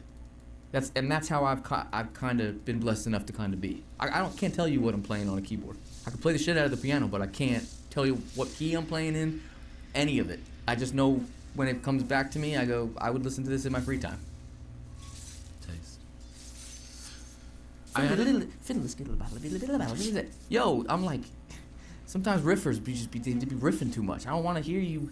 It's like, and then you want to play me the song and you just shitting all over the song riffing. It's like I don't even know what you're trying to tell me. Let me sit in the room for a bit and at least look at the wallpaper before you invite me in the den. If you're trying to take me on a house tour, and then when do you take them out when they're bored to take them into the next room? Not just look at this house and there's purple walls and there's blue walls. Some talented motherfuckers be trying to just give them the whole house tour on the whole shit. Can talent be an obstacle in that way? Of course. Talent, self-belief, that's a whole other deeper conversation. What is talent? I mean, we could spin our wheels all day into the digression of what the basis of the root of the whatever, but talent is like, I've just noticed it's just like that, and $1 gets you to ride the bus. Like, it doesn't,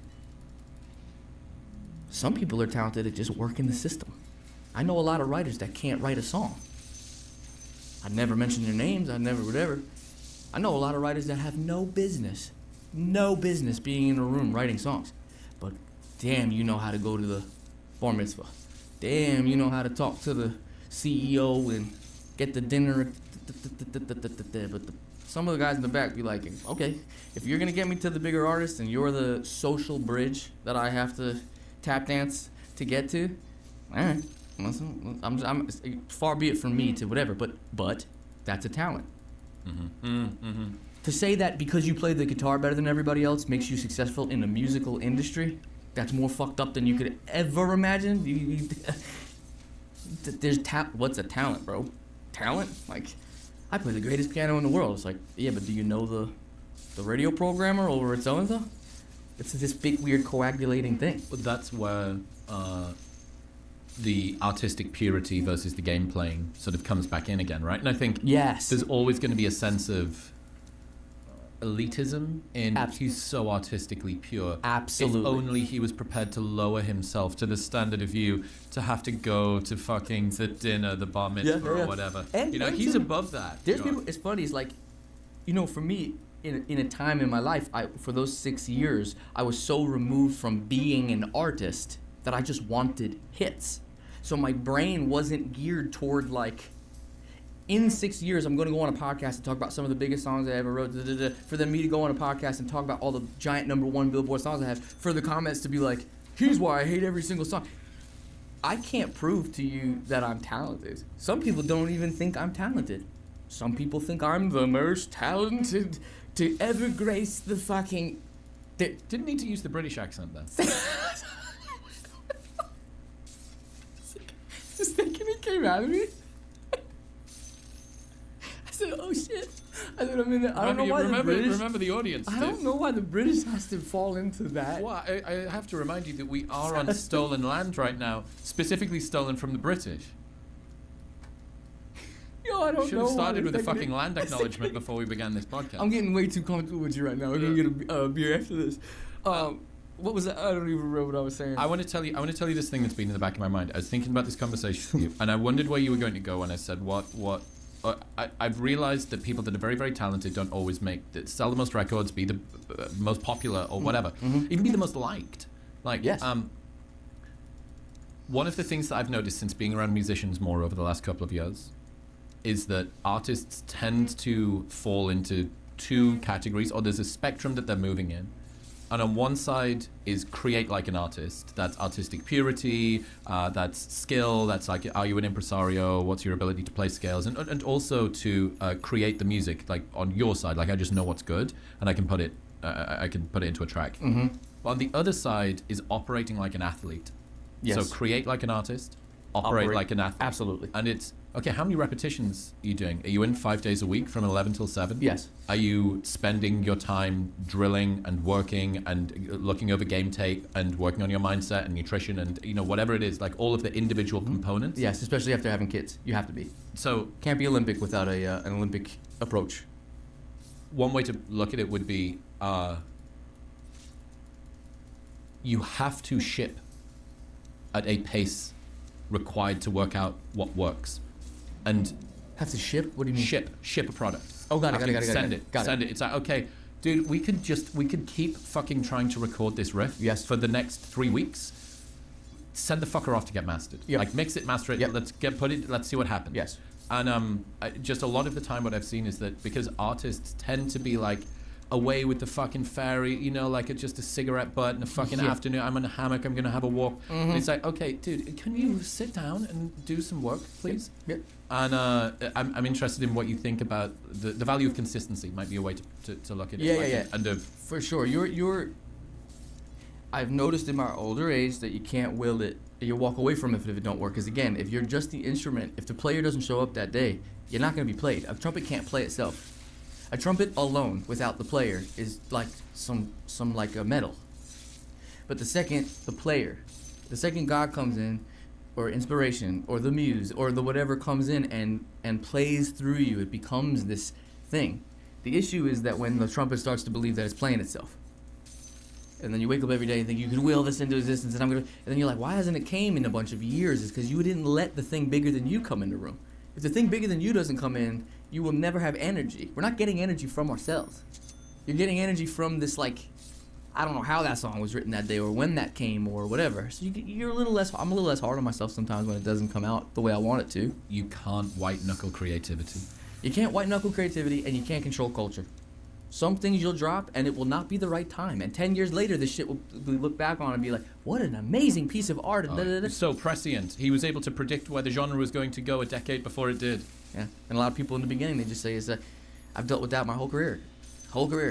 Every album 6 years later is like, the new one sucks, but the old one was the one. And 6 years later, the new one sucks, but the old one was the one. It's like, what are you going to do, man? It's crazy. Talk to me about the story of the new album. Man.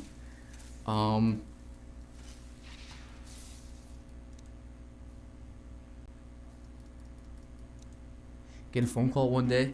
It's a new regime over at the old label that I had. They're like 3 presidents removed. One of them is a fan. Why aren't you putting out music on our label? You guys are fucking me on the contract? What would you do if we gave you your shit back? Let's have that conversation. Talk to my lawyer. He's like, we might be able to get your whole... The reason why you walked away, we might be able to reverse it. I'm like, I ain't an artist. Well, go find out. Go see if it'll... Calls me back. He's like, you now have X percentage of yourself. What are you gonna do? I was like, I'm not. I already pushed that down the river. And then over time, it was just kind of like working on songs for really, really big artists, and then being like, I don't have to write about the experience that's not mine today. Like I could. Felt like the door was. And then it just started opened a to little turn crack into me again. telling like my buddy Pete Nappy or my buddy Ten Rock or whatever, like prolific musicians and producers, like ridiculous. Only reason why the album sounds as good as it does. Hang on to that one.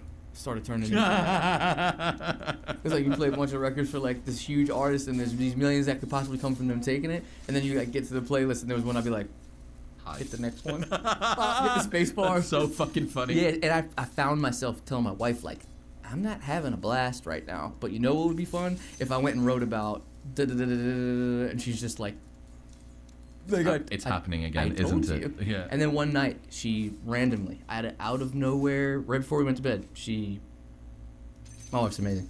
She goes, I'm not asking you, I'm telling you. She's like, you gotta go do this. She goes, you're not gonna be, you're gonna be regretful in many, many years if you don't come back and do this again. She goes, and I don't feel like dealing with you. Joking around. She's like, I don't feel like dealing with you in 20 years when you say you could have. She's like, go spend the money. Go risk it all. Go back into the world. Go do what you got to do. She was like, I'm telling you to. I'm not asking you to. I was like, okay. And then I had a battery in my back. For some reason, when me and my wife are on the same page, life, decision making, a lot of stuff is easier. Especially when she puts the battery in my back. She puts the battery in my back, I'm like drool out the mouth gorilla, beat on my chest, don't get in my fucking way. That's how I feel when she's. So the second she was like, literally like awesome, like, they need whatever you need to say. I believe in my heart that the world needs to hear it. And your fans have grown up and they've matured with you, and you have accomplished so much self-worth, and you've put yourself in the background for so many years. She's like, it's okay to like accept what's gonna come from whatever's coming here. And I just went nuts. And in like 6 months we had an album. 5 months we had an album. So that's the story behind it. Bro. Crazy. And then fast forward, there's a bunch of stuff I can't talk about that's coming out, but like, I thought of this album in my mind as like, I told my business manager, I said, I'm burning X million of dollars of my own money and I don't expect to ever get it back. This will be only pure, exactly who I am, artistry. I'm not concerned about hits, and I want to shoot the biggest videos and be like super creative on it, and I don't expect to get a return on my money yet. This money won't come back culturally for another 10, 20 years because I'd have to get back on the road and then start to schematicize how to make my money back, which will dilute the process. So like in myself having money, I was able to do a pure process of burn money by working on art that was just for art's sake. And I think that is a reason why it came across as potent to bigger artists that I'm working with now, or shit that's coming out soon, or thank God. I treated it like a many million dollar commercial. This is just like a commercial to stir the soup and remind the world that there could be other opportunity for me to go work on music in other areas. It's the greatest advertising campaign of all time. Exactly. It wasn't the definitive thing that's going to make me the greatest in the world ever. It never is. It's just always these constant. It's a new lure in the ocean, fishing for a new type of fish, because I want to just keep it moving. But when you want to keep things moving, sometimes you got to do the thing that doesn't make sense. The machine's not going to help you. Then you fast forward and we're at Forest Hills, 26,000 deep, and I laugh about it because it's fucking hilarious. It's fucking hilarious. Like, the grateful thing changes a lot of.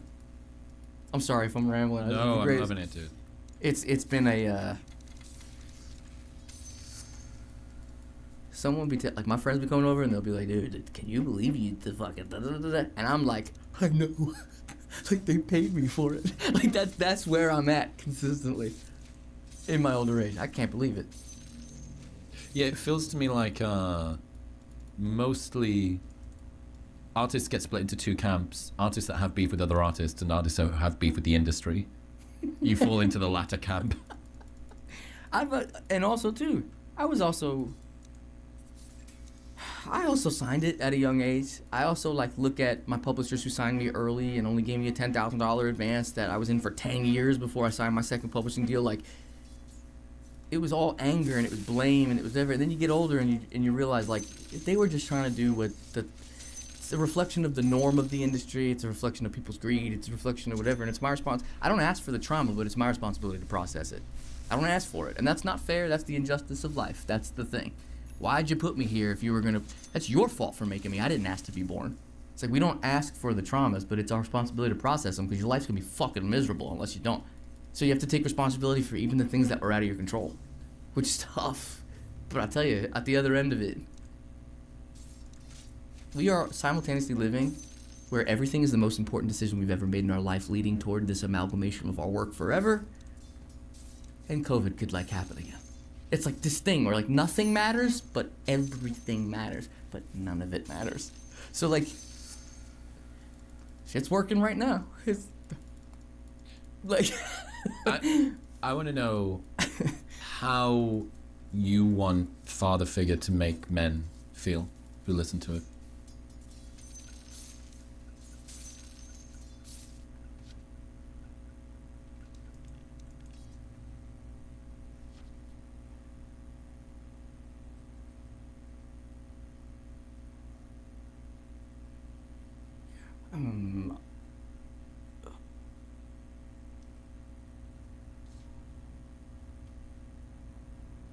It's funny, like we were on a vibe and a feeling that I don't want to speak from that feeling. I almost have to like recenter myself to open the birdcage to get to the general pure intention of what that was.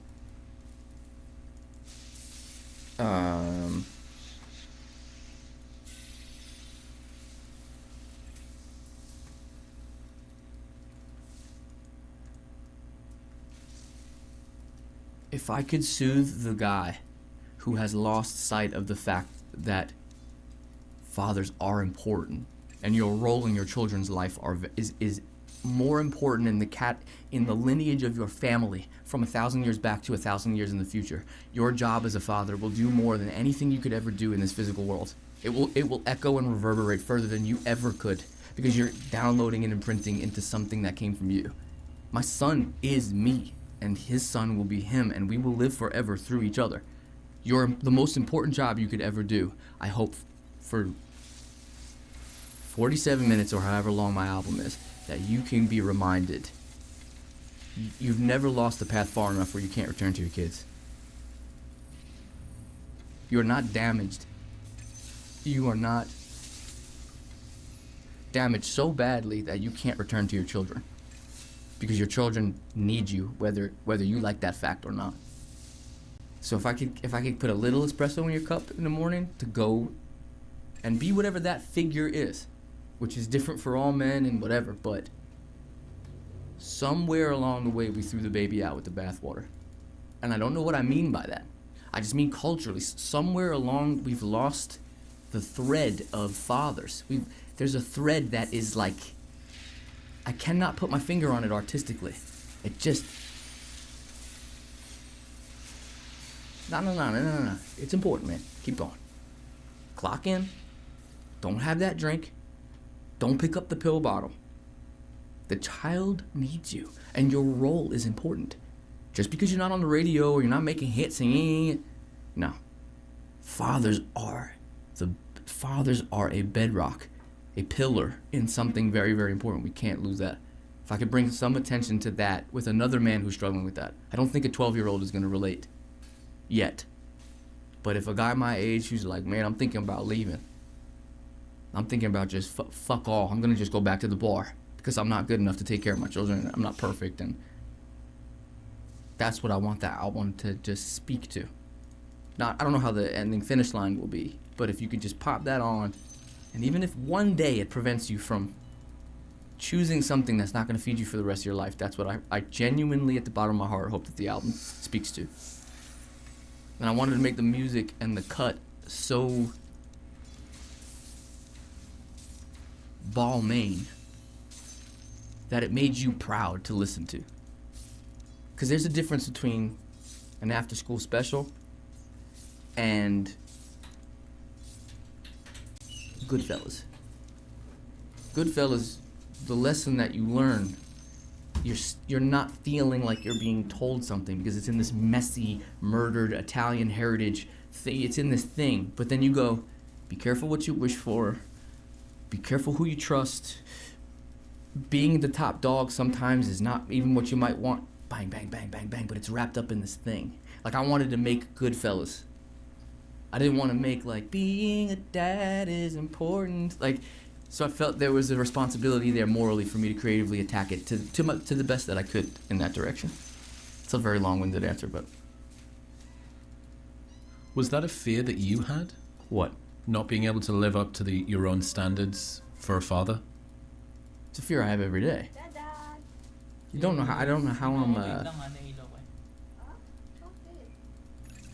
I want my kid to know what working for money is like, but I don't want my kid to be like this, like, starving, like...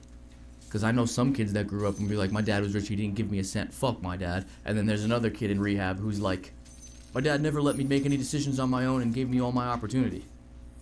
So every day I pray to God, there's a balance and a patience with my son, all three of my sons, to say, I know I'm, like, lightly messing you up somehow, I just, like, don't know yet, and hopefully it doesn't, like, topple your world. Before we continue, I've been drinking AG1. every morning for as long as I can remember now, because it is the simplest way I've found to cover my bases and not overthink nutrition, and that is why I partnered with them. Just one scoop gives you 75 vitamins, minerals, probiotics, and whole food ingredients in a single drink. Now, they've taken it a step further with AG1 Next Gen, the same one scoop, once a day ritual, but this time backed by 4 clinical trials. In those trials, it was shown to fill common nutrient gaps, improve key nutrient levels in just 3 months, and increase healthy gut bacteria by 10 times, even in people who already eat well. They've upgraded their formula with better probiotics, more bioavailable nutrients, and clinical validation. Plus, it's still NSF certified for sport, so you know that the quality is legit. Right now, when you first subscribe, you can get a free bottle of D3K2 and AG1 welcome kit, plus bonus AG1 travel packs, and for a limited time, US customers also get a sample of AGZ and a bottle of omega-3s. Just go to the link in the description below or head to drinkag1.com/modernwisdom. That's drinkag1.com/modernwisdom. Every single dad that I've had on the show who has achieved a level of wealth that's significantly greater than they grew up with has this exact same problem. They know that most of the things that they value in themselves were the byproduct of the struggle that they had to go through as a child. Yep. And they think, I don't want to rob my child of the opportunity to learn those lessons for themselves because I know how important those lessons were for me. Yes. Yes. Yeah. And at the same time, what the fuck was the point of working doing so it, hard if I'm not going to give them the opportunities that I didn't get? It's like the term Nepo baby. People be like, oh, like, you're a Nepo baby. It's like, but when a man, like, comes from nothing and makes something of himself, the second he makes something of himself, you become...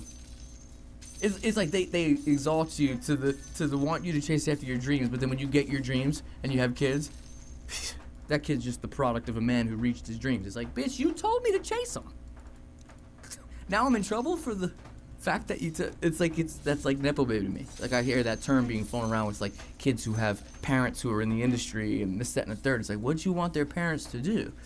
And if you are a Nepo baby, what do? You fucking wear a dunce cap and sit in your closet every night and just be like, I'm too privileged to like have an opinion or make art. Like, what are you supposed to do? I don't know. Interesting. You know Fred again? Yeah. You know, he, I think, comes from at least a little bit of wealth. I have no idea. I didn't know that. I found that out this week. I think family comes from at least some degree of what people will call privilege, I think. I get the sense, looking at the way that Fred presents and looking at the sort of shows he did, do you see that he did a miniature tour around the islands of Scotland? No, I did not. He played 200-person cap working men's pubs. Sick. And clubs. Sick. Right? And it was... Love it. Stornoway, these tiny little fucking islands, or the Hebrides or some shit off the top corner of Scotland. And the way that he presents online with his social media, very sort of marketing type thing, I get the sense that a lot of that will be an additional burden that Fred has to pay in order to like wipe the potential accusation of Nepo baby. Say that again. Rework that last part. He needs to what's called counter signal. Okay. That I'm playing these tiny shows. I'm not flying at this ridiculous, like, I'm a man of the people. Okay. In an attempt, this is an additional burden that he has to get over just so that people see him as someone that is remotely fucking resonant as a normal human. Got it. And because the accusation is so... And I mean, that's also, by the looks of things, like who he is. Like a pretty nice, chill, down-to-earth dude. Definitely. And the way that he wants to live and all the rest of the things as well. But there has to be in the back of your mind this weird scenario where you go, the privileges that I was afforded are a burden that I have to get over as well. Absolutely. I have to work harder or counter signal in this weird way or a downplay. That's, I would say the last 2 years have really started. I feel like he's on an ascension, and his moment is like happening, and it's all this stuff. So he's gonna figure that. He seems like a very brilliant, bright guy. So I'm sure I wish him the best of luck on that journey, because you're right. That is something that you have to deal with in the public eye. It's like, it's so fake that it's not fake, that I'm making fun of it for being fake. And by the way, go buy my album. It's like we're all on that. But I recognize there's another thing where it's just like something, or at least I'm trying to work on creatively, is just I am not apologetic for any space I'm in anymore. It's a waste of time. It's a creative waste of time. I can't. I have to believe I belong in a space in order for something to be believable. So for me to posture my whole life about making sure I'm accepted in the space creatively, again, as I talk within the music standard, I have a much more direct whatever. It's just like a waste to posture. That's another reason why it's like social media. It's like, you're damned if you do, damned if you don't. I'd rather just not be on it. All of the caveating dilutes down the purity of what it is that you're trying to say. Again, dude, it comes back to you're trying to justify yourself to people who don't understand what you're trying to do. Oh, you don't get it? Well, that's a shame. But if you try to litigate your way or caveat or create in advance some odd disclaimer that front runs the criticism that you think most people are going to have about... What are you saying? Is this... Welcome to politics. It's so arduous. Dude, I had... Bernie Sanders was on the show on Sunday. Really? Yeah. That came out 2 I gotta days watch ago. it. It's really good. It was really fun. In the space of a couple of comments that I saw. One was, this is absolutely unspeakable. I can't believe how judgmental you are. You are always shilling for the right, and it's obvious that all you're doing is like pushing these like hard right-wing views. And then the next comment that I saw was, you only interview liberal guests. It's evident who's paying you off. I screenshotted both of them and put them in Instagram stories side by side. I was like, a story of the internet in 2 slides. Literally. Sometimes I feel like, why do I even like? I'm being spit roasted by 2 people pointing in opposite directions. You can't be both. How could you be both villains? Well, apparently I am. Unbelievable. And this is the point. If you try and please everybody, you're going to end up pleasing nobody. And if you fucking caveat, you're going to dilute your work down so much. Double down until you really in your soul realize the error of your ways. If you don't feel like there's an error of your ways, you're going to turn into a super angry person. You'll be angry at yourself for kowtowing to the thing that you like, the rehearsed speech you're supposed to give everybody before you go into a space. It's a waste of time. Art suffers through that. Art suffers in the validation. Some of the best art comes from the people who were never supposed to get their hands on music equipment. Some of the best art comes from but to say you haven't paid your dues in the sense of blah blah blah blah blah blah blah blah blah. It's like, man, I'm not. You're barking up the wrong tree with me. The wrong tree. At least in the studio. Everywhere else in my life, I don't know. But I would never be able to go into the places I'm going into on the album without me being like, I am not, by no stretch of the imagination, asking for your opinion on that. Asking for your opinion on whether I deserve to go into that space or not, creatively. Where do you think about self-belief coming from? Because that sounds like an awful lot of self-belief. It probably has a lot to do with my father telling me I'm great constantly, my whole life. Even when I wasn't, he was so proud of me, playing songs for my family in the backyard. My son made this, and I'm like, Dad, it's not good. I made it. Stop embarrassing me. But looking back on it, it's like, you are spectacular. You're spectacular. Like I was told that for so long that I think your brain just snaps in and wires at a certain point, and you go, I'm spectacular. And when someone says,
no, you're not. You say, no, the man who made me told me I am, so fuck off. And then you look back and you're like, thank God I believed it even when it wasn't true. Because that's what got me to the place to be like, I got really, really good because I thought I was good, but I wasn't in retrospect. But maybe that's the whole equation. It's just like, even when you're not. Yeah, that gets really convoluted with self-belief, but I do think a lot of it has to do with both of my parents telling me I was great. You know what's strange? And some people to this day don't believe anything I've ever done is great. Dad does. Yeah, exactly.